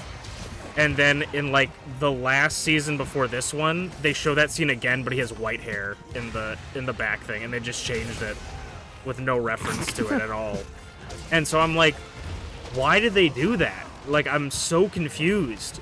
And I'm like, because I'm like looking up, because I'm like, maybe this scene didn't have, like, the scene that they're referencing for him to needing to have white hair, it didn't happen maybe before, like, when the manga was being written. And then, like, maybe once they wrote that part in the manga, they had to retroactively fix it in the future. Like, I don't know, but it pissed me off because nobody it's not, like, nobody has an answer to it. Nobody's asked that question, apparently. That's fucking hilarious. But I remember watching it's sad, too, because the first 2, like, seasons of My Hero are very, very faithful to the manga. Yeah, they're so, like, really good. Fuck-ups like that shouldn't happen. But that's what I'm thinking, though, is, like, did the season 2 happen, then they wrote it in the manga and went, oh, we need this guy to have white hair because, you know, maybe if he had red hair, it wasn't a big reveal in black and white. So making it white hair, they go, oh, that's, you know, so-and-so, right? And so maybe they need to change that? And then, I don't know. I don't know. And so that's why I'm, like, so confused at it. So yeah, it's weird. Yeah, I went to watch or read the manga after watching the first 2 seasons, and it was like literally a 1-for-1, and I was like, okay, I think I'm good. I don't need to read it because it's gonna be like that, and then it's kind of fallen off, but I like it. I want to see the ending of it. I've gone in this far for it, but it's definitely gotten worse, I would say. Yeah, I'm curious because you already know that I'm not a big fan of like shonen anime at all. I mean, look, I don't watch Naruto, I don't watch Dragon Ball. Disgusting. But like, the one shonen that I will say that I will watch, no problems, is the Shaman King. That's pretty good. And probably because Zatch Bell is shonen technically. Yep, it was in Shonen Jump. Those are probably the 2 that I'll watch, no problem. But those are both from like a similar era. Right. Yeah. Dragon Ball has superseded its original era that it came from. Yeah. Multiple times, and that's not a bad thing. I feel like you maybe would like OG Dragon Ball, like not Z, but like Dragon Ball. Yeah, I think like that. I've seen bits and pieces. My first introduction to Dragon Ball anything was actually, it was playing in the middle of a Chinese restaurant we went to. That's and it was OG Dragon Ball. Like, it wasn't Dragon Ball Z. I love OG So, Dragon Ball. That was my first introduction to it.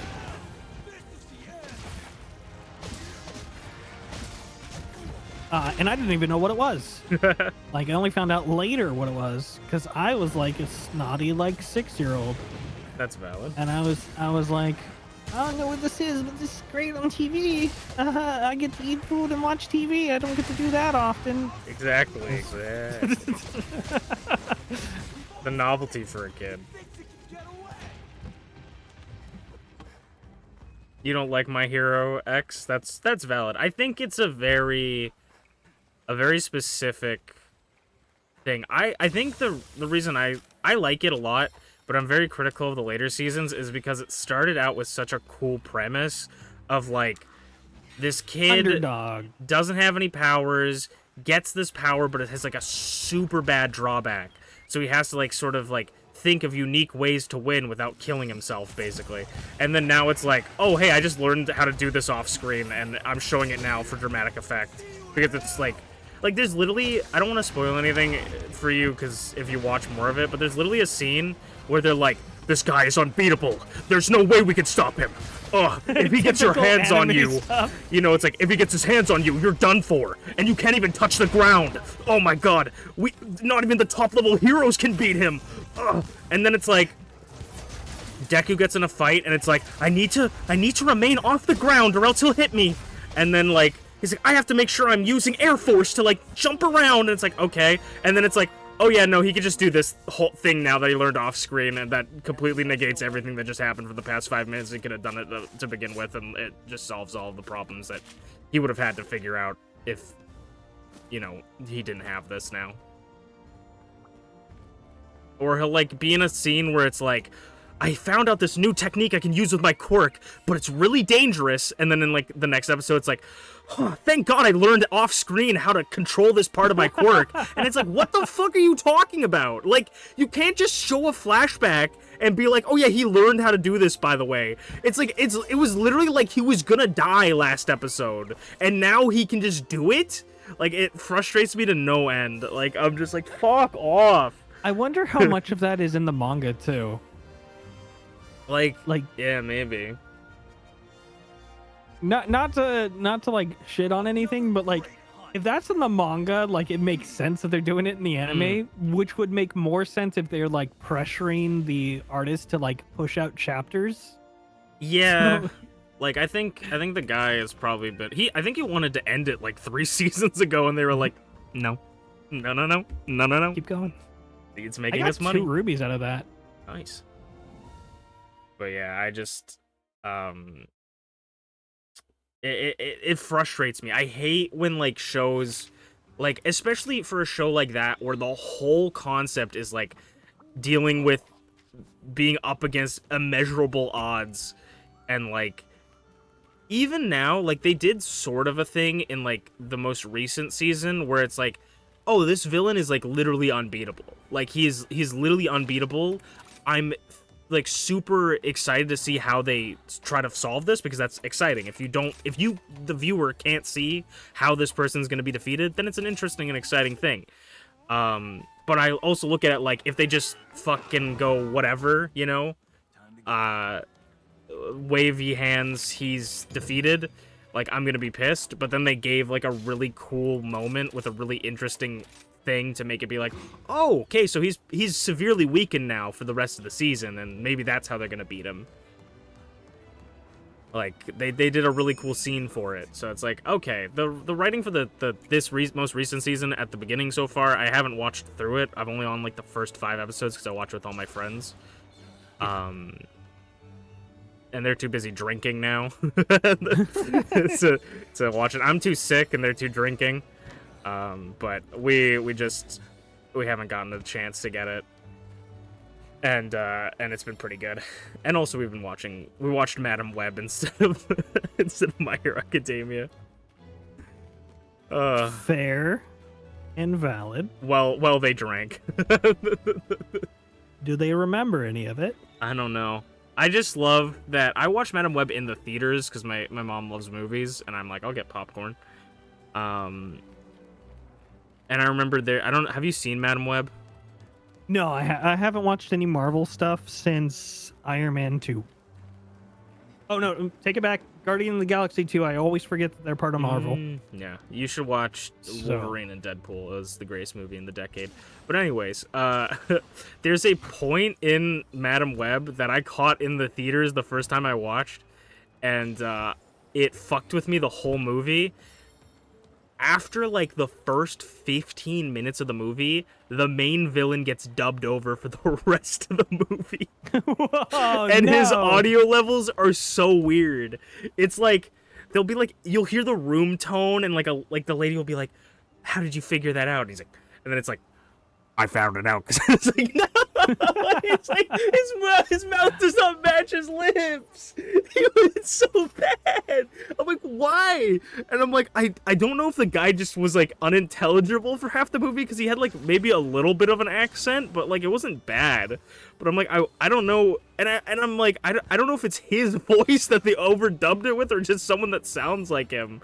I don't understand, but it's so fucking noticeable because they cut off like all other sounds in the movie whenever he's like talking. It's so bad, and his lips never match up. So it's like, did they want to change dialogue midway and they didn't want to redo the scenes? Like, oh, that movie is like actually terrible. Like I hate it. It's a bad movie. But the 3 actresses that play the 3 Spider Women in it, not Madam Web, no offense to the Madam Web actress, they're like the best people in the movie. Like those 3 actresses like actually did great, and their characters are interesting, but they just don't do fucking anything with them. But yeah, it's a terrible movie. Also, Sydney Sweeney, I'd like to be your wife. The end. Okay, there's nothing to say with that. That's just fact. Yeah, the end. I want Sydney Sweeney to wife me up. What the fuck just happened here? What are you doing? I got a bingo, and then the thing did a little charge up and then didn't do anything. Oh, that gives like, there's like a charge gauge thing that's like EXP, and like if you get it after doing a bunch of lotteries, it will like give you extra stuff. Ah. And it depends on like your rolls and things.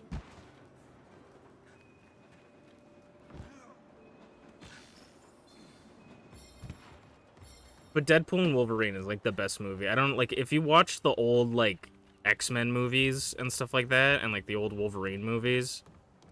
I don't have anything against them. I just haven't seen them. If No, that that's makes valid. sense. It's valid.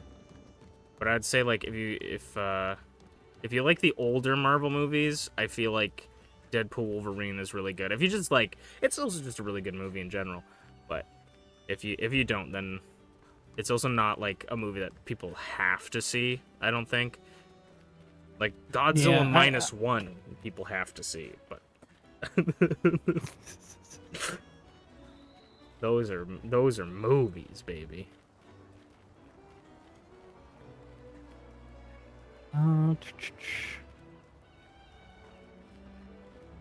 I might do a movie night in Discord one of these days for Godzilla -1. I'm definitely doing a sometime around Christmas. I'm doing a Discord movie night to watch my Hamtaro Christmas DVD. Heck yeah. Because I keep looking at it every day going, I don't want to watch it yet. I want to save it for Christmas. But I want to watch it. Last Christmas, I watched an old Mickey Mouse, like, special.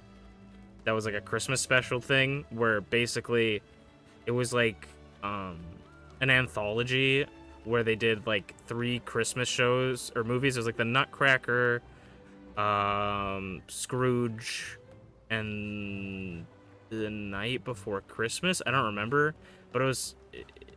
I remember having such fond memories of it as a child, because it was like a bunch of different stories with Mickey Mouse characters, and then they had like it was like a award show thing where they had people like coming in and talking, and all the Disney villains were there in like the places watching the movies together and stuff, and it was really cool.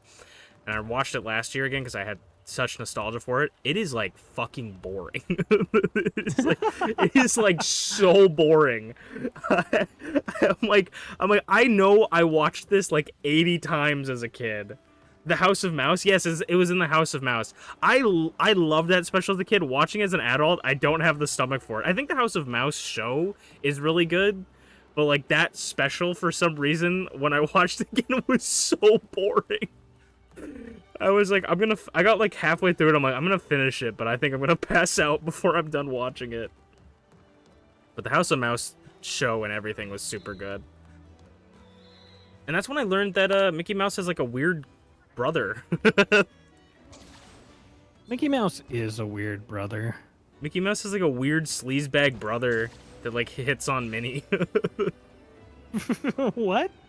There's a really funny scene that I remember where he's like hitting on Minnie. It was at another Christmas thing, I think, where he's like being weird to Minnie and like holds a mistletoe above her head and is like, haha, you have to kiss me now, kind of. He's like a weird sleazeball, and then fucking Pete comes out of nowhere and gives him a big kiss, and he's all like, ugh, and then he like winks at Minnie or something like that, like, I got your back. And it's like a really funny little, it's like, yeah, Pete's like a horrible villain, except when it comes to respecting women. Mortimer Mouse, yes, that's his name. I was like, it's fucking like Reginald or something. I don't remember. It's like, he's like the weirdest guy, and he's just Mickey Mouse's brother. It's like, what the hell?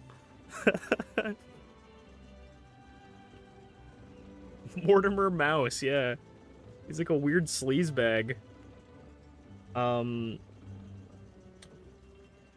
to remember anything else from that.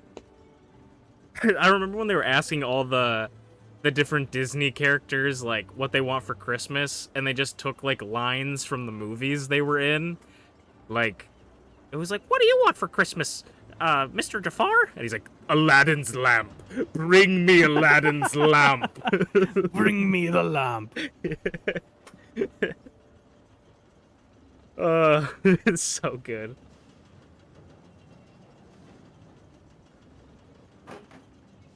We're not a Mickey Mouse Clubhouse kids. We're the House of Mouse kids, baby. This was the house I was born in. I was raised in. I gotta do more movie nights just in general in the in the Discord to give me excuses to watch more movies, because I want to watch the Goofy movie again. I 'Cause watched that it movie's recently. 10 out of 10. It is still good. I saw clips of it because it was people were talking about the Minecraft movie, and everybody's like, it's for kids, and people are like, kids deserve better movies. Here's a clip from the Goofy movie. And it's like, it was just like peak fiction. I'm sorry to tell you, but Maxie's he's pulling the wool over your eyes. No, Maxie would never do that to me. He's taking you to Las Vegas or something like that. He's like, I trust my kid. My kid respects me. Your kid fears you. It's like, holy shit, they're going off in the hot tub. I'm like, that's why Goofy's the GOAT. He's the GOAT. They fought each other in the hot tub. I love Goofy so much. He's the GOAT. But the possum tour stop though.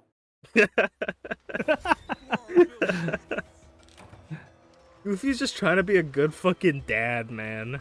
Lexi. You just don't know how. We really, Such a good movie. yeah, we really got like the peak single father movie like of all time, and nothing has ever like topped it. I will say though, that I am disappointed with the sequel to that. It's definitely not as good. Well, it totally breaks apart what the first one established by the end of it, Yeah, and it starts back from square one. That's my problem with it. yeah. Which, you know, isn't a bad thing. Like, things change, and maybe it wasn't a lesson that, you know, stuck with them forever. But at the same time, it seemed like it was a lesson that would stick with them for a while. Yeah, I think it was. I feel like the sequels to a lot of Disney movies of that era were subject to the we need to make another one for VHS home release. Yeah. Like, there's like 80 different Aladdins. Like, We don't talk about Aladdin. dude, I feel like I might have some VHSs of like Aladdin. They made so many, or back in the day they were giving them out with string cheese. Like, fucking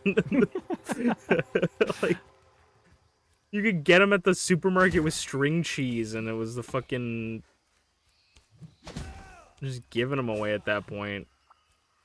So that's why I'm like, the sequels like exist in my mind, but it like they're separate universes to me. It's like this movie, the first movie is like, it was designed to be a movie by itself without any sequel, and then the second one was designed in the universe where they need a sequel. They were like, this made good money. Let's do another one. I don't know why I still have fog on this map. Oh, Fog of War. There we go. Now I'm clear. Oh, we're fighting an Anjanath. Did you know a very interesting fact about the Anjanath is there's actually a cult surrounding the Anjanath in the Monster Hunter universe? Really? Yeah. No, I didn't. It's Is it actually the cult of the Anjanath?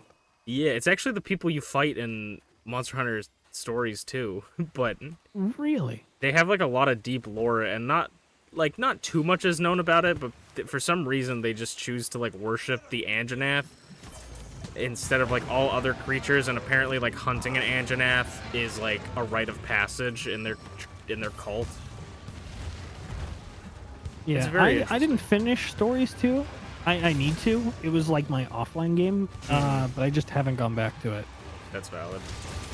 It's I haven't been doing a lot of gaming in general offline. The most I've done offline is Gundam Breakers, because I was really hyped for that, and it's really, really good. I want to get into like a game where you ride a Gundam. Like, I want to get into a Gundam-y game. Because you played that one other game that came out that was really cool. that you were Battle excited for. Operation? No, it was the one that you were like, it was like Real Steel or something, I don't remember.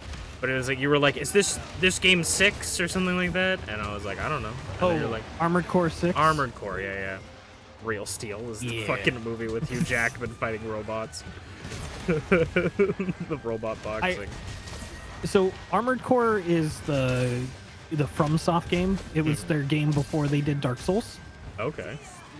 FromSoft was known for Armored Core before they were known for Dark Souls. And now they're known for Dark Souls and not known for Armored Core, which is funny how it switches around. But yeah, Armored Core I really like. The downside to Armored Core is that it always kind of forces you into this is the best build for the entire of the game. 5 did not do that as much. There was a lot more build options. 6, I really felt like this is a really cool weapon. I really want to use it, but it's not that great. May I ask you a question? Were you playing it in like the hardest difficulty? There's no difficulty sliders. It is all the same difficulty. Okay, then that sucks. You make it as hard as you want. Because I was. It has, however, gotten easier than when I played it, because when I played it, one of the bosses was bugged, and I beat the boss bug. Okay. Because I'm like sometimes. So any it's super insane clips you see of it, that's probably when the boss was still bugged. Okay. Yeah, because there is one boss that I fucking hate though, and I don't want to do. Sorry, I cut you off. No, you're good. You're good. I was just saying, because if you're playing on like the hardest difficulty, then I'm like maybe that makes sense, but like that you need a specific build. But I also just felt that way because I also was really comfortable with the weapons I was using. Some of the weapons I could have swapped out, no problem, but I didn't want to because I wanted to do my weird stuff. I wanted to be like really fast and like hit really hard with melee weapons, but you can't do that with like the amount of weight that it requires. Oh, interesting. So it's either weight or your like generator load, like you'd be using too much energy. And then when you put a bigger generator in, then you'd be overweight. Right, you so weigh more. It cycles back and forth. My other thing was I found a generator and it made my energy like red, and then that was the only one I used for the rest of the game just because of cosmetic purposes. Like I made it harder for myself. I feel that. But I wanted the red energy. It looked really cool. That's the hard part about games like that is like that's why I always play on like an easier difficulty for a lot of games, because like I could play SMT3 on like the hardest difficulty, but also I want to have Pixie in my party the whole game. Like I want to play with fucking Pyrojack for like 95% of the game and then not use him and then have him come out when I'm level 40 and he's only level 26 and he carry a fucking cert. To be fair, even though like you played on normal, like it still gave you a rough time. It was not easy for the most part. I think so. I think that it was definitely challenging. If you didn't do any off-screen grinding, you would be stuck places. I didn't do a lot of off-screen grinding. I only did it 3 times. I did it at the end of the game for Lucifer and one other time. I think I did it for Matador, and that was it. Yeah, Matador was kind of required. But I was grinding for one more level and money.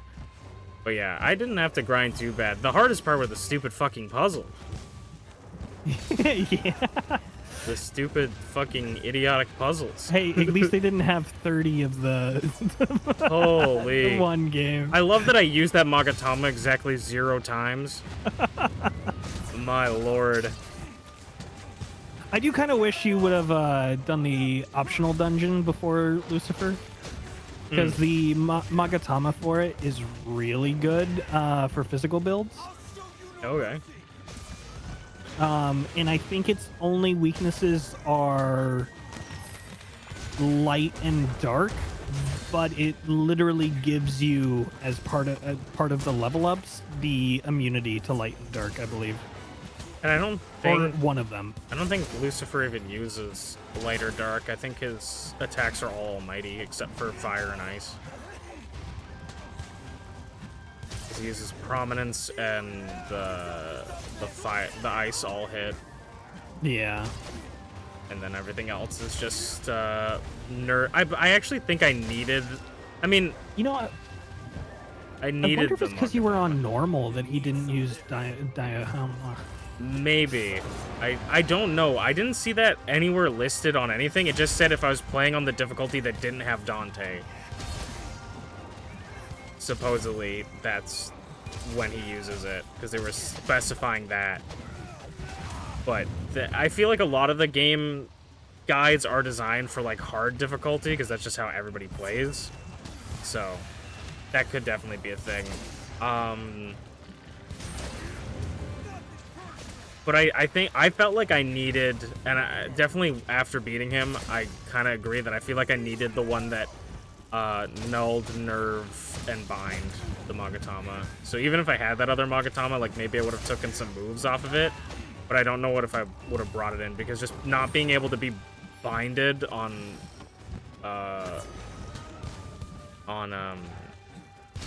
Demi-Fiend, I felt like was so good, because anytime anyone got binded, I was able to just immediately remove that.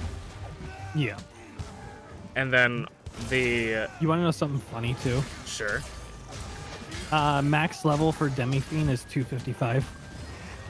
But it doesn't show that on the character screen. Oh. Yeah, it only shows up to 99. That's But you can interesting. keep leveling up as Demi-Fiend, because if it stopped at 99, there's a chance you wouldn't be able to level up and put more Magatama skills on. Right. So it goes up to the buffer overflow. Right. Which is 255. Yeah, I was gonna say 255 is the max. That's funny. Because I'm pretty sure 255 is the max amount of items you can have on Crab Champions in a stack. Yeah, I think so. It's a very common number to use because it's easy to store integer value. Right. You can definitely make it higher, but that requires more memory and then more game dev stuff Yeah. that I don't do. I just study. I'm a game dev enthusiast. Very enthusiastic, that's for sure. Yeah. I think I think you meant sarcastic. the I don't know, did you ever go back and watch the Lucifer fight? I haven't yet. I've been meaning to. I think the only thing that really carried me was I got an almighty move that was physical, and then also I had Pierce, so it was just a lot. I didn't think I was gonna win when I beat him because he died, and I was like, he didn't use the healing full heal. It's either that, it's one of two things. It's either he didn't use the full heal thing because, yeah, I was on normal, or I might have just done enough damage to kill him without him being in range to heal. Like, I don't think I did 25% of his HP, but I was doing, like, like, on the higher end, I was doing, like, a lot of damage. I don't want to say how much, because I don't even think, but I feel like I did 3,000 damage in a hit at one point. Like, I was doing a lot of damage. I think I might have gotten... this maybe would have been... maybe this was in the other fight, but I think I got, like, an 8,000 crit or something like that. So I could have, like, crit him when he died, and he just lost all his HP before he could even have a thought to heal. We'll never know because the game doesn't give us a health bar. Yeah. And, other than, I guess, if we go back and calculate, like... I don't know who wants to spend the time to do that. I guess there's people, but, like...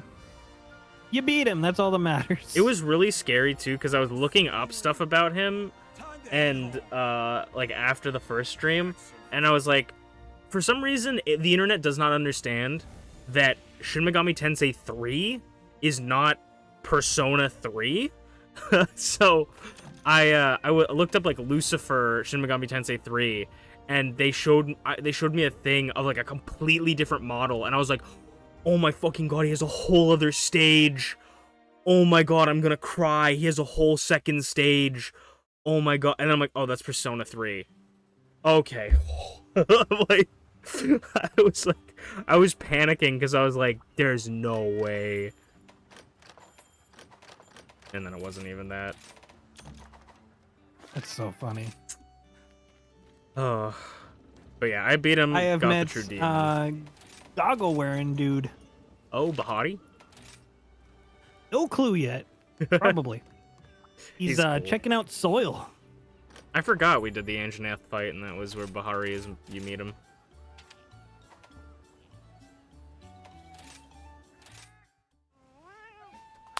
Bahari's really cool. Time to go.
But also, if we play Soul Hackers on stream, and I mean, I'm fitting SMT3 into the Masu lore, but if we fit Soul Hackers into the Masu lore, the main character is a female.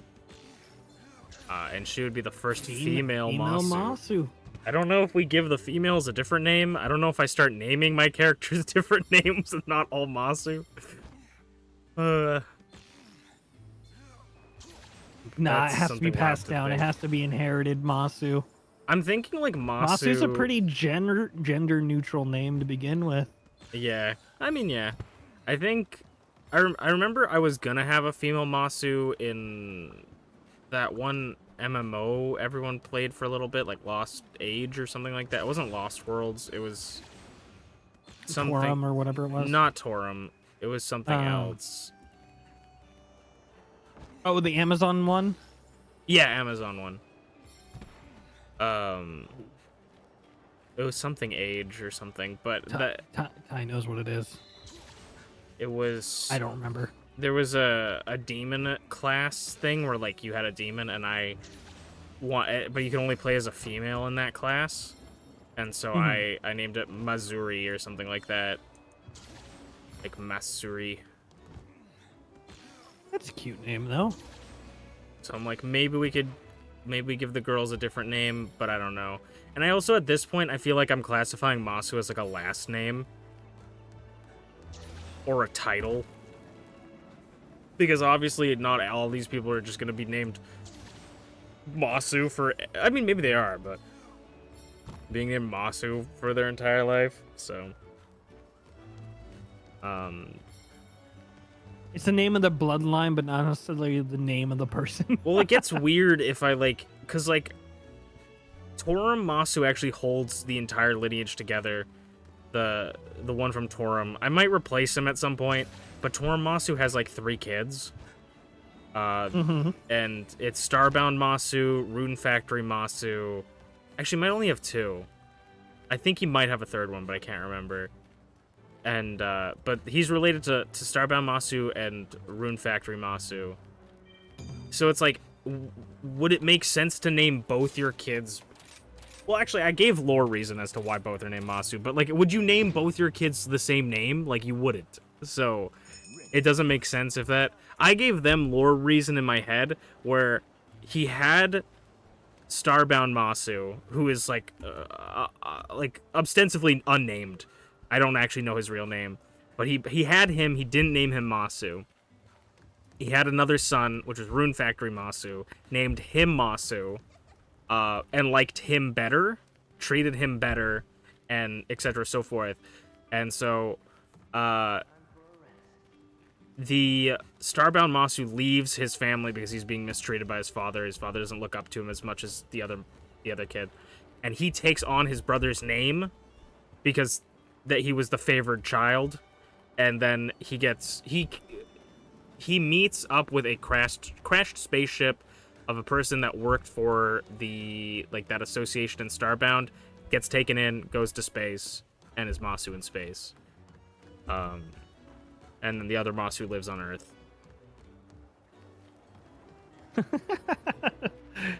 You really do need to get a chart out, Yeah, an interactive flow chart. It's completely like arbitrary on what happens, and then that Masu who wasn't actually Masu gets absorbed by a Majin and becomes Majin Masu. He has probably the most convoluted story out of all of them. So like some of the fucking Monster Hunter Masu is just like, I like taking pictures with monsters and killing them, and then I had a grandson. I can't remember if it's a grandson or a great-grandson, because I can't remember what Red is to the main character, because the main character, I think his grandfather is Red, the Red Rider, who rode the Rathalos, and so if that's his grandfather in lore, this guy can't be his grandfather, so he'd be his great-great-grandfather. But I can't remember if that was his dad or his grandfather, but I think it was his grandfather.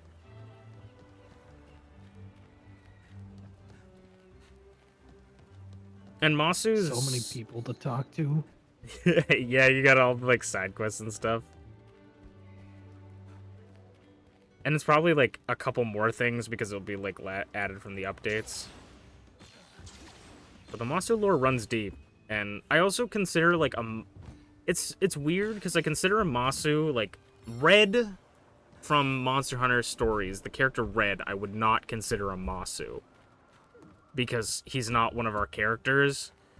And he's also not named Masu. But I also, because I think it's funny, consider Kazuma Kiryu to be a Masu. Because I think that's funny. But he's not named Masu, and I wouldn't consider his parents to be Masus. The ones that died in the house fire, or whatever. Actually, I don't know if they died in a fire. I think they got killed. But yeah, that's why it's really convoluted as to what it is. But there are Masus that have power through... This is also a little bit... everything's up to change as well, which is why I've not made a video about it, because I'm I could change the rules of the lore, tomorrow, because I do it all the time. But we had the thought of... Because the base of the Masu's power comes from Pip, who was a demon that came from another realm, who's a god, and she... imbued herself into a scythe, which the Minecraft Masu found. He's the first Masu, and they had a pact, made had a friendship or whatever, and she passed her powers on to him and anybody else in his bloodline. But then she had a sister named Toru, who's an angel, and then I was maybe she has something, and then Merlin gave the suggestion, which I kind of go with, but I'm not sold completely on, is that she gives people powers in the Masu lineage that aren't blood related necessarily, but all the rules are arbitrary and stupid, and it's dumb. Okay, hear me out. You could always say the Masu lineage is a recessive gene that when it becomes dominant, it's active. Ooh, that actually is kind of interesting. So it could be and that's when they become a Masu, right? And so you could say that the people it's almost like a Masu candidate, someone had the potential to be a Masu, but they didn't have the recessive gene. They just they carried they carried the recessive gene, but it was never the dominant gene, so it was never active. They had the other gene that blocked it, but so they go with they could marry a Masu, right? And that kid could either carry the non-dominant gene of the recessive gene of the Masu, or the dominant gene of the not Masu, and then but they still have it because their parent will always be one of their parents will always be a Masu, which would have the double recessive. Yeah, that actually kind of sick. That kind of spitting, to be honest, kind of spitting. And then Toru can just give her powers to whoever we need, because that was the confusion with Kiryu. He doesn't have kids. He only has adopted kids. So I was thinking, and it also worked out perfectly because I had Pip in Cyber Sleuth, and I was gonna say Pip's energy got turned into like a computer virus, and that's what made Lilithmon, aka Pip, in that series. And then I had Toru because I thought, oh, it'd be funny to have the angel version on Hacker's Memory, and I wanted to have Hacker's Memory be related to Kiryu through Haruka. Before I knew Haruka was gonna have a kid, I wanted him to be like her son or whatever. But I was like, now I'm like, they'll just be like, maybe he's Haruto's son or something. But since he's not related, he had Toru in his team. That was before any of this. I even thought of any of this, but it just kind of works out. So I do need to make a video, but then I feel like I'm gonna make a video on each Masu individually, like make a playlist about it, and like story beats in between, and then anything I change. And then you need an interactive like Visio chart. Yeah. Anytime I change something, I'll just like private one of the videos and make it again with the added update. Because it's confusing and stupid to me, but that's why I like it. No, it's great because it's interesting, right? Like that's the portion. You want it to be interesting. Speaking of videos, though, I've been, not for whatever reason I didn't do it for this stream, but I've been streaming on both YouTube and Twitch at the same time.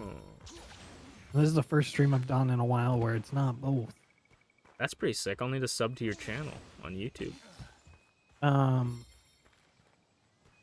It's been interesting because I'm using the Atrium multi-stream plugin. Right. So it takes my same encoder and it encodes YouTube stream based off of my Twitch encoder. So it doesn't use up any extra resources whatsoever that I've noticed, which I'm a fan of, because now I'm encoding to Twitch, YouTube, and my local recording, all with the same encoder. I heard you fighting something, but then it went really quiet. Oh, that's because it's over there. Okay. What's inside this rock? Hold on, I'm exploring. Anjanath Rathian Turthor. If I didn't have, I don't know how I'm gonna get out of this rock, but I'm in this rock now. Nice.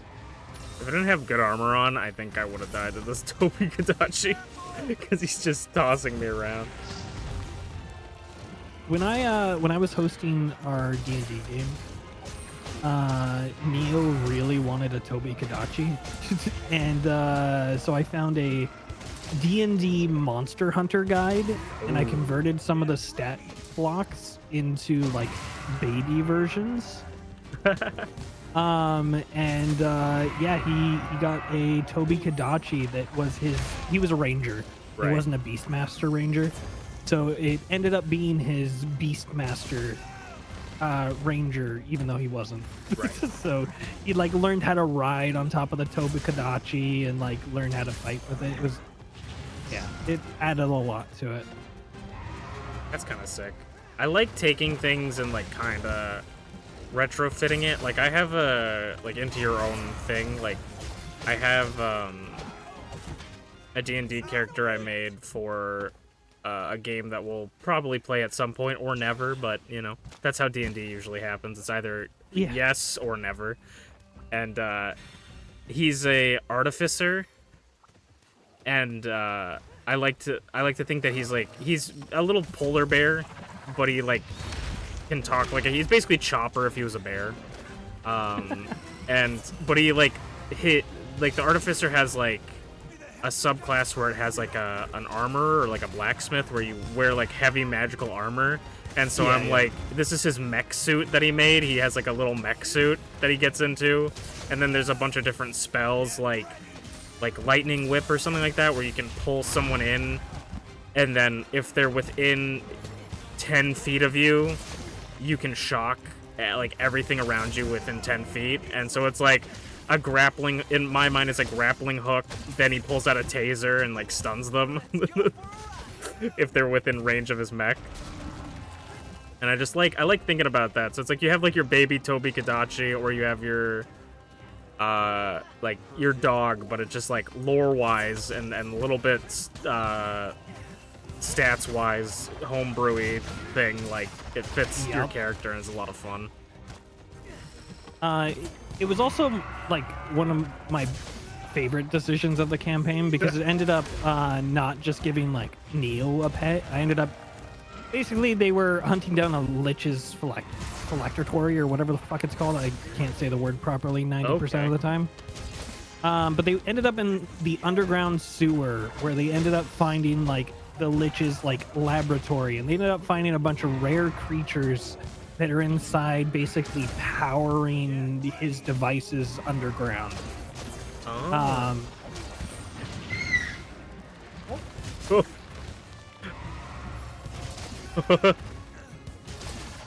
I think the babe's up. I think she had a bad dream. Oh, poor babe. She was sleeping. But yeah, it was like powering all their machines. And then one of them did something and started to basically make that entire room crumble. So they like let all the creatures out, and on the way they like found 3 that they wanted, and they were like, I'm gonna keep these. And like they're small little baby creatures, right? So it's like, oh, they're cute and cuddly. You know, the Toby Kadachi was a cute little cuddly like dog lizard thing. But not only did they get a Toby Kadachi, they got a little tiny bear cub, which turned out to be like this hellfire bear. Ooh. So it like would look like a normal black bear, but then when it went into a rage, it like turned into like a skeleton bear that was on fire. So it was like really fun. And then the other one was it looked like a lion, but it was like a blink hound. So we could like teleport up to like 15 feet in front of it. That's kind of sick. And they all became like mainstay pets for like some of the people in the party. It was a good time. And that's the main point of D&D, I believe, is making sure everything's fun. Just have cool moments. Yeah. That's the one thing I feel I did really well in my campaign. It took me a while to get to that point, but by the end of it, I believe everybody had like a cool moment that they could talk about. Yeah. Except my youngest brother. My youngest brother, all of our moments that we talk about are how he, damaged the rest of the party with like ice knife. Come on over here, Toby. You coward. My favorite was when we, when we warned him that it would damage his friends, and he did it anyways.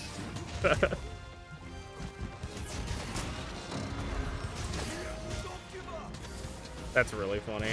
I played a campaign very, very, very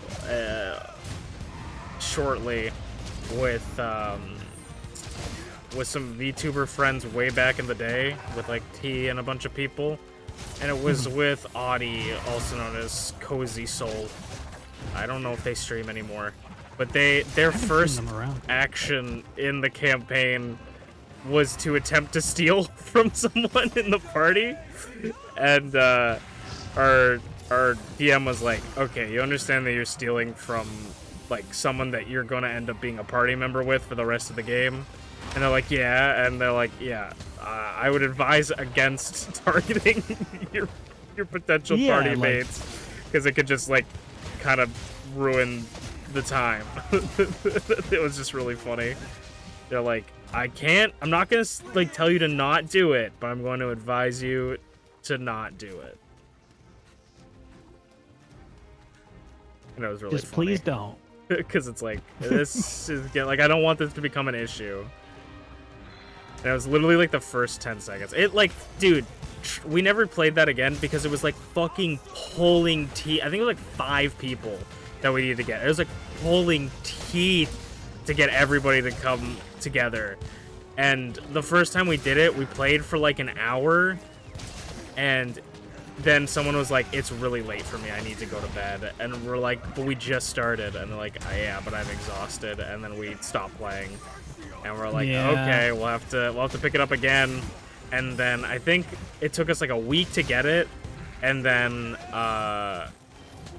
after that, like, everybody showed up except for one person.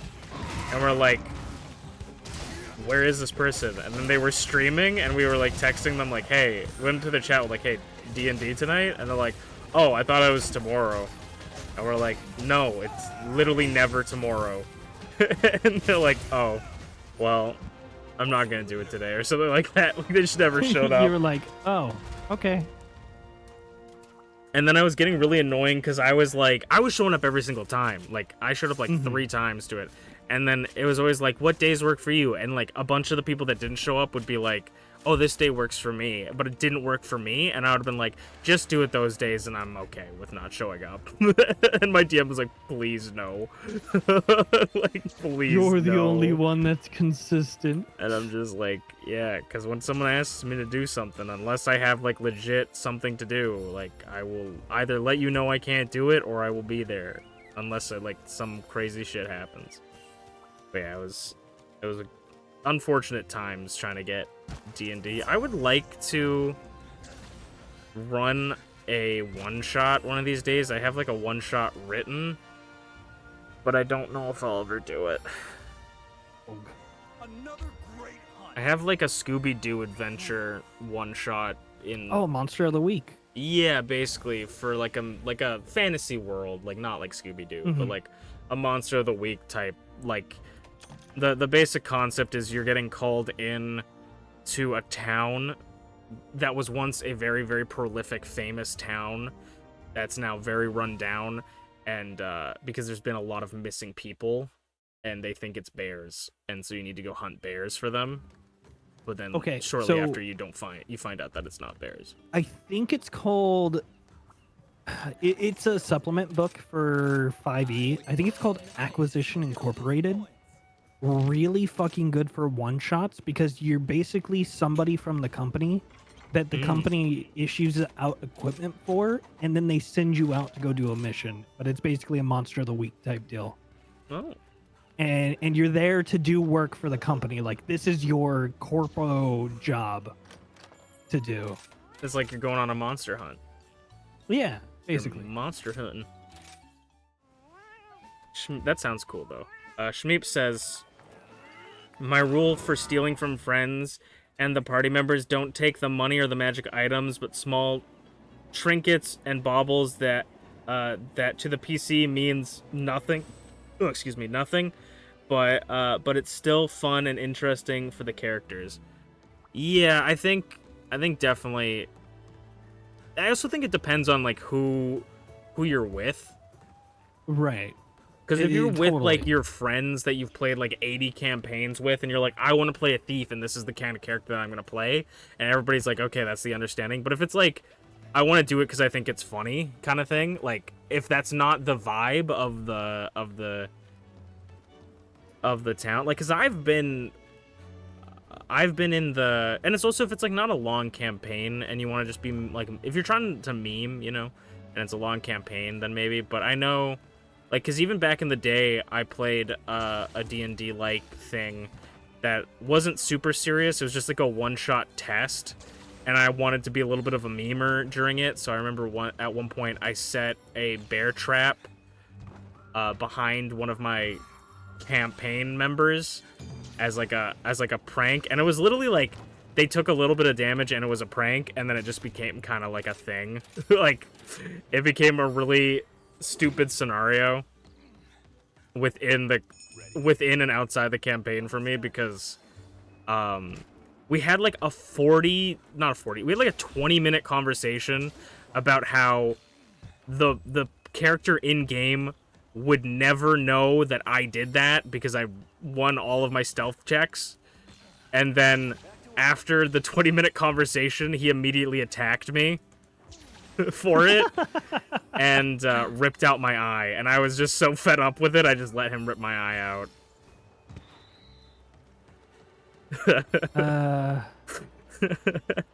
So I'm like, that was my stealing from a friend situation where I'm like, yeah, just don't do it, because if the person's not gonna be there for it, it's just gonna turn into a stupid situation. So just don't do it. Just don't do it. Speaking of D&D stuff, Solution Maps is who I've been using their maps for my Cyberpunk campaign. Okay. They just released a module this month that literally all of their maps have walls and lighting set up in the tool that I'm using to run my campaign. So like the tokens can't move through certain objects and things like that, and the lighting's all set so I can set all the lights to dim and I can use token vision. And I'm like, oh, this is so good. But now I have to go through and I have to manually update each map. Yeah. Because each map is included in his little module. But in order to make it to where it's not people that haven't paid for that map or aren't a Patreon subscriber, he made a blurred version of the map that's tiny. Right. So I'm like, now I gotta go through and do all the maps. Damn. But the best part about it is like even the he has some portions where he has like a 3D visual novel scene set piece. So it'll be like a camera somewhere in the world viewing like a building or something, or a car or an object. Those portions have lights set up for them too. So I'm like, oh, it looks so good. That is super pretty sick. secret support moves. Oh yeah. Also, that's new. yeah. I think that's where I get the Kitnator from, if I'm remembering correctly. Lottery box. Yeah, that's the lottery box. Shmeep says, I don't have any others unlocked. I wanna run something from Kids on Broomsticks, and then also says that's also why I send out an RPG consent sheet so everyone is aware of what players are and are not okay with.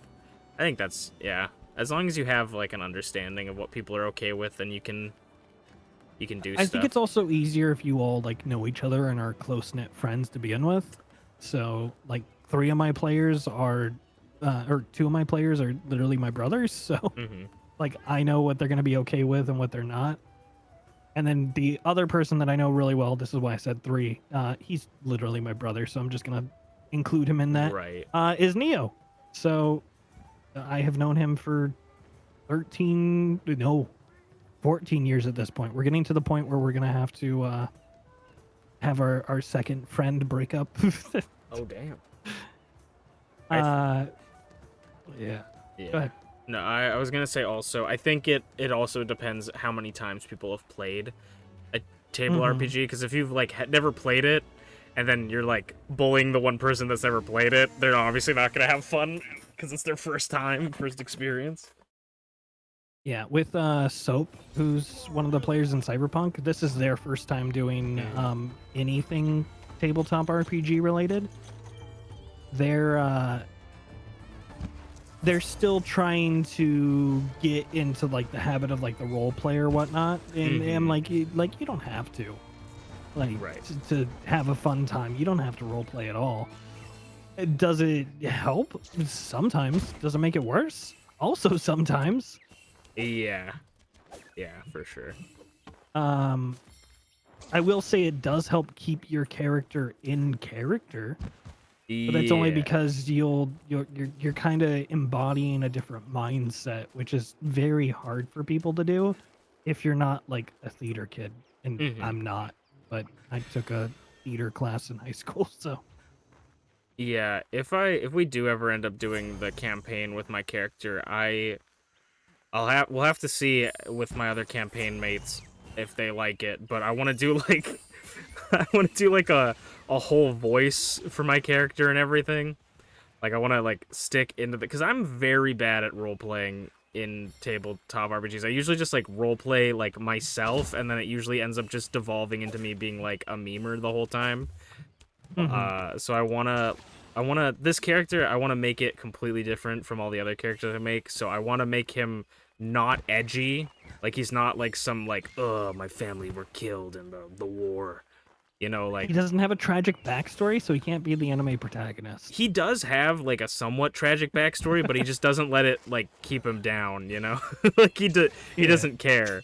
Cuz like, I don't know, tragic backstories are easy to write, and also it's just Chopper, so I just stole Chopper's backstory, and it's pretty tragic. But he's going to be really happy all the time. He has a positive outlook on life, so I'm going to try my best to like hold like a voice and like do a character and be a little bit. He's still gonna be goofy and weird because he's a bear, but Yeah. I definitely think holding a voice though will get you into that same like role play mindset. Even if you're not like role playing it out and you're just like saying like the actions like you normally would, but in that voice, like that would help associate with a character. Because it's a form of disassociation, right? Like you're disassociating from yourself to be somebody else. yeah. Oh, I rolled into that.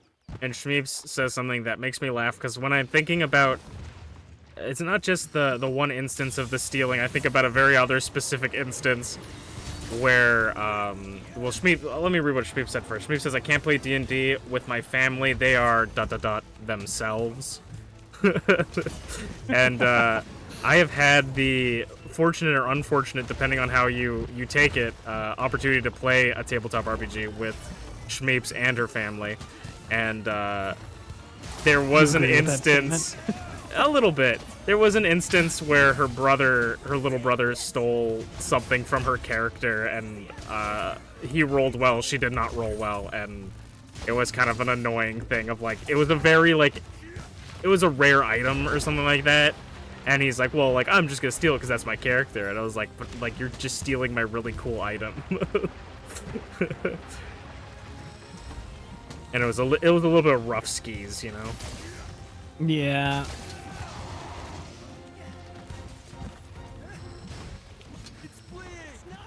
So it's a wee bit funny. Just a wee bit.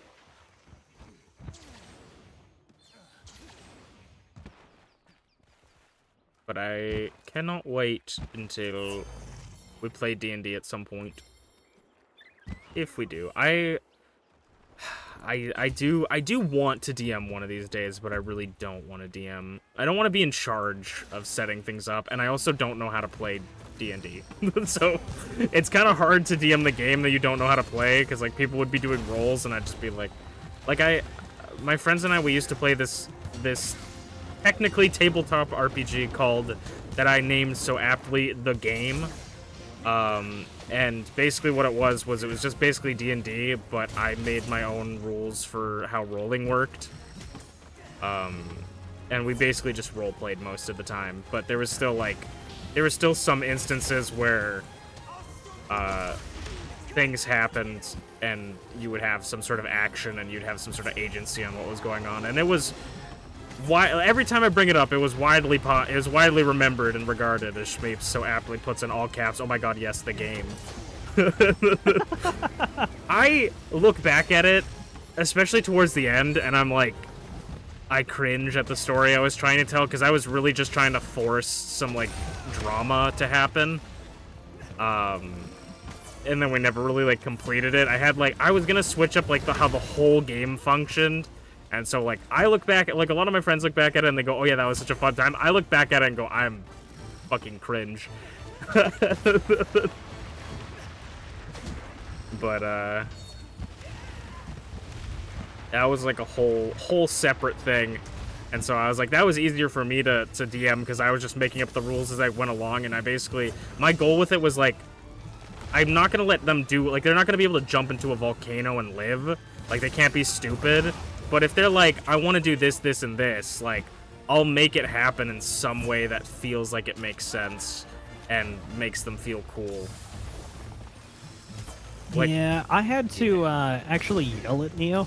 Well, not yell. We had a civil discussion.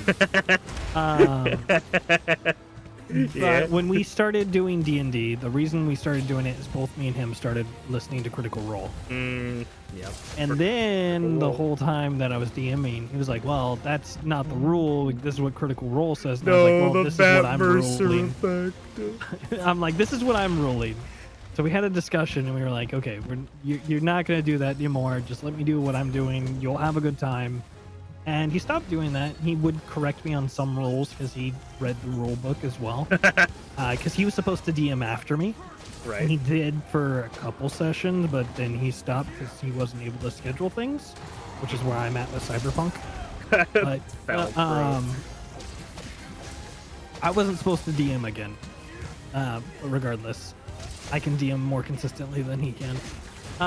But yeah, he stopped doing it, and then he would correct me on some things, and he'd be like, do you want to do what you wanted to do, or do you want to do what the rule says? And I'd be like, for this instance, we're going to do this rule, but next time we'll follow the rule book or something like that. It's a much better system.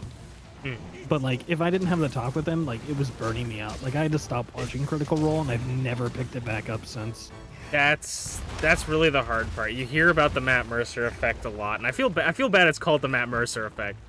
But like, yeah, that Critical Role's version of D&D is like a completely different version of D&D. Like, it's, you know, like everybody's version of D&D is going to be different, and yeah, so yeah. Nothing wrong with Critical Role though at all. Like, Critical Role is great. I just can't watch it anymore.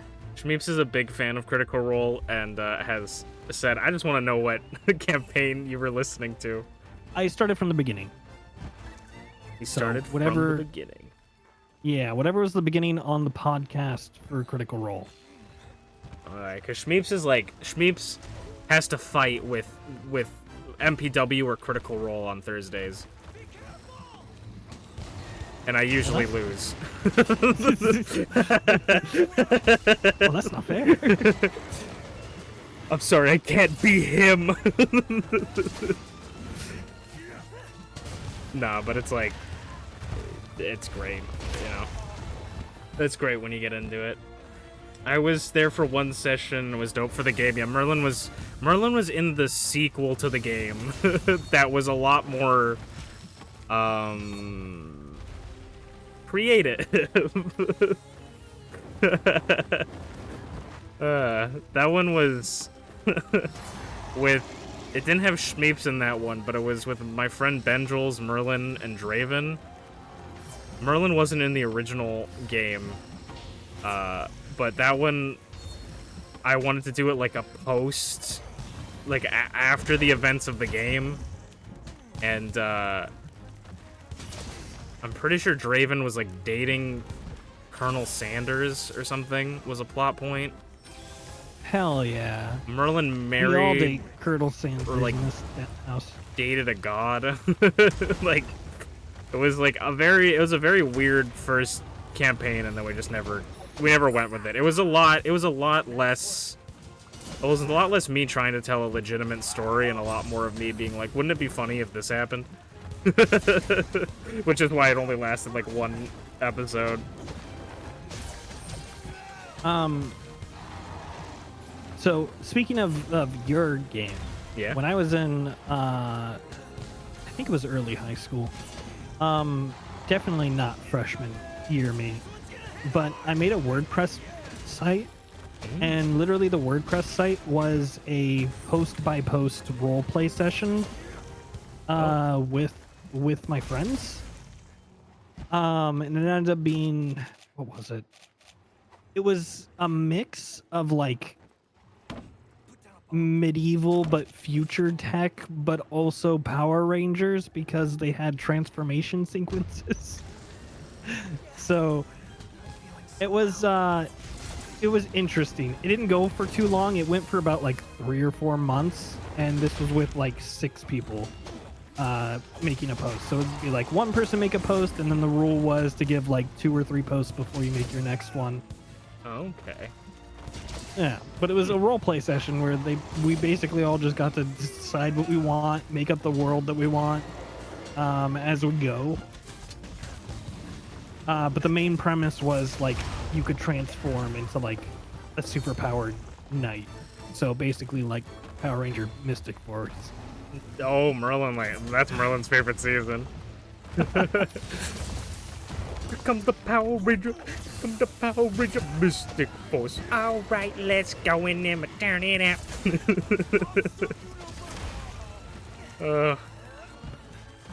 I have not fully watched Mystic Force. Merlin and I watched like maybe the first 5 episodes together. I haven't either. I've seen bits and pieces of Mystic Force. The last one I like really watched a lot of was the one right before it. I can't remember the name of it. I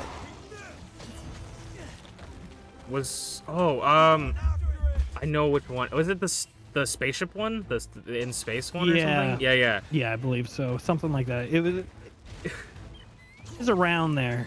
Because the only reason I know that is because a really interesting bit of Mystic Force lore I learned is apparently in the season beforehand they used like way too much money over budget for their finale. Like they basically used the budget of like the entire season in the finale to make it, and Disney went, you cannot fucking do that again. You have to use as much as you physically can possibly squeeze from Super Sentai from the next season, Mystic Force, and like we're not giving you any funding.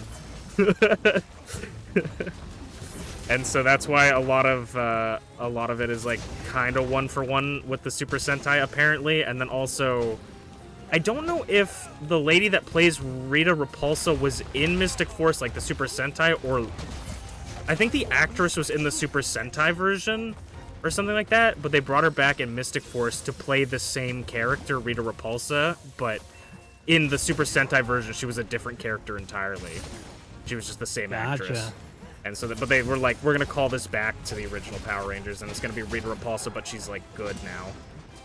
Can I just talk about how all the free-rin Rita Repulsa art has been really fucking good? I have not seen any of that.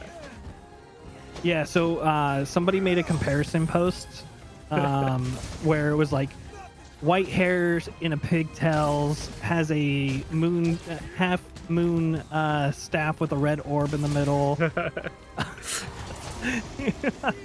And like there were some other things, and yeah, so then they just showed a picture of free run for it, and then someone else posted a picture of Rita Repulsa, and then somebody did artwork of free run dressed up as Rita, and it's really fucking good. I'll have to find it and send it to you. That is funny. Okay, let me catch up on chat while we're following this slow ass buddy. There was a second game that lasted 1 session. I have no idea, interesting, but I don't know why I wasn't there. It was like, yeah, I don't know why you weren't there either.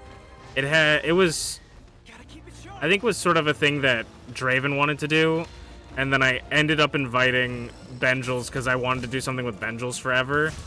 And then I think Merlin got shoehorned in at the end, because that was around when I like first met Merlin. So I don't think it was originally never meant to be anybody other than Draven, and then maybe Benjels, and then Merlin just happened to get shoehorned into it. But it only lasts for 1 time or 1 session. I'm more of a fan of Brendan Lee Mulligan's DM style. That's valid. Is this front mission but flesh mechs? Yes. I love Critical Role, but I am a Bria Linig. I have no, okay. Girly, I think I know who that is, but I don't know how to pronounce that name. And then Mystic Force is the best. Hi, I'm Xander. Yes. I'm Xander. I've been watching a lot of Ninja Storm recently as well. I've been watching. I have my like my own TV channel that I make where I just have like code that does random episodes of shows I like, and I have Dino Thunder, Jungle Fury, and Ninja Storm in it, so I've been watching like a mixture of those. I think, other than RDJ, I think Ninja Storm has my favorite Green Ranger.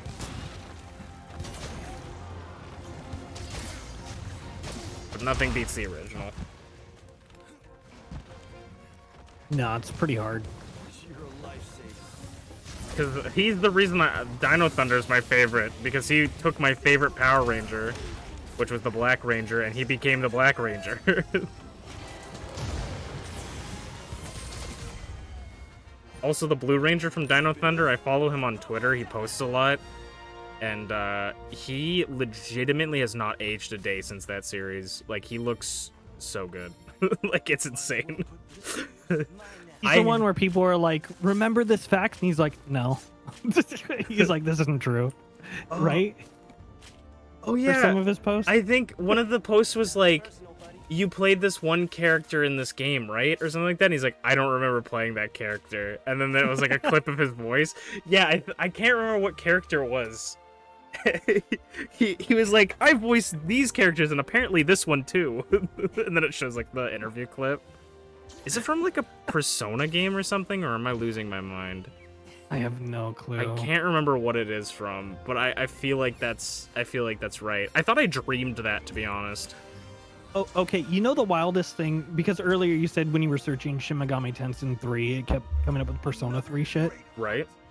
The wildest thing about that whole thing is that Persona 3 is when they dropped the SMT moniker in the West for that series. Because it was Shin Megami Tensei Persona for the PS1 for the US. And it was Shin Megami Tensei Persona 2. Is it Innocent Sin or Eternal Punishment that we got? Innocent Sin. It was Innocent Sin. Yeah. And then Persona 3, they weren't getting as much sales with the Shin Megami Tensei, so they decided, oh, we're going to drop that moniker. So that's when Persona became just Persona, was 3. Persona 3. So it's weird you search up SMT 3 and it's like, oh, Persona 3. Yeah, that's what I'm saying, man. It's so weird. Can I just say it's kind of a good thing we didn't get Eternal Punishment as a Persona game, though, at that time frame, because you fight literal Hitler in it. Yeah, I think that might have been one of the reasons why he didn't do it. I also think that it was like Eternal Punishment. The name was like something religious. I don't know. The Eternal Punishment just seemed sexualized, is I think the reason why they didn't like the title. Remember, different era. Yeah. Like, way different era. Like, they were worried about the weirdest shit. Like, the cast of the original Persona is so changed to be like, oh, this is Persona in the West. We got to make sure we have like different characters of different races, and you know they have to have different backgrounds and different origin stories. Dude, I feel bad for the people that got the new remake, remaster, or whatever of Persona 3. So they don't have the female MC in it, and people are like, why not? And they're like, oh, because we don't want to like ruin the lore of the game, and we don't want to we want to keep its memory. And then it's like, fucking like several months later, you can fight Joker for Persona 5. It's like, yeah, this is really really not messing with like the sanctity of the game, I guess. It's like, yeah, let's just add this character. It made me laugh. So the other thing about the 3 remake is that the female character for 3 only shows up in Portable, which is the remake of the remake of the remake. Like, it's the third re-release of the series, because there's Persona 3, Persona 3 Fez, and then Persona 3 Portable. Good night, Shmeeps. Yeah. And Persona 3 Portable cuts out all the walking sections of like the out of the tower zone. Okay. Just because it was on a PlayStation Portable, so they had to save resources somewhere. So they save resources by just giving you like a different kind of graphical like overview of this is the location you're going to, and it actually makes it a little bit easier to like navigate around, because you're not wasting time like running across the map to get to a store or something. Okay.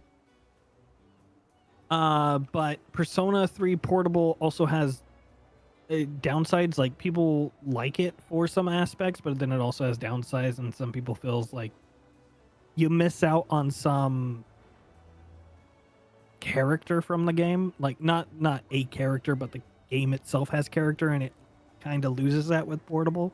Okay. I could see that. So Hmm. I know some people like fight on a rock to be like, Portable's pretty good because you can do a bunch more stuff, and then people are like, but you lose all this stuff and it's not good because of it. Right. I I could wonder see where, that. I wonder where in a couple years the remake is gonna fall into that list. Yeah, because didn't they... So they remastered Portable, but then also made Reloaded, like at the same time, basically? So here's the scummy bit. So they remastered Portable, and they put Portable out, and then a couple months later they announced Reloaded. Yeah. That's why I'm like, I don't even understand why they did that, other than, I guess, to get people to be like, yo, Persona 5! And then, or Persona 5, Persona 3! I think they were already working on Reloaded, and they wanted to build hype for it, but they built hype for it by releasing a shitty port. Right. Because the port of Portable is really bad. So, yeah, I've only heard bad things about it.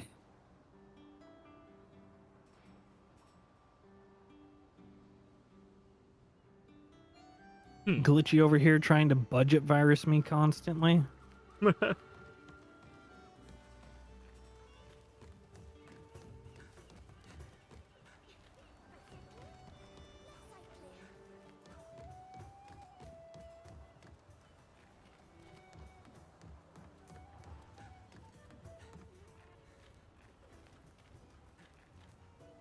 She's just hitting all my redeems so they break is what she's doing, and all it's gonna do is make me put them into a queue and make them line up in a queue.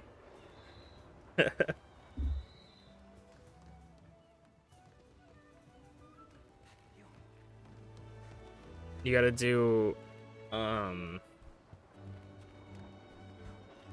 like a little bit of a cooldown whenever they redeem.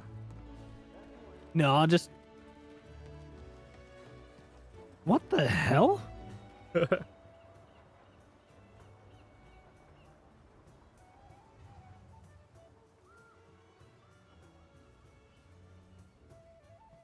Like, I know I still have the hat, but how the fuck did you trigger it? That's a very... That is literally shift and then F15. You lost your plant privileges.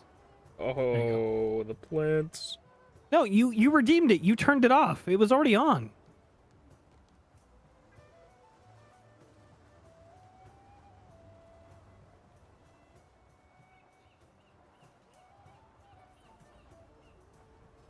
Yeah, you redeemed it 4 hours ago, and then you just re-redeemed it. So you turned it off. No, it was there. Obviously, it was there. Otherwise, it'd be on.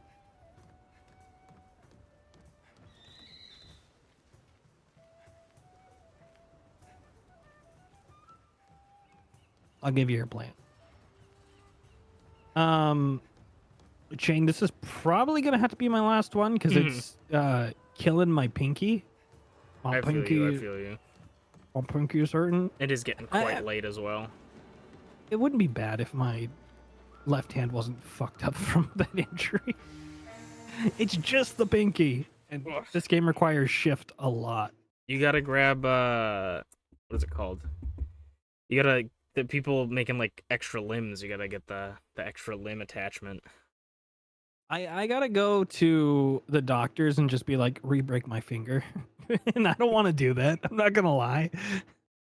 That's also it like that is a solution, but also it's like, what happens if it comes out worse? Like, you know, like where it's like, do you want it to be, it's like somewhat usable but it hurts, or do you want it to be unusable?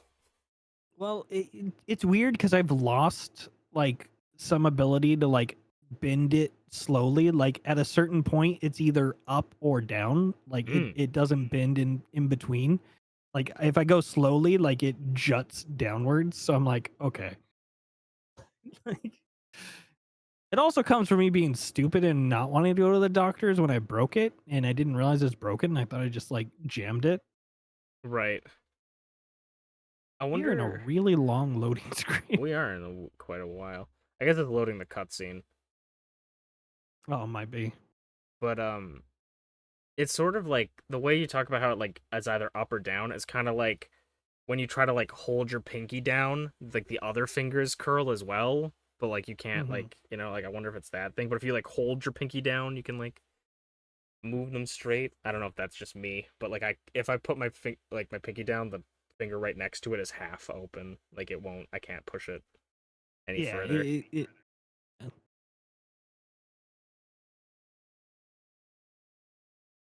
Monster Hunter just die. Did it die on your end? Or is it No, I'm just in the infinite loading screen, but I'm just no, it doesn't normally take this long. Yeah. Even when it has a cutscene. We can talk about the crazy things going on. Iron Mouse's YouTube channel just got terminated because someone sent her a copyright strike trying to get her personal information. Oh yeah, I heard about that. Yeah, they did it to her VOD channel, but it's now her main channel as well, just got terminated. Oh, fun. Which is just, I love YouTube, but definitely not a terrible situation for them to not have any solution to that. Yeah, you would also kind of think that, like, for their big name people, they would kind of be like, we should probably review this manually. Yeah. Yeah, they need to figure it. They need to have someone, like, the problem with it is they need to have someone, like, show proof that they fucking own the thing rather than just immediately siding with them. Yep. Like, unless it's like Nintendo. Like, I could see if Nintendo was like copyright strike that right now. I totally could see, I totally understand. I don't think it's right. I totally understand them just being like, knock it off, immediately remove it. Like, if it's a big company or like an advertiser, sure, they could have priority. They have a little bit of bias, whatever. But it's like literally some guy named Jim being like, Yeah, I actually own Iron Mouse, so she's stealing. And it's like, oh, we better remove that. It's like, fucking, dude, this guy doesn't own anything.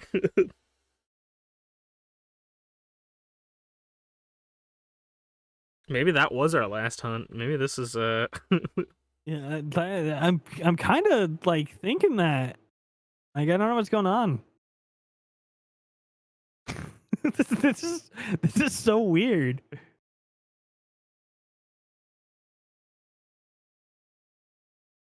in the arms of an angel. Also, not to get into drama, but like the downfall of Mr. Beast, eh?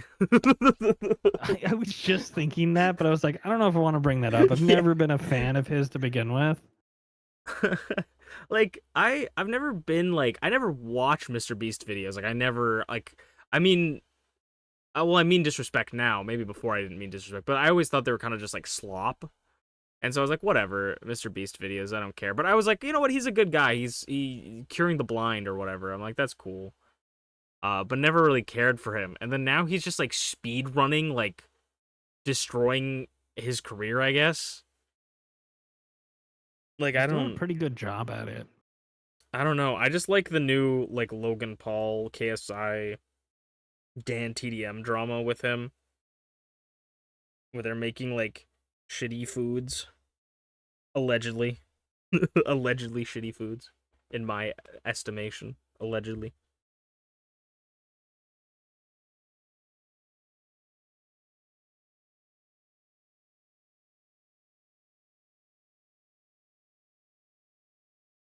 Well, you know, I think we're at a standstill.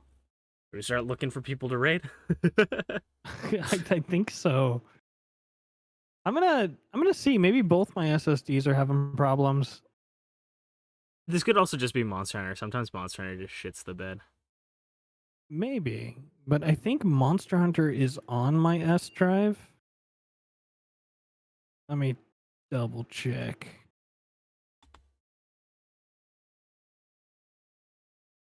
Yeah, no, it's probably my SSD. It's oh, I gotta do the same thing I did with the fire CUDA. I won't be able to do that till next reboot though. So apparently with the fire CUDA, if it has the right catch turned on, it has problems with like SSDs in general. So I'm wondering if that's the same thing because I don't have access to open up my Steam library folder on my S drive.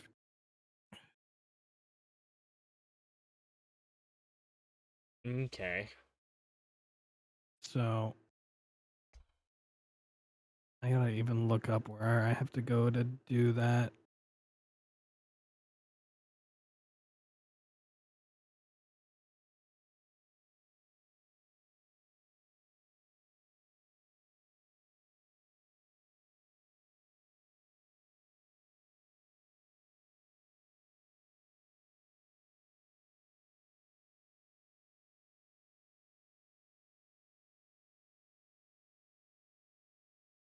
Yeah, no. My S drive is toast. That's what's going on.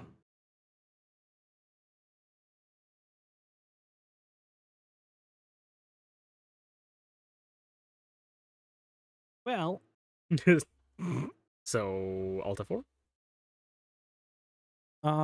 yeah, I think that's what we're gonna have to do. At the very least, I have to do that. Oh, because did you Alt F4? I did. It started immediately. It started the cutscene. So good. I went to close it and it was like, "Are you sure there's unsafe data or whatever?" And then it immediately started playing it right as I closed exit. Like right at, I'm still in it because I guess I'll just exit the game normally. That's so funny. Yeah. I'll have to fix that. I know how to. I fixed it with the F drive, but I've been like watching it carefully. Apparently, it's doing it to the S drive now. So from one disk to another. So I just don't have really good luck with SSDs, is what it seems like.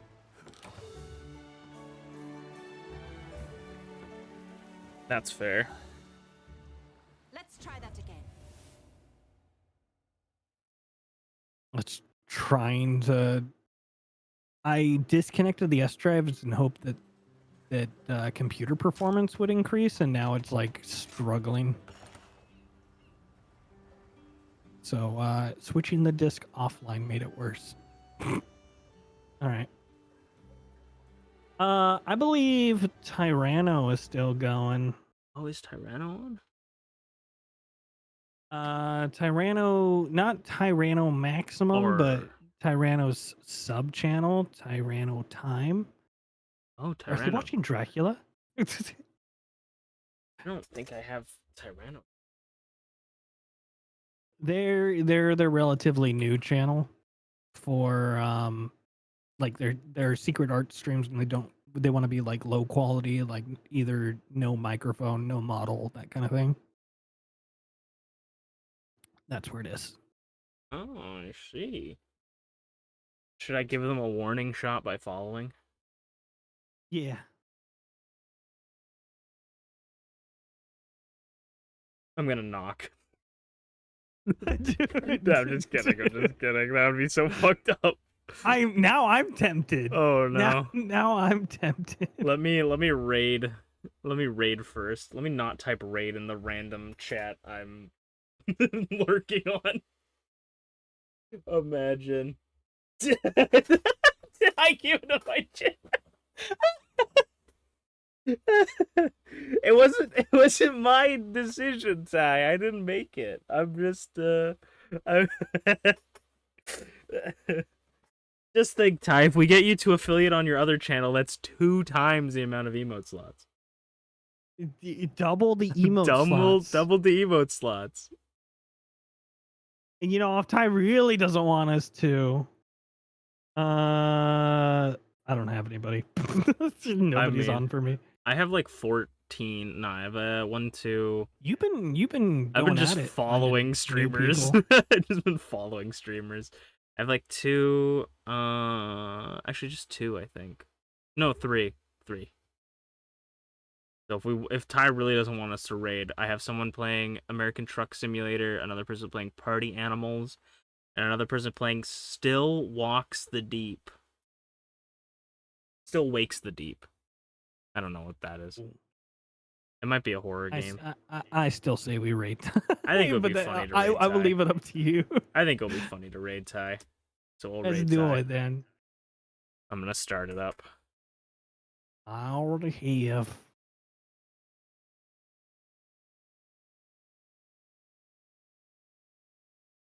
I know one of them is gonna be streaming for a longer time, but I think the 2 other ones that I had would have ended soon. So I think I followed somebody randomly on Twitter, but I couldn't catch any of their streams because they didn't have VODs turned on. And then they streamed, but they only streamed for 2 hours, so I didn't have time to catch it either. I was like, I remember those days. Yeah. I feel it. I'm surprised my model's still working considering the program is on that drive that I disconnected. Maybe that's why it's taking up all the power. No, he's definitely not. I'm gonna move VC Face onto a spinny disc. It just less problems. I'm excited. I think it's like My Reality or something like that. I can't remember what it is, but you've probably seen it on Twitter. There's a person doing like an app for like full body tracking for VTubers with 3D models. And it looks incredible. Like I'm excited. Okay, guys.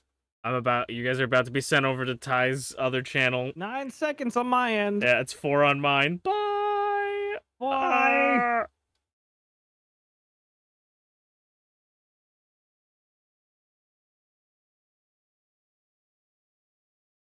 And I will end my